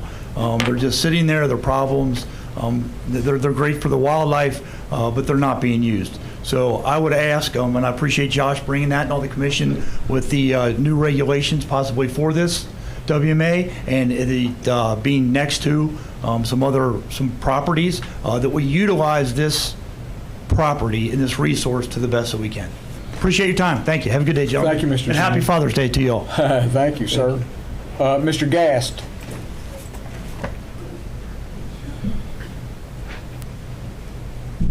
Can I refer to my phone a few times while we're here? Yes, sir. If you'll tell us who you are again. And Yeah, so I'm Bo Gast. I'm the new executive director of the Kentucky Wildlife Control Operators Association. So you guys probably know what nuisance wildlife control operators are. We remove animals from homes, commercial properties, farms, whatever, across the entire state of Kentucky. I'm specifically here to speak to you about the pig issues that are going on in the state of Kentucky. I personally own a nuisance wildlife control operator business, and I'm licensed through the department here as well. We're in multiple states and multiple markets: Indianapolis, Cincinnati, Louisville, Southern Indiana, all the way down to New Orleans, Baton Rouge, and the North Shore in Louisiana. So we have a whole team of people that work with us here, a couple of colleagues here as well that are interested in this specific issue. So this is a multi-million-dollar, in tens of millions of dollars industry in this state, whether you know it or not.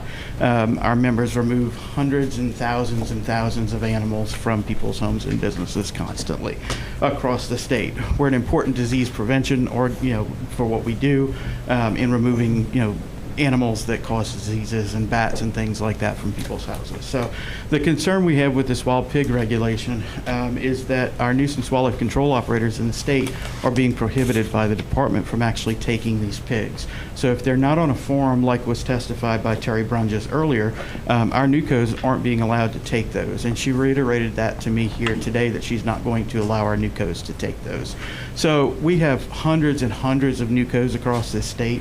Every one of them should be allowed to take these pigs year-round as a means of controlling these on residential, commercial, and even farm properties. And even though the USDA is doing that, there is a cost to that farm owner for the USDA to come out there and do that work. And that's, she reiterated to me today, it's the Farm Bill is where that money is coming from to actually fund those activities by the USDA on those properties. There is no funding on any other property that's not a farm.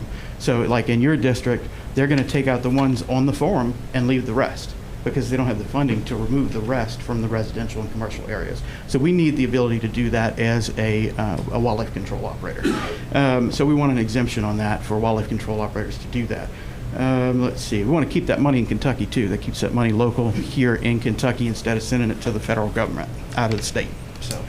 And I also want to encourage the departmental staff to work cooperatively with our new association. We've been trying to reach Ms. Brunges on this issue, along with a myriad of other issues, for 2 months now, and have had no response from her.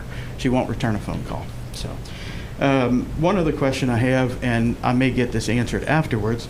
We're voting, or you guys as commissioners, and I appreciate all that you guys do for Kentucky's wildlife here. My concern is you're not voting on the actual law that is going in place in the administrative regulation. You're voting on kind of bullet points on those. So the department may put something that's different than that out and actually put it in law than what actually was approved here. So I need to question that. I would love to talk to your attorney afterwards and see if that was the correct process. So thank you. Thank you for your comments.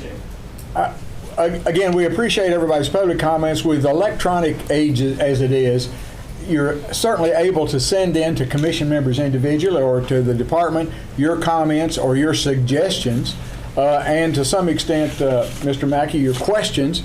I don't know that they all expect an answer, but we do welcome everybody's input. However, if you look back at some of the old meetings, there are meetings where a single individual would get up. I can remember 2 or 3 that were at least 6 times to make comments. If we do that for the number of hunters and fishermen in Kentucky, these meetings would never cease. So we have to put some time limit on it, but we still receive the emails and the comments. I didn't ask for your comment right now, sir. I'm speaking right now. So we welcome those. We welcome the input of everybody, but we have to restrict the number of minutes that an individual can address the commission, or I'll have these gentlemen here who are non-paid here all day long until 5 or 6 o'clock. With that being said, if there's no other objection to it, we'll take a break for 35 minutes, reconvene at 1:20 in the PM after our lunch, and we'll finish the meeting. Thank you all for being here.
Note, I'm on time. I'm on time. Yeah, but you got stuff in your mouth, so I can't understand it.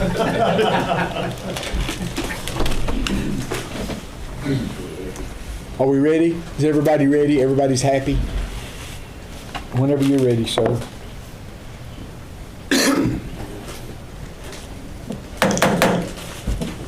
We're reconvening after lunch the June 16th meeting of the Fish and Wildlife Commission. The next agenda item is a new business item, update WMA deer quota hunt regulation. That's Ben Robinson and maybe Joe Montgomery. Mr. Robinson? Chairman? Yes, sir. So this is, there's several amendments here to 301 KAR 2178. We went ahead and just lumped them all together as one since they're all under the same reg. So I'll go through each individually. The first, we propose to remove the December antlerless only hunt on Veterans Memorial WMA in Scott County. And the reasoning for that, when we acquired that property several years ago, very high deer densities. Through our hunt framework, we've done a good job of reducing deer densities down to a number where we want them to be. We don't really want to see them go any lower. So we're proposing to remove a little pressure on that area. The second would be to remove the 3-day January open firearms hunt on West Kentucky WMA near Paducah. Similar reasons to veterans. Our data, a lot of our sampling efforts and data indicate that we really don't need to be that aggressive on this area now. We're pretty much where we need to be, so we're going to try to back off a little bit. I will note that should that pass, there still would be archery hunting opportunities there, so we wouldn't be removing all opportunity, just the firearms component. I'd like to speak to that. Can I? Go ahead, sir. This is in my district. I really hate that this is happening. I'm not opposed to it because of the health of the deer, obviously, but this is a pretty place. It's accessible to hunters. There's roads through it, and this is a nice little hunt. It's nice for a couple of reasons. Number one, it's a late gun hunt. You can shoot with a gun. I think actually muzzleloader or slug. I don't think a modern firearm is allowed, but it gives folks that are primarily gun hunters an opportunity to hunt late in the year. And the majority of our deer hunters still are gun hunters, and so I hate that it's an opportunity for people to hunt that's going away. I understand the deer health is bad, but I just want to look for, in the future, maybe look for more opportunities that might be able to replace this. Sure. Go ahead. Okay. The third item is really a cleanup item. Clarifying language to state that a quota hunt participant shall be given one preference point for each antlerless deer instead of each female deer. The word antlerless is used across most of our regs, so this is really cleaning that up and helping solve a couple problems there. And that would be on potentially on Ballard, Clay, Taylorsville Lake, and potentially Veterans Memorial WMA as well, should that not, the above item not change. And then last, this one, we're proposing to remove the outdated reference to one bonus deer quota hunt permit for a quota hunt applicant. And let me explain this a little bit, and I may need some help here from Deputy Commissioner Jenkins and Mr. McDermott as well for some history on this. But the way I understand this, when the special commission permits were first instituted, there were 9 permits set aside for deer, and one extra bonus permit for applicants that were drawn or applied and did not get drawn, and that's still in regulation. Now I believe the commission most times offers 10 special commission permits, so it's really made this one obsolete, and we're looking to clean that up and just remove that language. Can I ask on the antlerless, why we would choose antlerless instead of female? Like, I know it's difficult to tell, but one of the things Kentucky's known for is the 1 buck limit, and that's created a heck of a deer herd, and just personal preference on my farm. Like, I would not, like, when we take kids hunting, I don't want them shooting a button bug just for the trophy opportunity down the road. So I'm very specific with those I take. Those shoot a female deer and really have them take a hard look at a smaller animal to make sure it doesn't have any buttons on it. So I'm just curious about that too. Absolutely, that's a great question, and the intent of this is antlerless. We are trying, or is female. We're trying to reduce, obviously, our no densities. We had some concerns from a lot of our deer working group that we have and a lot of our WMA managers that what might be going on is well-intentioned hunters are going out trying to harvest does.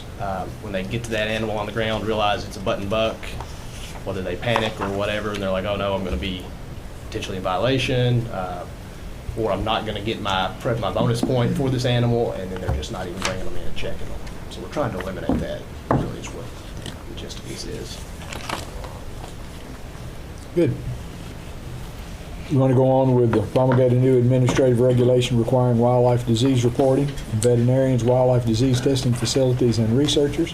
Absolutely. Dr. Casey here? I have Dr. Casey here as well, I if see there's her back. any specific questions for her. But this one would actually be creating a new regulation here to create a reportable wildlife disease process, similar to what Department of Agriculture and Public Health already have on board. So, for instance, an animal comes through a veterinarian's office or a diagnostic lab and tests positive for, a disease that could have detrimental impacts to our populations. Right now, there's really no requirement saying that they have to report that back to us. So this would solidify that and make them have to report that back.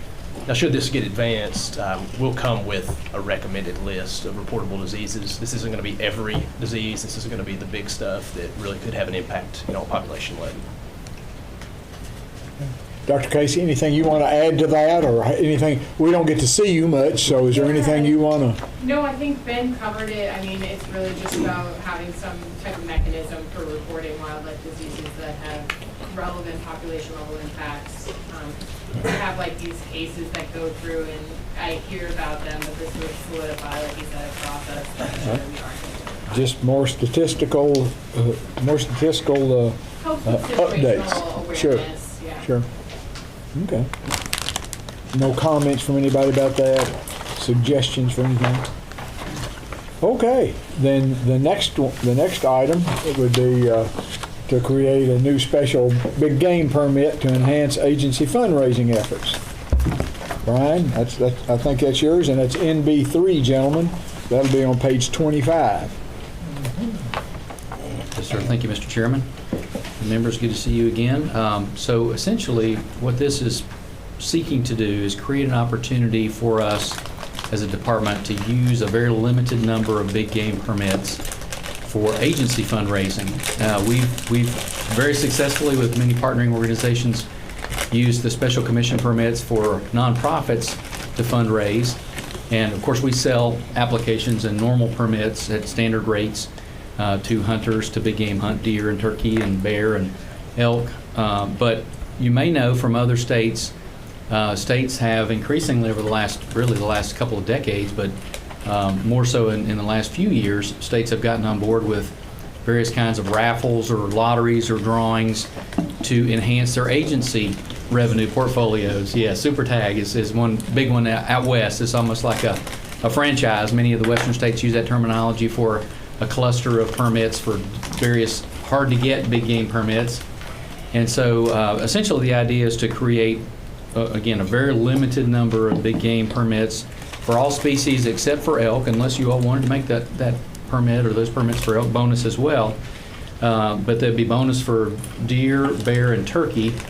And then for elk, it would be just a single permit. By law, as many of you know, you can only harvest one elk in Kentucky per year. And so a hunter can't really have a bonus elk. It's just one elk per year. And the commission, I think maybe back in the day, recommended that, or the commissioner worked with the legislature to get that in force so that we didn't have folks out there, harvesting several elk and spreading that opportunity out across hunters statewide. So what we're proposing, we don't have the branding worked out yet how we would do this exactly, but what we envision, and this is coming upon a recommendation from the Alternate Income Working Group, which is a few commission members and several staff members, primarily directors and executive staff, where we're trying to identify things that we can do to increase revenue without having to come in to you all every few years and just perpetually ask to increase license and permit fees. And so by having special drawings for these permits, we could allow people, for example, to apply as many times as they want, different than the normal elk hunt drawing. They could apply unlimited. and make it still accessible to the average hunter, a nominal fee to apply, could be slightly more or the same or less than what we currently do for the elk hunt drawing, for example. But create, in the case of elk permits, we had one special elk permit for fundraising, and we were able to build like a gear package around it, as some states have done. We could have a special elk prize package that people could apply for, and just have one per year of those. And so folks could not only be applying for the opportunity to hunt an elk, but also to win a substantial prize package. And as you may know, some other states have done this very successfully, raise sometimes, or in some cases, between a few $100,000 up to more than $1 million per package to do that. And so that's one option. The other would be like the super tag concept would be, as we've indicated here, a bundled permit that would include wild turkey, and these would be bonuses for wild turkey, deer, and bear, and also include an elk in that. And I personally have suggested, and the working group seem to be okay with the idea of maybe having one resident, one non-resident of such a bundle, so there's not competition. A lot of times we hear that on the elk hunt side with our general drawing is people feel like they're competing with non-residents. Of course, we know a limit of 10%, a maximum 10% of the elk hunt permits are allotted to non-residents, and no more than 10%. But people have a perception they're competing with non-residents because typically there are a lot of applications by non-residents. So this would create two separate sort of pools, applicant pools, for this, again, kind of super tag sort of concept, where you'd have several permits bundled together in one. And it's kind of a special, obviously unique prize opportunity or hunt opportunity for applicants. And again, we would envision, the working group was favorable towards allowing people to apply as many times as they wanted in that year during the application window, and then they could use those permits, that year, so that fall, or maybe if we did the award in the summer, similar to the elk hunt drawing, this spring turkey permit would be eligible to be used the next spring. And so this does require some kind of regulation change. And what we've proposed here is basically to codify, to put into the special commission permit some language that would allow us to do this. And so it wouldn't be for nonprofits, it would be for the department. And we could either do these drawings ourselves, that is, the department could conduct them in concert with Commonwealth Office of Technology, the state's IT agency, as we do currently for the elk hunt drawing, or we could contract it out otherwise, or potentially work with a nonprofit partner to do it.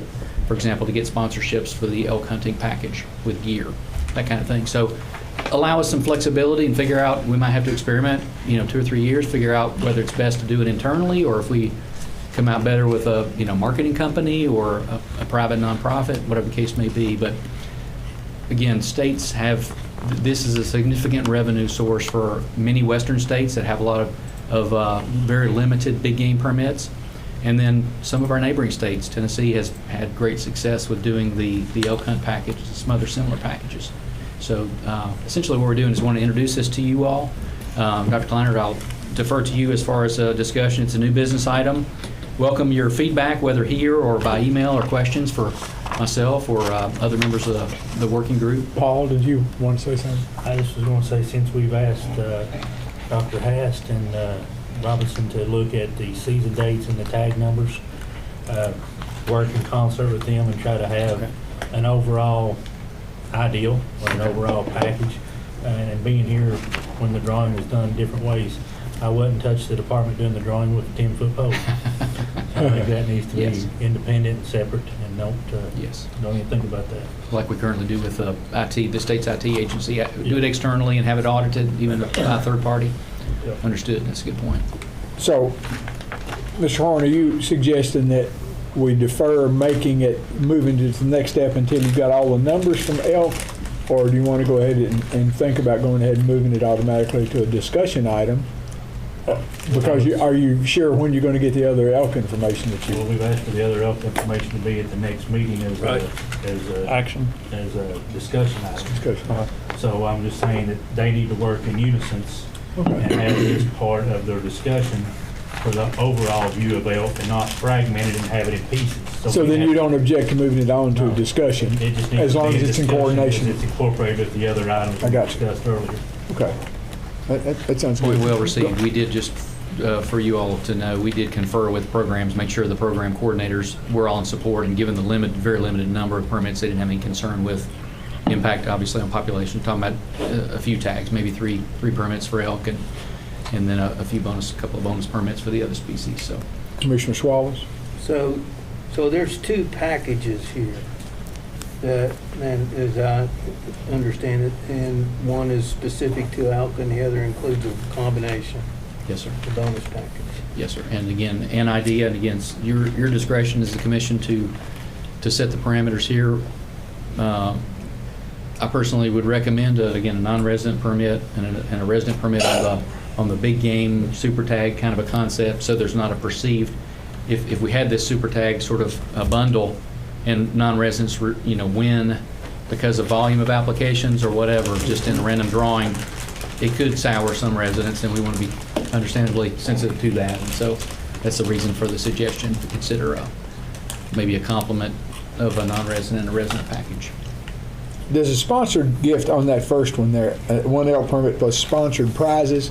Does that create any legal problem for us to take a prize given by? It's a good question. No, sir. We actually have and vetted, going back several years, a process for obtaining sponsorships for the department, and that would include here, we could use our normal sponsorship process and just basically sponsor this prize package with one or multiple sponsors to provide the gear. So it could be a vehicle dealership, it could be a firearm manufacturer or distributor or retailer, and so on. It just has to be competitively bid per step per, I think it's 45A, one of the 45A 800s.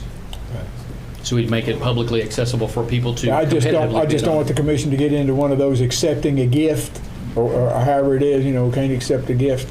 Yes, and as long as actually the department can receive donations, there's a nuance there as far as how we credit a donor versus a sponsor, but we can also receive donations, whether to the department by cash or material goods or whatever. So. Okay. Dr. Clinton? Yes, sir. The Tennessee Wildlife Foundation, which is the fundraising arm of the Tennessee TWRA, does one of these every year. They have a raffle where you would get a Ford truck, a boat, it says pretty nice tracker boat, an ATV, and then other gifts. They charge $20 per ticket. If you buy multiple tickets, I think you can get them cheaper. But, okay. So even if you were just putting in to get a truck, you probably would have pretty good odds, even if you didn't get to go fishing somewhere or hunting somewhere. Missouri does it too. Yeah. Okay, good. So are we good with that then? Okay. Thank you all very much. Thank you. And then the next one's Dave Drees, modify regulations for commercial trot lines. He's back. Happy to be back. So this next item is a new business item where we're proposing to amend 301 KAR 1:146, and this is our commercial fishing gear reg. So we're proposing, and this is mainly to aid in law enforcement, and because we've had some reports of user conflicts, especially in a certain stretch above Lake Cumberland, which kind of is reason for the second part, the next item. But anyway, a lot of excessive trot lines, and so we want to make it easier on enforcement, and we're asking for two amendments. One, to make trot lines must be tagged at both ends and at least every 100 feet. And also, we would like to reduce the maximum length of trot lines from 6,000 feet to 1,000 feet. This is only for commercial trot lines, not for recreational trot lines. That's a heck of a trot line, 6,000 feet. That's what the current regulation is you can have a 6,000 foot trot line and unlimited number of hooks as long as they're at least 18 inches apart. How often is one that long used? I mean, or is it typical for be 1,000 feet or less? I'm really not sure, to be honest with you. I think our law enforcement officers probably could tell you how often they encounter those, but I'm not sure. Which brings me to my question. Major, didn't you talk about this 100-foot thing? last time. Didn't you mention something when we talked? About it after the meeting last time when we met with the commercial fishermen. Okay. That's in the east or officers if they find the trot line. And you can imagine if they pull up on 6,000 feet long, how long it would take to find the one tag. Right. So you all don't object. Matter of fact, you want every 100 feet to have some kind of identifier. And they use jump boxes where they have slots that they put these dropper lines in, and to keep it organized. And we feel like the little metal gear tags that we supply, they have to purchase, but we supply, they'll fit right in that slot. So it should not be an undue burden on commercial fishers to do this one gear tag on every 100 feet. And I'll mention it. It references gear tagging in statute in 150, 175. I can read it. It's section 4. I can read it that it includes trot lines. I imagine somebody could dispute that because the way it's worded. But either way, we think it should be in administrative reg.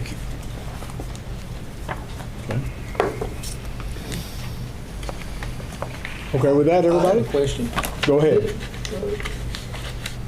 Major Carrier, didn't you say at that meeting, after the meeting last time, that if your officers pulled up a trot line that had a tag on it or two, you didn't even go to the end of it, you just seen if they were tagging it, they were probably legal? Yeah, it's not our intent to run their whole line for them. Yeah, I see. Once we can identify it, So- verify that it's legal and it's tagged. And this is so if a law enforcement officer pulls up to a trot line and he grabs it, it's tied to a tree or whatever, and there's no tag, he can cut it right then. He can start pulling it in rather than have to run all the way to the end to see if he finds a tag and then start pulling it in. I got it. Okay. Why would they be against that? So do you want to go on with the next one, Dave? Not Yes, called sir, water Mr. bodies? Chairman. This is a proposal to amend 301 KAR 1:150. This is water bodies open to commercial fishing. Fortunately, we didn't get this in time with the previous discussion item that was in the same regulation. So once both of these get to completion, if it's passed forward, we'll file them all at the same time. But anyway, this is to a proposal to establish an upper boundary on the waters open to commercial fishing on Lake Cumberland. So right now, as the regulation reads, Lake Cumberland is open to commercial fishing. There's a boundary established on the big South Fork of the Rockcastle River, but there is not a boundary on the main stem. So theoretically, a commercial, or not theoretically, a commercial fisherman is open, or it's open to commercial fishing from the dam at Lake Cumberland all the way to Cumberland Falls. And so this proposal is to establish an upper boundary on the main stem of the Cumberland River. And that upper boundary would be the confluence of the Rockcastle River with Lake Cumberland. Right there at that stretch, it's already pretty riverine system. It's well above Burnside. And so this would effectively close about 16 miles of the upper riverine portion of the main stem of the Cumberland River on Lake Cumberland.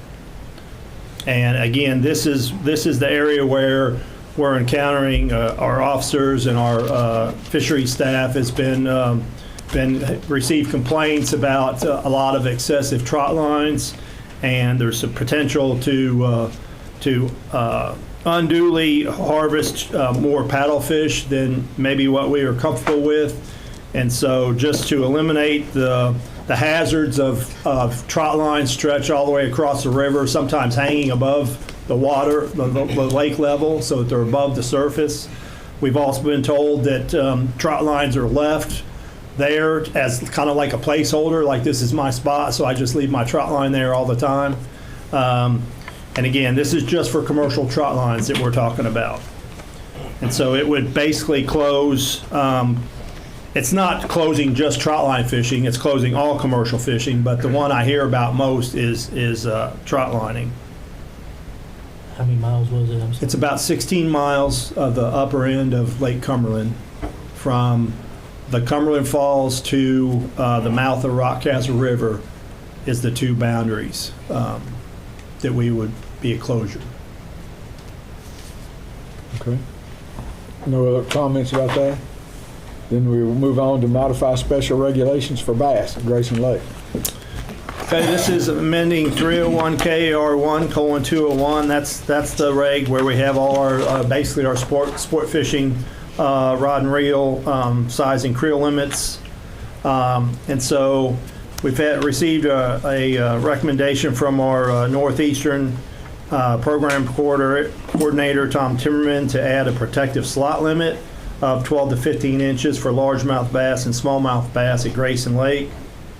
Slot limits are put in place where we have an abundance of small bass, and the hope is that if you put in a protective slot limit where everything between 12 and 15 inches of smallmouth and largemouth bass must be released, and then the hope is folks will harvest those fish under the 12-inch minimum, and thereby reducing those abundant fish and help the growth rate of the smaller fish.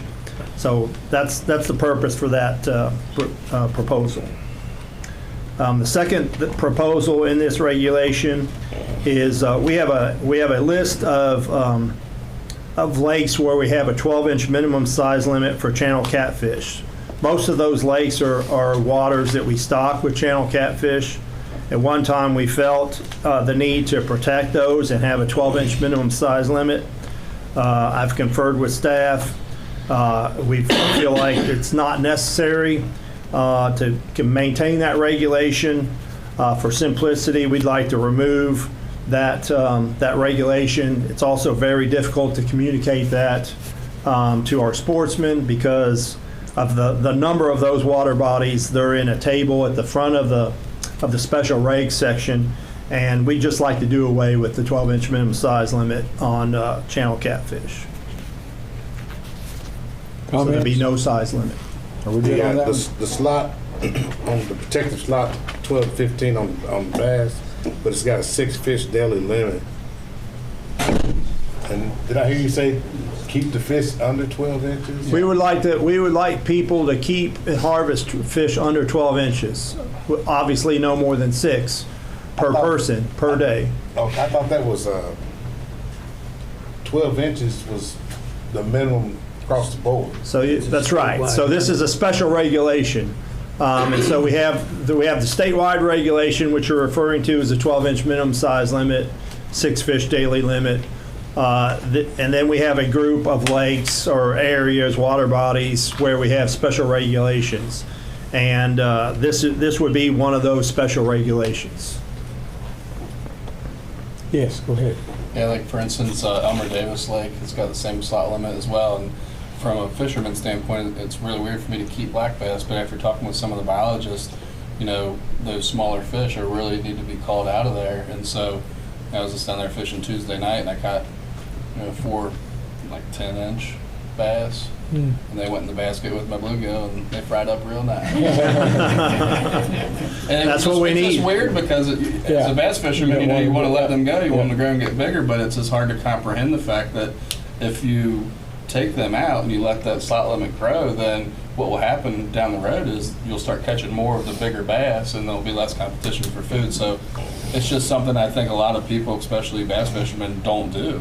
And they'll catch those fish and they'll just let them go right away, and it's really harming that body of water. And the biologists put a ton of time in as far as doing electroshocking surveys and recording those fish data to come up with these special regulations. So it's whenever you see that and you're in an area, I definitely recommend that you take those bass. Now, on the converse side, you're allowed to take 6 that are above that slot limit as well, and I typically wouldn't do that. Right. Those don't fry up as nice. In a lake like that, there's often there's not high numbers of the fish above the 15 inches, and so it's usually not a problem. The hope is that if you do cull some of those small ones like you're talking about, then the whole bass population will end up getting better. Mr. Morgan, you had a comment. Well, Grayson Lake's in my district, and Tom Timmerman is a very knowledgeable person, and I participated in some of that sampling with him, and I guarantee you I'm not going to debate him over that because he knows what he's doing. And that particular lake and even Cave Run have an enormous amount of small fish that need to be taken out. If everybody would follow the plan of Commissioner Lillard there, we would be in good shape. We would be. People don't realize that we got many lakes where we have an abundance of reproduction, that we actually have too much reproduction. With now that bass fishermen hardly ever keep bass, we're kind of in that situation.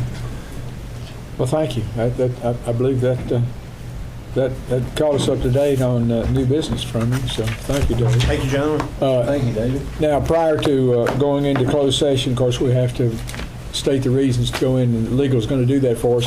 But Michael and Jason, how long do you anticipate, so I can tell the general public when we'll be able to come back? How long do you all think it will take in these land projects? 4 or 5 hours. I don't hear anything. How much? Half an hour. So if we do that, it's now 5 minutes or 4 minutes, no, 3 minutes, I'm sorry, till 2. So if we reconvene with the public at 2:30, you think that'll give us enough time? Okay. So what were you going to say? Do you want? Well, I was just going to see if there was an opportunity to bring up new business. Well, we'll do that after we come back into regular session. So if we can, we'll have the legal staff read the reason for going into closed session, then I'll ask for a motion to go into closed session. Good afternoon. Good afternoon, sir. All meetings of a quorum of the members of any public agency at which any public business is discussed or at which any action is taken by the agency shall be public meetings open to the public at all times except for specific exemptions listed in KRS 61.810 or otherwise provided by law. The Commission has business today that will require entering into a closed session. KRS 61.815 requires notice of the general nature of the business to be discussed in the closed session, the reason for the closed session, and the provisions of KRS 61.810 that authorize it be publicly announced prior to entering closed session for most open meetings exceptions.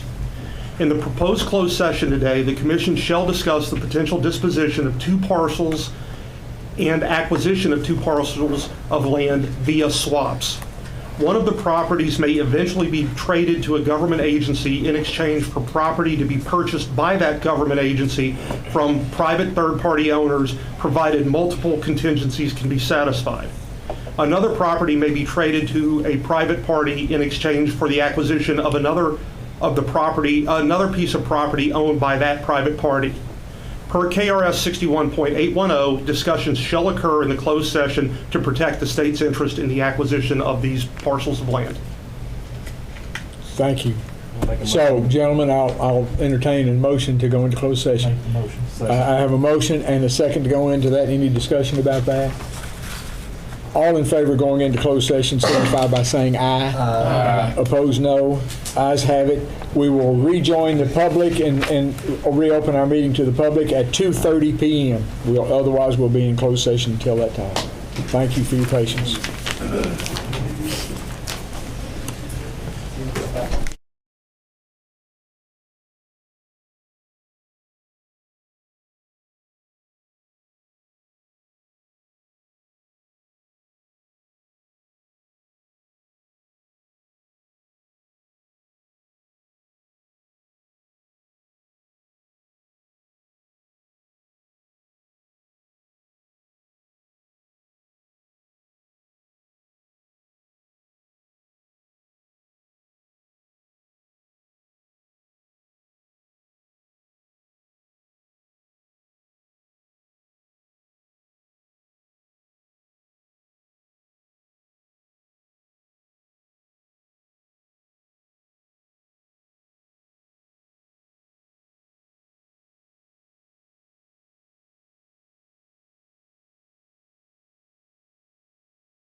We have now reconvened in open session, and we are, before us are action items concerning land projects that we have reviewed in closed session, land projects C and D. I'll entertain a motion concerning those two land properties that we reviewed.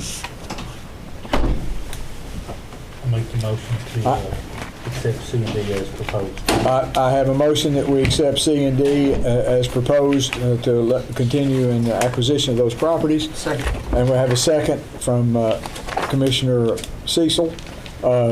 Any discussion about those two? All in favor of the acceptance of land projects C and D as they have been proposed, signify by saying aye. Aye. Opposed, no. Motion carries. Now we have a presentation from Brian Clark, Deputy Commissioner, concerning land project E. Go ahead, sir. Thank you, Mr. Chairman. We'll make this one brief for you all and then allow you all to answer or ask, and we'll hopefully answer any questions you have. We're thankful to have with us a special guest, Sonny Carr Leach, who is Executive Director of the Kentucky Office of Nature Preserves, which relates to this property, and we'll get into that in a moment. But she's here to answer any logistical or practical questions relating to us potentially acquiring this property. Because it's already owned by the state of Kentucky, the Commonwealth, it does not qualify under an open meetings exemption where we could have discussed it in closed session because it's currently owned by another agency. So in short, we have approximately a 2,000 acre, slightly larger than 2,000 acre piece of property in Bell County. So our proposal is contingent, and your approval would be contingent on some specific details, basically approval of another agency board of acquiring this 2,000 acre piece of property almost due east of Pineville. It's very rugged terrain, as most of eastern Kentucky is, mostly forested. There are some very small open areas on it, but basically it would be a free transfer to the department from the current owner of the Kentucky Department of Parks. They acquired the property in 2015, I believe, for two main reasons. The overriding reason really was because there's a state law that the legislature passed a number of years ago mandating the establishment, construction, and maintenance of the Pine Mountain Trail. And so that this property fits within the footprint of that trail, or the blueprint of that trail. And so this property was acquired by the Department of Parks, which is a primary partner in that trail system development, using Kentucky nature license plate dollars. Those license plate dollars go into a fund that is overseen by a board comprised of a number of state agency heads or designees and partner organizations, including a membership, one member from the League of Kentucky Sportsmen.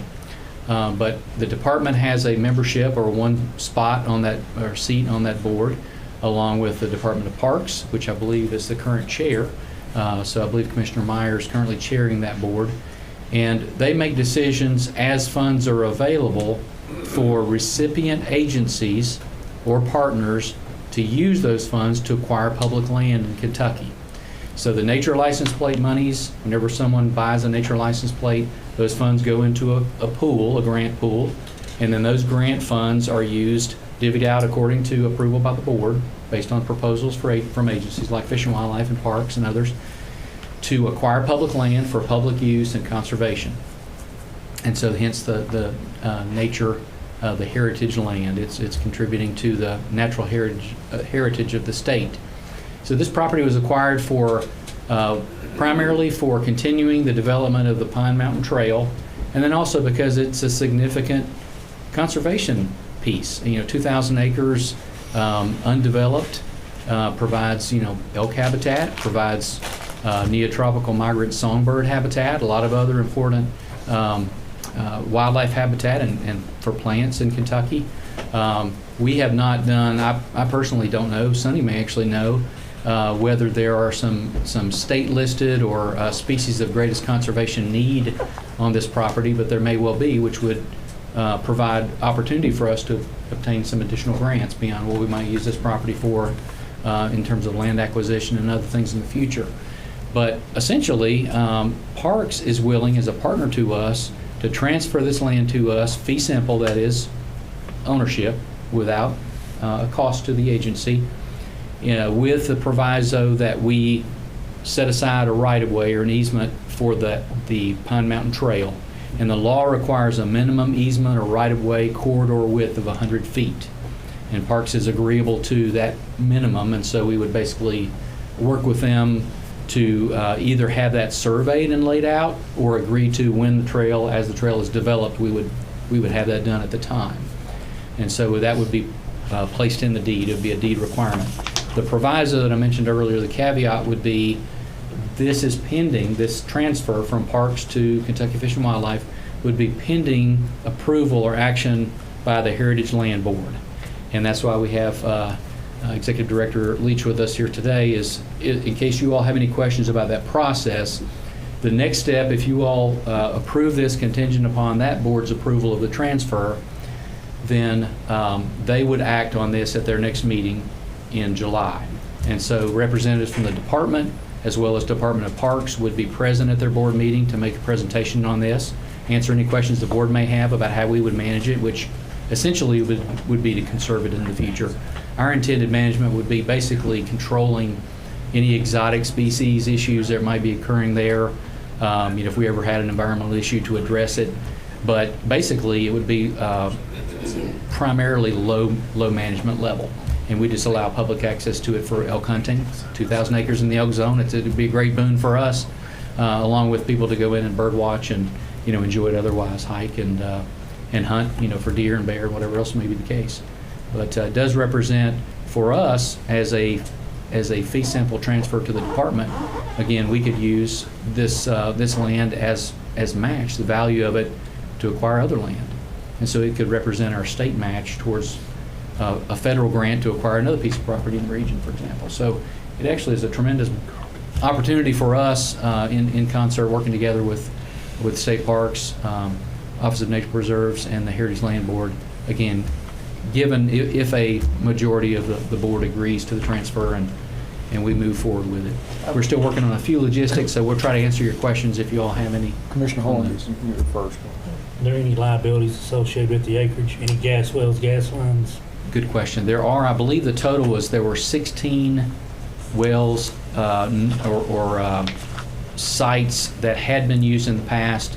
My understanding is none active, and all either inactive and sealed or capped. And Sonny, you may be able to comment on that better, but that's my understanding. No known environmental issues. There is a sand mine. I think it may be the white spot on the northeastern part of the property there. But it is it's inactive, it's historic, and there's no erosion or any other major environmental issues associated with that at this time. It'd be nice if we could see if all 16 wells have been plugged and capped and released. Absolutely. Any bonds associated with the property? I think it was the understanding of the commission years ago that Eichert property was all capped. Several of those were not. At about 10,000 apiece to camel. Good news is if we did discover an issue there, and we can absolutely get back with you all and communicate by email or otherwise to you, there are some funds, as you may know. We recently worked together with it's a division of oil and gas, I believe, to obtain some federal funds to do that work on Rockcastle River. And we had to previously cordon off a part of that area until that was dealt with. The federal funds were used to cap those, weren't they? Yes, sir. Help Yes. that. I remember that. Okay. That's fairly so recent. Let's see, Robin, did you have? Yeah, I did. I always wonder where it's located, if there might be a chance that there might be some grouse habitat there. Indeed. We would not, given the remoteness of it and the Heritage Land Board connection, we would not anticipate doing active forest management other than exotic species control, possibly some enhancement to promote the composition of the forest, but not what you might typically think of as like commercial type of activity there. Is there any issue with the trail that's got to be the easement put through there of actually hunting on that? Like if we opened up an elk hunter and they got in that easement to harvest an animal and they discharged a firearm or a bow, would they violate any restrictions to that trail? I'll let Sunny speak to that specifically if she's aware at this time, but I would not envision the trail itself, other than just having foot access on it being a hindrance at all to any other public access. Right. So every heritage land property that is purchased, and the department owns other heritage land purchased properties, and they all come with conservation easement, and that easement would still overlap the property. Now, as far as hunting and the trail and any liability, that would be dependent on how you all wrote up the right-of-way access, since you are receiving the property in fee simple.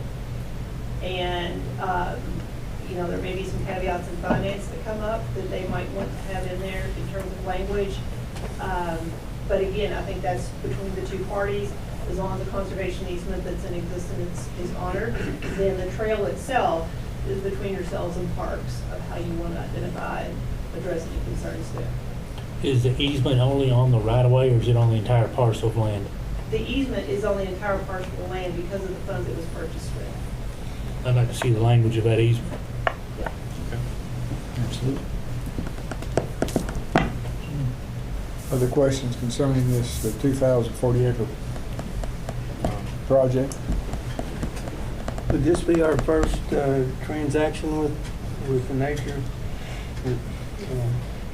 We have not recently used Heritage Land Fund dollars, but historically, we, along with, I think there are 5 beneficiaries of the land fund, including the department.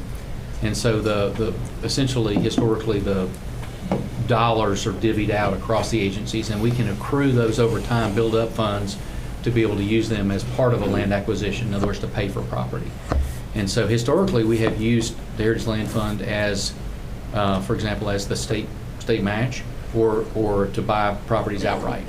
And the other beneficiaries I mentioned earlier, the Department of Parks, I believe Division of Forestry, Kentucky State Waterways, forget the name of the proper name of it. Yes. Yeah, there's. And then local government can also. Forestry, parks, fish and wildlife, nature preserves, and then the 5th category is essentially local governments. And so we work with a lot of county judge executives and others to develop projects that are locally driven in those communities as well. So county governments, if they had found a several hundred acre parcel, for example, in their property that was or in their counties that were undeveloped, they could apply to use funds from the Heritage Land Fund, these nature license plate dollars, to buy that and make it a park, recreation area, and it would have a conservation easement on it to keep it from being developed in the future.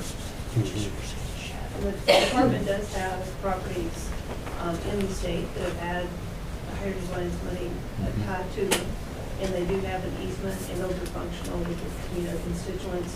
Some of the older easements are a little different than some of the newer ones, but it's just as, social wants and needs change, some of the language has changed, but anytime there's been a change in the language, that's something that the board, which again, you all have representation on, and the New Kentucky Sportsmen, they work together as a group for any type of edits or changes to the language as things evolve. So the department's always had a voice at the table and the league as well on these conservation easements.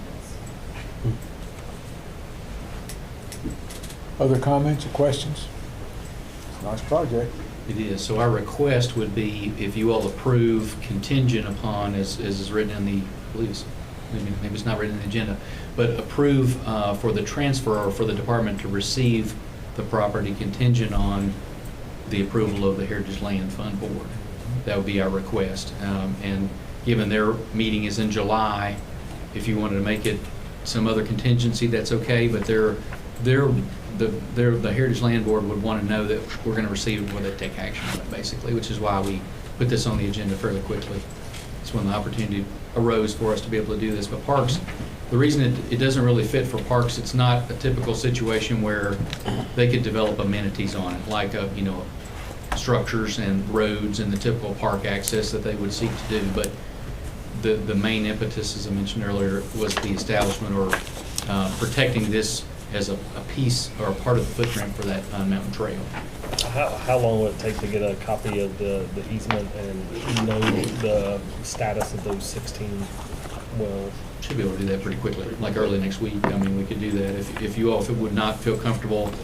I would say if Parks, speaking from my own experience in interacting with the Heritage Land Fund Board, if Parks didn't have a comfort level with the status of those wells, they would not have received the property either. In other words, they probably have similar concerns to you all. And so the folks from Parks that we've been working with on the opportunity for this, and then some of the logistics, we had a call a few days ago, they did not have any concerns. And again, the Heritage Land Fund, similarly, before they approve the use of funds, they make sure there are no major environmental issues, no ongoing problems. That would be a public concern before Make it they. contingent upon the information we receive, and if there's no surprises. You could, other than how exactly that would work. If you make that to the satisfaction of the commissioner, for example, or if he had a concern, my only concern is just that we have your blessing to be able to move forward. If we had a concern, if we identified a concern, we could raise it to the commissioner and then maybe have a special call meeting or something like that to you. But I'd be happy to do that. I just think it's prudent on us to do our homework and make sure there's no issue. Right. I would agree. Then I'll entertain a motion concerning Project E, the proposed Bell County WMA transfer from Parks. I'll make that motion. So you'll make the motion that we proceed with the acquisition or the trade of that property, or the purchase of that property, or transfer of that property, I should say. The transfer of that property contingent upon the things mentioned. The requested information. The requested information be acceptable to our commissioner and deputy commissioners. So be it. Is there a second to that motion? Paul seconds that motion. Any further discussion? All in favor of that motion, please signify by saying aye. Aye. Opposed, no. Motion carries. Thank you all. Thank you, Commissioner. That concludes the business for today, except are there any comments from any commission member as we get ready to close? Yes, sir. I have one item I want to make sure is on new business or a discussion next time, which goes back to the commercial guide license, just working with Gabe, and that means he may want to talk about it. I know they had an internal group looking at the guide license fee structures, compared them to other states, and the language in the KRS restricts us from being able to do tiers and for licenses for even hunting or fishing, doesn't allow us to do guide or outfitter.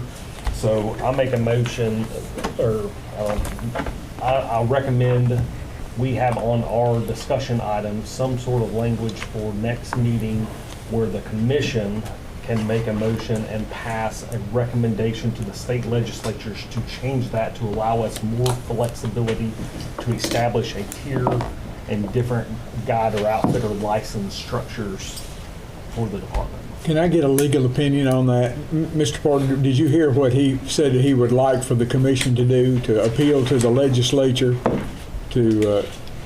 Gabe, I understand, and that's the only way we can do what you all have talked about. We need statutory change. I think it's appropriate for a discussion to move it as a discussion item to identify potential statutory changes associated with the regulatory amendments for commercial guides. Okay. So that would be your motion, Tony? Just like that, and have it as a Don't ask The good part of this is it's recorded. So in the minutes it will reflect exactly what your motion was. Is there a second to that motion? I second it. So we have a second to that motion. Any further discussion? And we'll get clarification from legal from the recording of exactly how that's to be stated in the record.